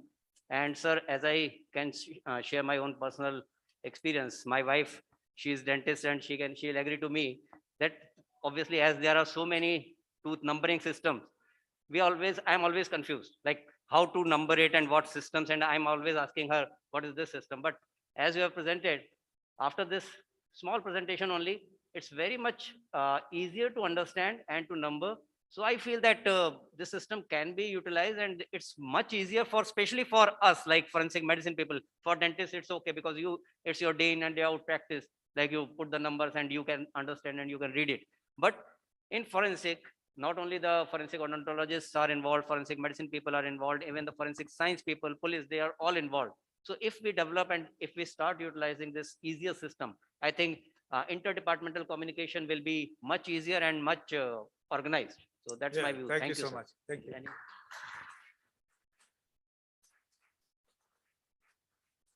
Thank you, sir, for very nice presentation. First time we have think that some innovation has been occur in India, that is TICO and TICO classification. That's that. Any questions from the audience? Yes, Yeah, please, yes. Dr. Vikas.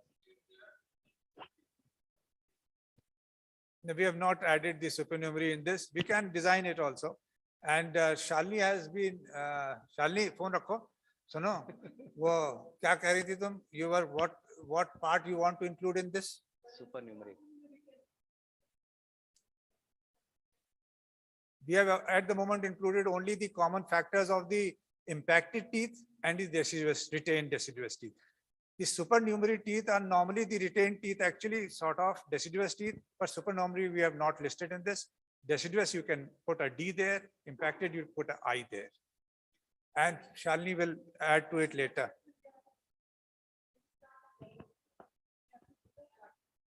Sir, so maybe you can add S to the supernumerary, so R12 or like S something. So We can that add can it. be added We supernumerary. can do some modifications. But I wanted the basic system to be accepted first before we go into any changes. Let's have the basic system. You know, if there is acceptance to this first, then we can go further in this. I think, sir, there are no words I can appreciate you. Kudos to your exhaustive, and this is path-breaking. It's a path-breaking, simple thing, but it will really reshape the whole numbering system. Thank you, Dr. Thank you, Dr. And Adarsh. being from forensic medicine, what I can think of that at least this system, we can recommend it through the forum of Indian Academy of Medical Legal Experts. We'll be having our governing council meeting day before tomorrow, day after tomorrow, and then we all will be discussing, and through that forum, we will recommending it to the concerned authorities. That will be a great help. Not Thank only you. that, being a member advisory board to the International Committee of Red Cross as well as member of Interpol, I think I will also recommend at that place also that this is for the forensic purpose. That's good. This is probably the best one. Thank you, sir. Yes. Thank you, sir. There's no doubt about that. And I think as the supernumerary teeth and all these can be worked up.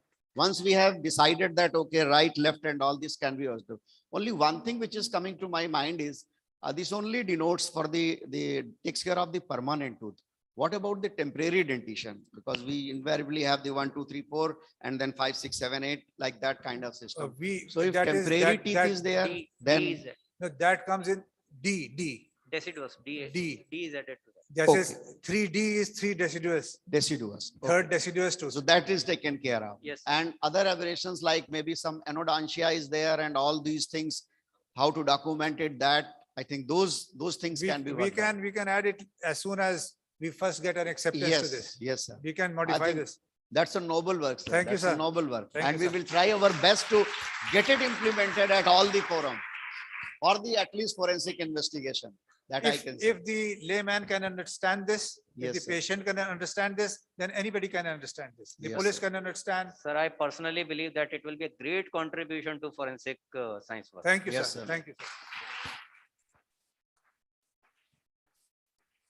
Sir one more Dr. Akhilesh has a question. Sir इसीलिए बोला कि forensic science में sir we will add some cuspal traits also to this and it will be a very integral part of हमारा जो yellow form और pink form होता है sir. Oh, that's up to you. Yes, You can sir. modify I it. will add it to the forensic Add to part. the Akhilesh basic. has- Yes. Sir, it's the Interpol form. ठीक है. Yes, sir.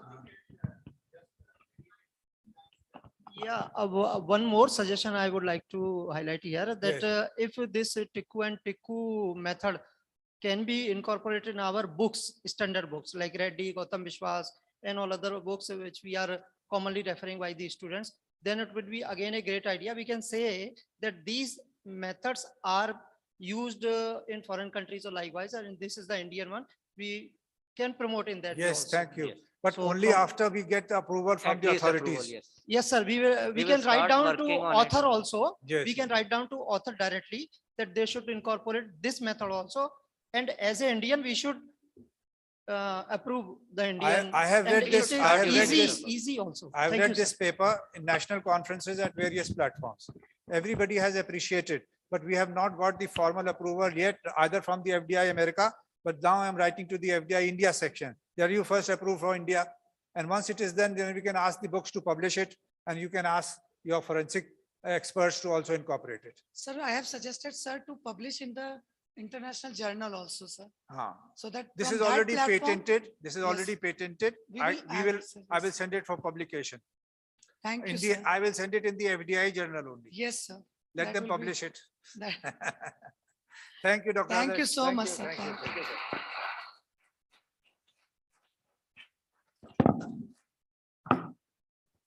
Thank you, Dr. A.P. Tiku, sir, for such an innovative and knowledge-packed session.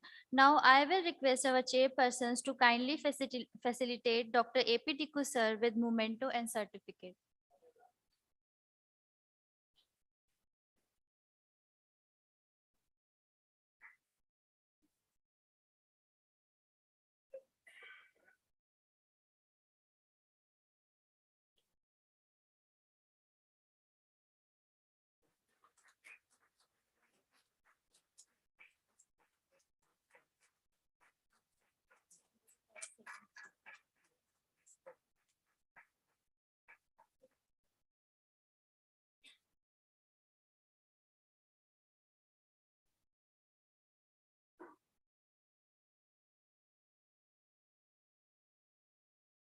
Now, I will request our Honorable Chairperson, Dr. Pragnesh Parmar, sir, to introduce our second speaker, Mr. Faninder B.N.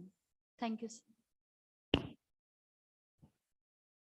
Good afternoon, everyone. It's my honor to introduce Mr. Faninder B.N. Sir has done his MSc in cyber security. Thereafter, sir has done LLB, LLM in torts and crimes, and PGDHRL from National Law School of India, Bangalore. Sir has completed his diploma in forensic documentation and fingerprint examination. Sir has more than 13 years of experience, and sir has examined more than 5,000 cases and deposited in more than 500 cases as forensic expert. And he has cross-examined various forensic experts as advocate also. Sir has been appointed as court commissioner in various cases by law of courts, and his forensic reports has resulted in conviction also in many cases. Sir is working as a chairman and managing trustee of one NGO that is a Clue for Evidence. And sir has been awarded as dedicated teacher by His Excellency Hansraj Bhardwaj, who is the governor of Karnataka. So today we are happy that sir is delivering one topic on the current theme of child abuse. That is the topic is the unwarranted exposure of children to social media results in abuse.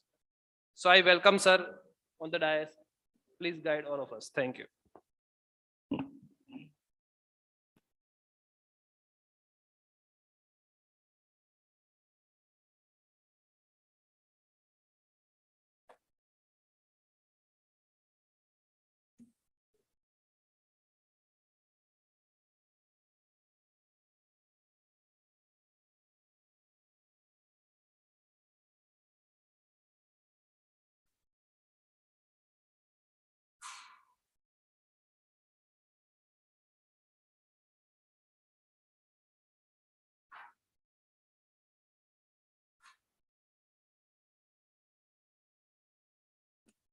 Good evening, everyone. Let's have a better evening, please. Good evening. Thank you.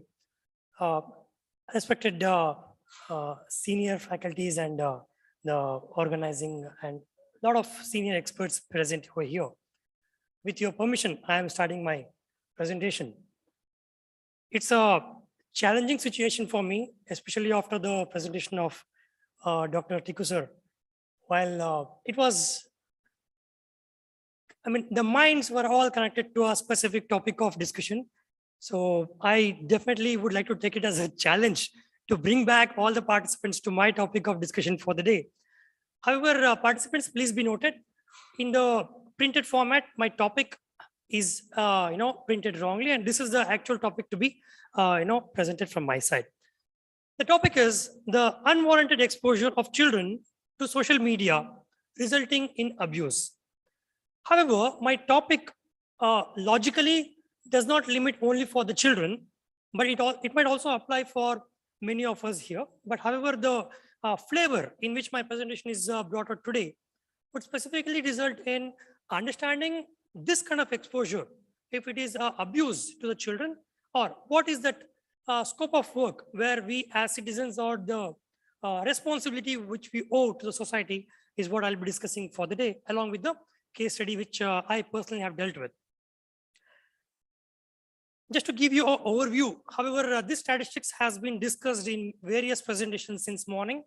Just to refresh where we actually stand today, is that around 80% of the children in around 25 countries report feeling in danger of sexual abuse or exploitation online.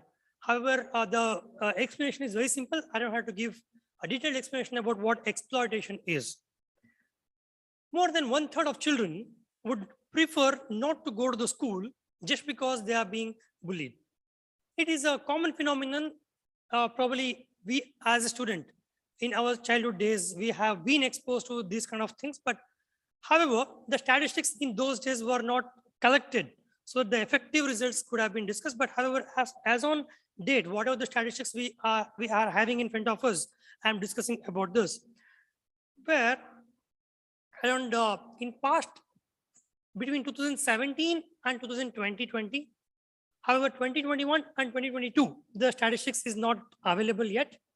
Between this period, around 24 lakh online sexual abuse cases, especially for the children, has been reported. However, we are only discussing about what has been reported, but not how many cases we have seen the convictions. So convictions we discuss as a separate topic, but this is only discussing about the cases which are reported. And yet, different speakers since morning have been discussing that whatever the cases are reported is just nothing when we actually look into the actual scenario, which might not have been brought to the notice so far. Yes, very, very important for my for the presentation is that approximately 7% of the Facebook users are between 13 to 17 years. This is official data which can be confirmed, because to use the Facebook, the minimum age is recommended to be 13 years. So for that reason, 13 is what the number which is taken here. But we all know, we would have witnessed among our circle that people or the children who are younger than 13 years also could be accessing certain social medias without being questioned by the parents or the guardians. And sometimes parents feel so proud. Look at my child, he's using Facebook at this age only. So to a certain extent, this has been a kind of, I mean, I don't know what the right word to be used, but what I see is that it's not a right culture which the parents are showing to the young generation especially. And this is something which I would like to conclude in end of my presentation, that this is something which is leading to the abuse of the children. 47% adolescents have moderate and 24% have high level of internet addiction. However, this is just a data which I derived from the internet. However, I was not convinced on what grounds they have categorized it to be a moderate use, or on what parameters they have considered to be a high level of addiction. But when the word which is used as high level, which is definitely makes us understand that something which is beyond the reasonable permitted limit of usage, that is extraordinary usage of the internet, is what we can understand from this number. Yet, we are fighting many such aggregators on the internet, which includes the people like Facebook. I mean, when I say Facebook, Instagram, though it is owned by the same company, but for the understanding purpose, both are two different platforms for usage. They have different netizens for Facebook, different netizens for the Instagram. So for that reason, I have defined it to be two different platforms. WhatsApp, Pinterest, TikTok, Tumblr, Snapchat, these are few aggregators of social media where many of the youngsters feel it as their bare minimum requirement to be in par with the culture, with the age of the children. Some students also feel if they are not present on these platforms, they are actually deprived. So this is the culture at which we actually are, being in the society today. However, for some, it is a kind of pleasure, but for some, to meet up with the competency of their age group, they end up doing this with intention or without intention. They still end up being the members of these kind of platforms. However, just being a member is not a threat. But when they do not know why they are on such platforms, what is the ultimate motive of being in the platforms, this is where the threat actually arises. It's not just a social reputation that one should be on this platform today, but it is essential that why people should be coming onto this platform must be defined. Yes, to fight all these regulators or aggregators, I would like to call it as aggregators, we have one, which is the regulatory body, which is our Ministry of Electronics and Information Technology in India. Recently, they brought out a guideline to bring all these aggregators to the legal books of account. When I say legal books of account, it is also true that these aggregators do not cooperate for the investigation of the police cases. Whenever you report on such, any kind of social media crime, where you need some data from any of these aggregators, they end up saying that as per our internal company policy, we do not cooperate for investigation. There has been several cases which police, even in spite of taking the warrant from the courts, the companies did not cooperate for the effective investigation by providing the data. To bring these companies to the regulatory and to facilitate effective, timely and proper investigation, the ministry recently moved the guidelines for these intermediaries. However, I would recommend to find the actual meaning of intermediaries as per the Information Technology Act. So this actually has a definition which actually means someone holding the data of another person, and this person do not have any interest about that data.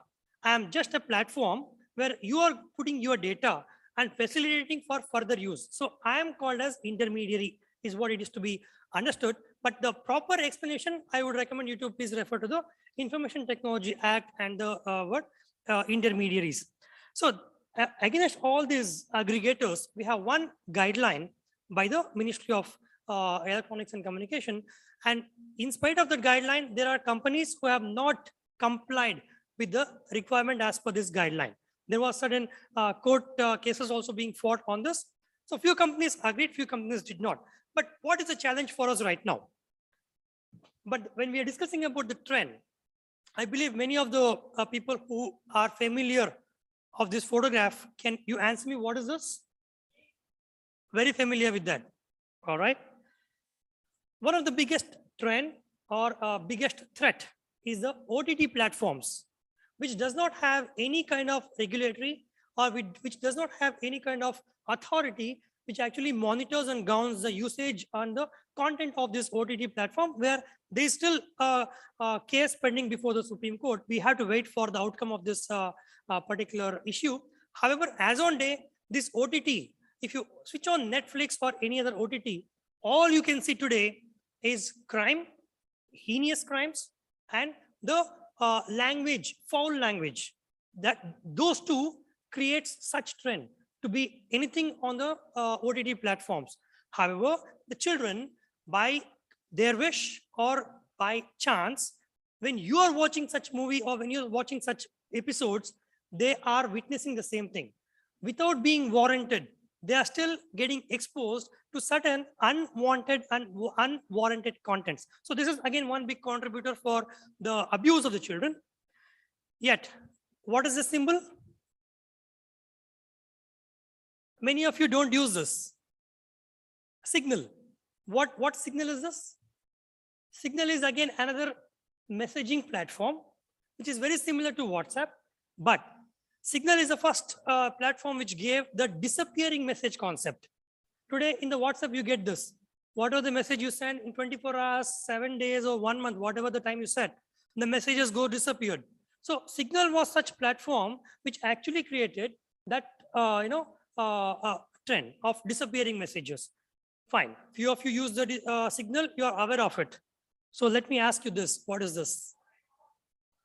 So apart from this team of people, okay, I believe many of us do not even know what this platform is. And it is the trend which is being in practice today, because the children who are obligated to use the online classrooms ke liye, whatever the systems what they use, and mobiles or the computers what they use. For mobiles, it might have a SIM card with WhatsApp connectivity. But what happens to the laptops? Laptop doesn't have a WhatsApp.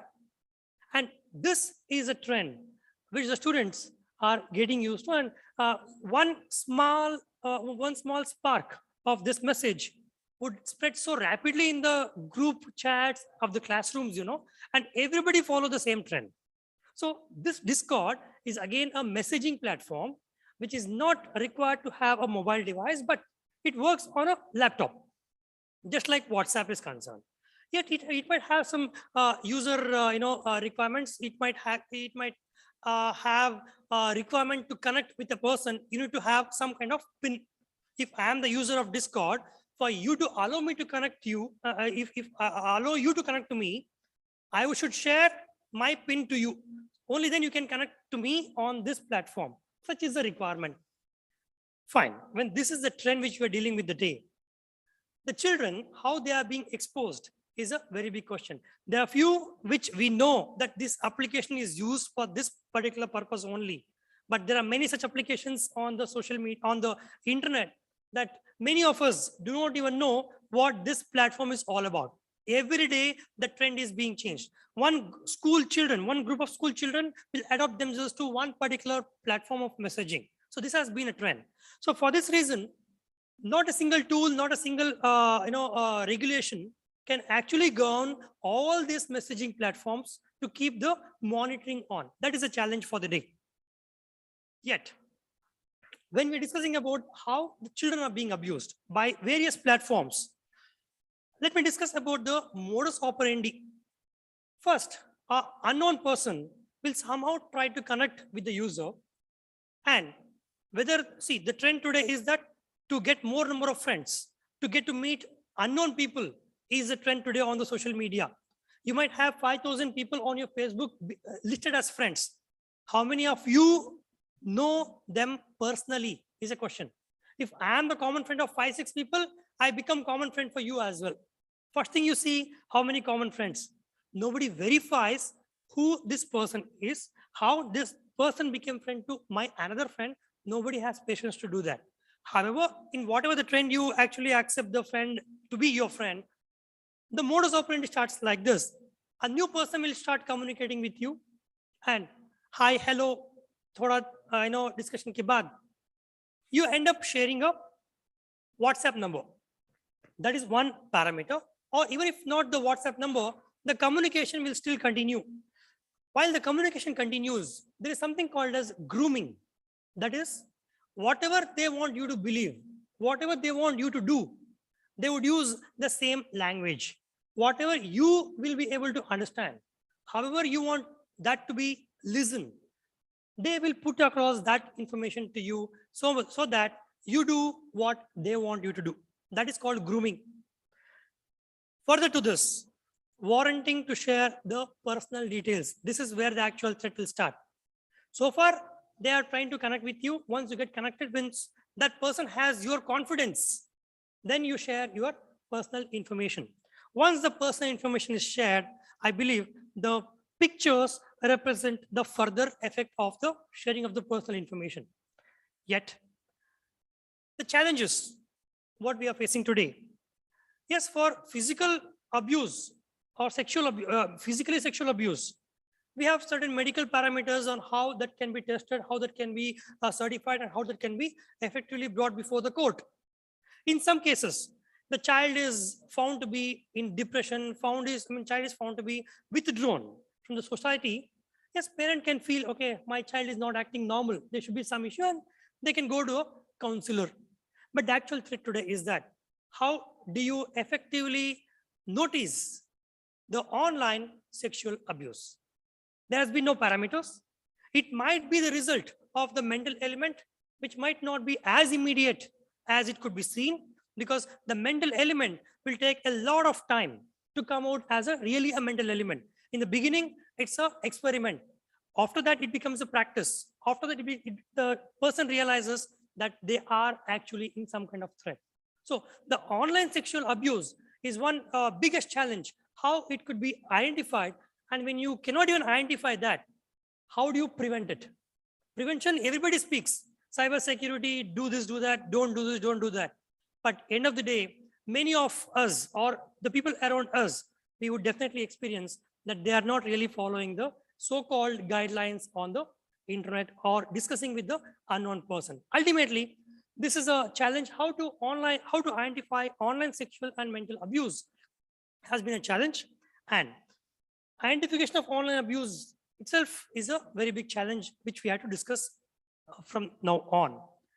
Let me discuss this issue along with the case study.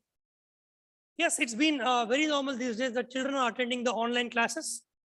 And while this online class was going on, this person befriended with one of the person who is a student. I'm discussing about a class, 7th standard class group. This guy was communicated through social media. It could be social media, Instagram or Facebook. In this case, it was Facebook, in which this guy got connected with a stranger. Fine, when he got connected, while chatting, this stranger happened to advise this guy about one particular very interesting classroom cheat. What is a classroom cheat? He gave an idea for this child to record his video while sitting on the camera, record the video and loop it, so that when you play that video to the teacher, it looks like the child is attending my class. When the video is looped, you can do whatever you want.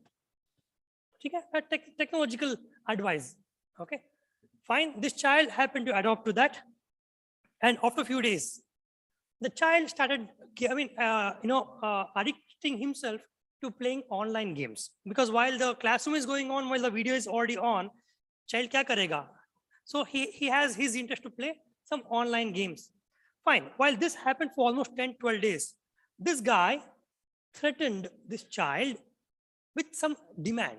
If you don't give me what I require, I will have to disclose this to your parent, and in turn which goes to a teacher. In this fear, what was the demand?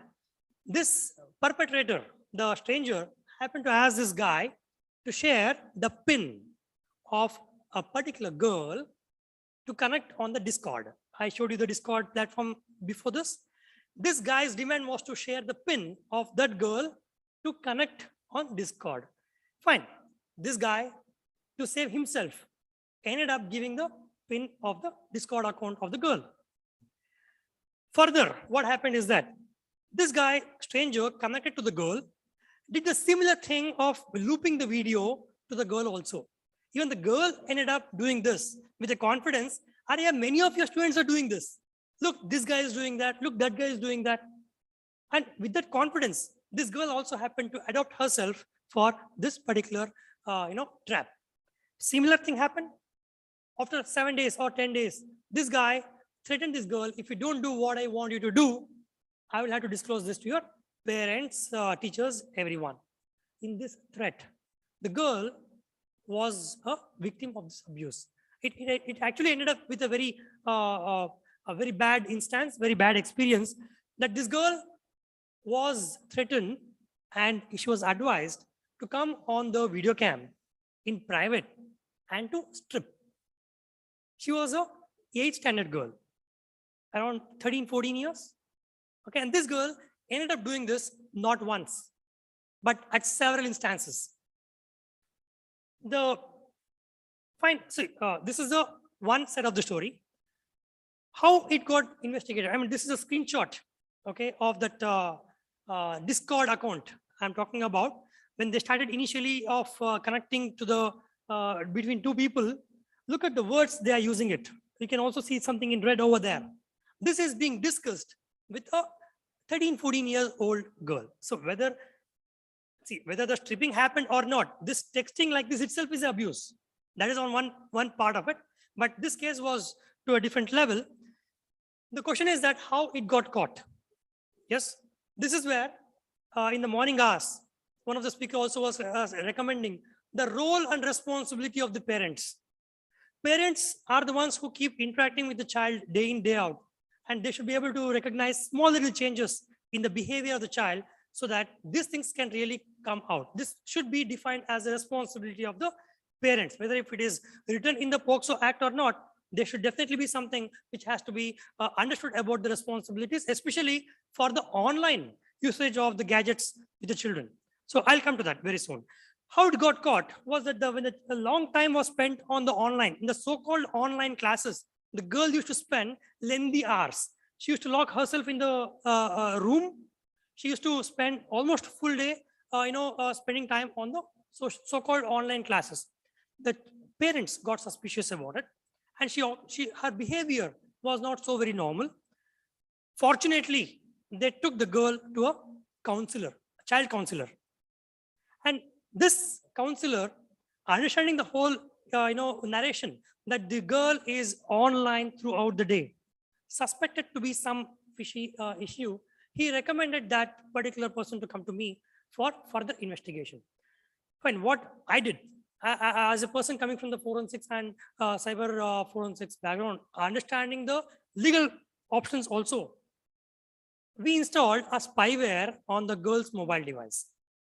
Okay, and we actually monitored the activity of the girl's mobile phone for around 3 to 5 days time, and we got to know what is happening with her when the issue is reported to us. Fine, we understood this is what is happening, but the question arises: who is doing this? We have to also find the person who is doing this. Otherwise, if you go and lodge a complaint in the police station, ऐसा हो रहा है, किसके ऊपर complaint करें हम? So it will be registered against unknown person.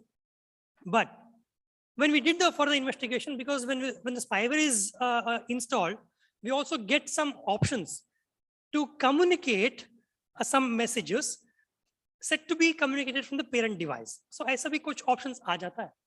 So when we started doing this particular investigation, we also sent some phishing emails where by clicking at the link, we were able to get the latitude, longitude, the geotagging of the person who clicks that particular link.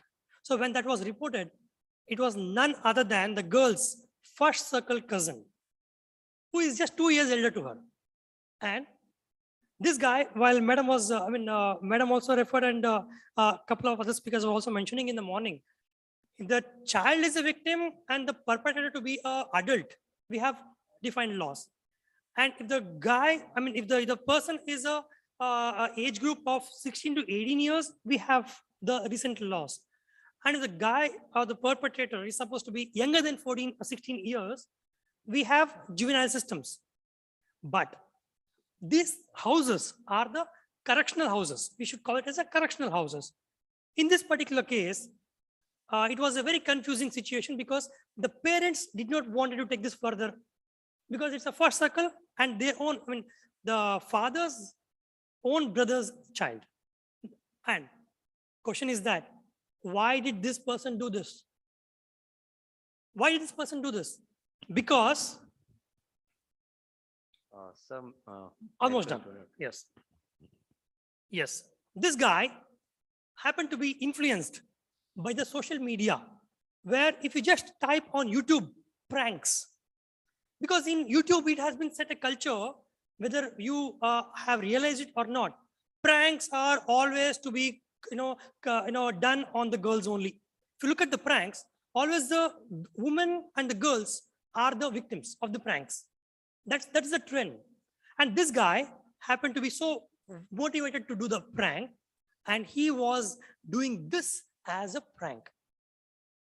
This is the influence what he actually got into, because if you ask him, he does not have any bad intention about it, because he treats this girl to be his sister, because as a relationship is concerned, this girl is supposed to be his sister. Okay, and after several rounds of counseling, it was also confirmed by the counselor that he has no bad intention about the girl. But the reason why he did all these things is to do this as a prank. But he did not realize that what is the consequence of the whole thing. And this is how the social media, whether you liked it, you consented, or you really want it or not, social media will display a lot of content on our screen which we really don't want it. We really have not liked it. We really have not opted for it. So my final conclusion with the whole presentation is that the need and conclusion is that the internet, especially social media, are the biggest contributors for the online sexual abuse. I'm underlining the word social media. Their negligence to regulate the users based on the age and cultural significance is also the prime reason for online sexual abuse of the children, because every country has their own culture. Whatever we see the culture of teenagers in US and Western countries is not actually the culture of the people in India. So that demarcation of the cultural significance is not done on the social media. So for that reason, this has been one of the biggest contributor for the online sexual abuse. Parents are the next contributors, and indeed they have a contributory negligence where they are not monitoring the activities on the digital device and providing unlimited data, resulting in non-accountability of the usage and such unwanted exposure and threats. Because parents feel, I have given you everything, I have given you unlimited data, but how do you monitor this unlimited data? The data is only 1 GB per day. तुम्हारा class के लिए इतना GB चाहिए, तुम्हारा और कुछ assignment submission करने के लिए इतना जीबी काफी होगा. लेकिन जब डेटा अनलिमिटेड है, क्या कर रहे हैं? So parents are not so educated and they are not literates about the computer culture. So for this reason, they are the contributory negligence. And last, yes, it's time to act and react. Include the provisions of online sexual abuse to POCSO Act and frame suitable guidelines to the parents, where the guidelines are given for the experts, guidelines are given for the doctors and other, para legal or para medical people over there. The typical guidelines for parents on the online usage of the gadgets is actually missing in the POCSO, which is the need of the hour, is what I would like to conclude with. Thank you very much. Thank you, Mr. Phanendra, for, I think, very creating awareness, and this whatever you have shared is actually very shocking also. We all know that children or kids are using mobile phones and they are like, this is day-to-day activity for them.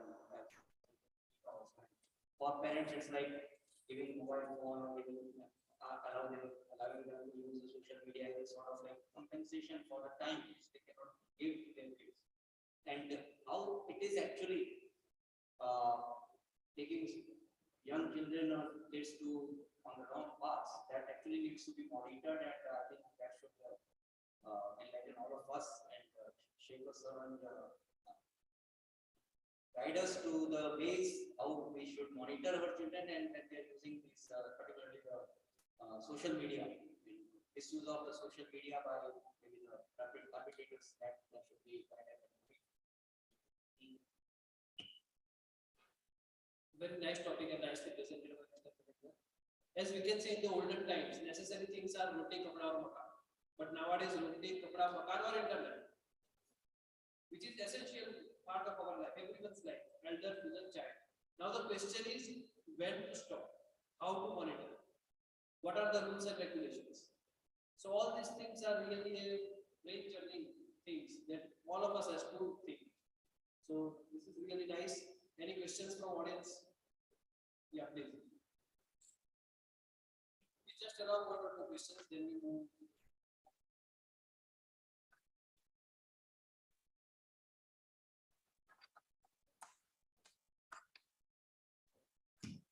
Hello. So my question is not regarding only the online platforms, but in general about child abuse. So why aren't we adding sex education in school systems to stop this, to prevent this? The child will know what is a good touch, what is a bad touch. They will know what is wrong on the online platform and what is right on the online platform. And regarding what Dr. Ritwaja also told us about child pornography, they will also get to know about that also.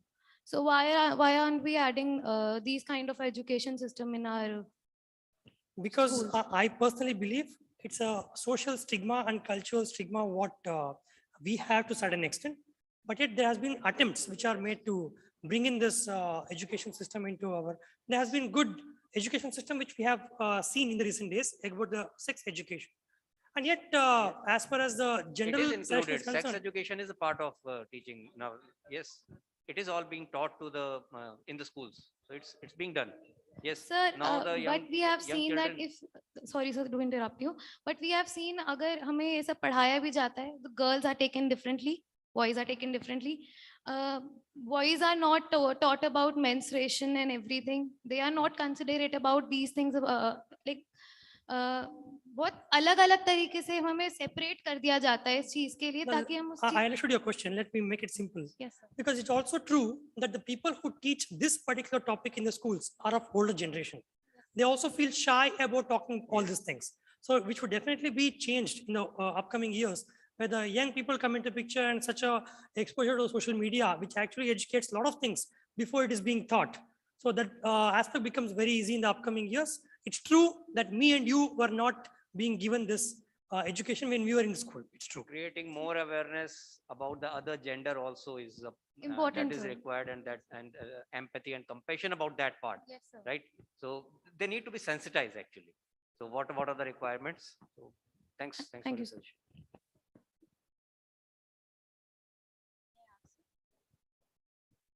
Good, good evening, sir. Good evening. My question is regarding the cyber security thing only.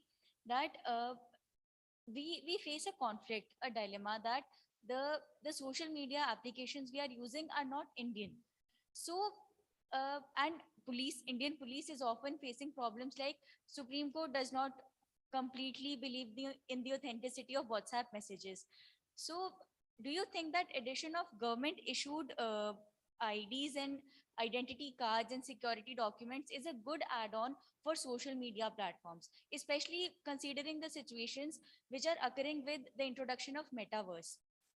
See, the answer has multi-dimensional approach because government of India cannot regulate the private operators to link our individual identity or the Aadhaar numbers to the, as far as your question is concerned, because it's also questions about the privacy, data privacy, okay, which government of India cannot afford to give it in the hands of a private individual with all the citizens' data.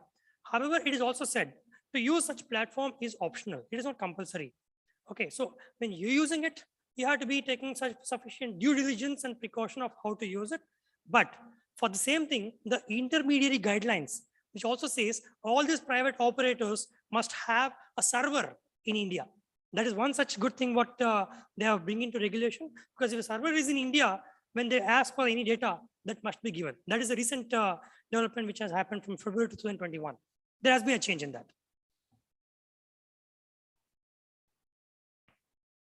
No, IDs, I actually am not convinced about how the IDs has to be used. My question is about Fake the IDs. fake IDs on social media like Facebook and making identity theft and all those things. See, all you require to create a fake identity is a email account. That's An email doesn't require you to submit your ID proof or address proof. Once you create one email address fake, you can create multiple accounts in multiple platforms. So there has been no regulation, and yes, this is something which we cannot have any solution right now.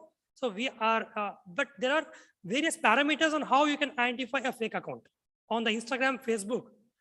There are many parameters on how you can identify a fake account. Okay, so it would be a projection of a businessman if it is connected to a lady. The perpetrator projects himself as a very big businessman. That is one modus operandi. If it is a male who is a victim, the unknown person, that is a fraudster, will message using a beautifully looking female's identity. These are the commonly known modus operandi, which definitely can be found on some guidelines how to identify a fake account. But government of India cannot regulate this because the operators are private in nature.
have a video of you and this chat to support it, and you give me 10,000 bucks.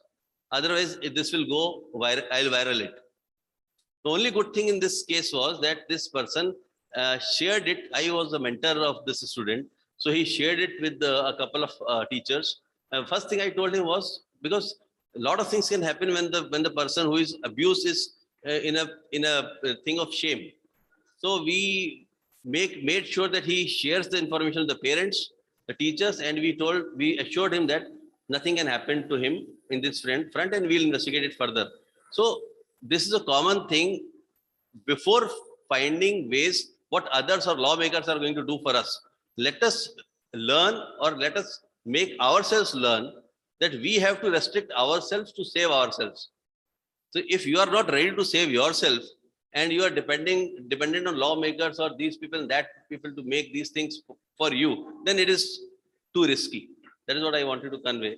So this was a case of extortion kind of. Yeah, so all of us has to draw our own LOC, line of control. If we are crossing it, we are responsible. Thank you very much, Mr. Vice. Thank you so much, sir, for enlightening us on the issue of social media abuse. I now request our chairpersons to come up front and felicitate our speaker, Mr. Faninder BN, sir.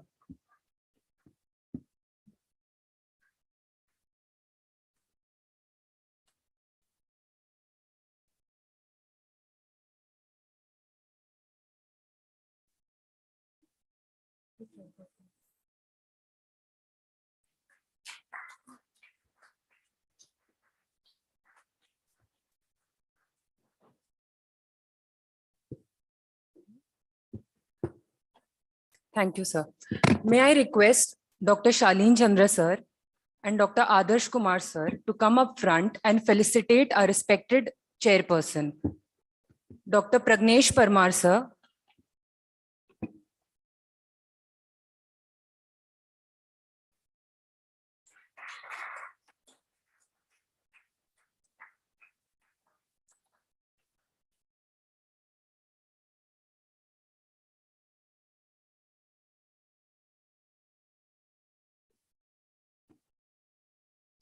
Dr. Praveen Kumar Arora, sir.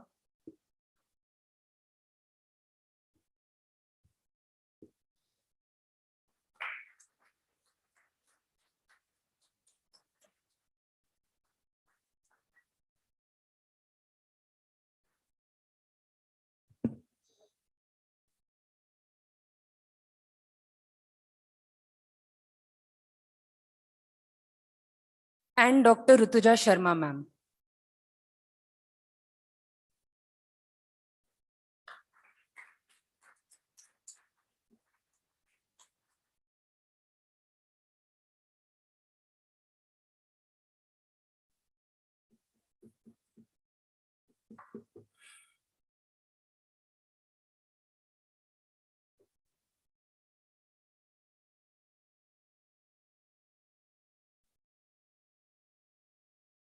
Thank you so much, sir and ma'am. As the old saying goes, all good things must come to an end. Said this, we come to an end of a wonderful day, which was filled with knowledge and opening new doors of enlightenment in various fields. Thank you so much, all of you, to be a part of this and helping us to make today a great success. Hoping to see you all tomorrow. Thank you and have a wonderful day ahead. I request all the delegates to move in the corridor for tea.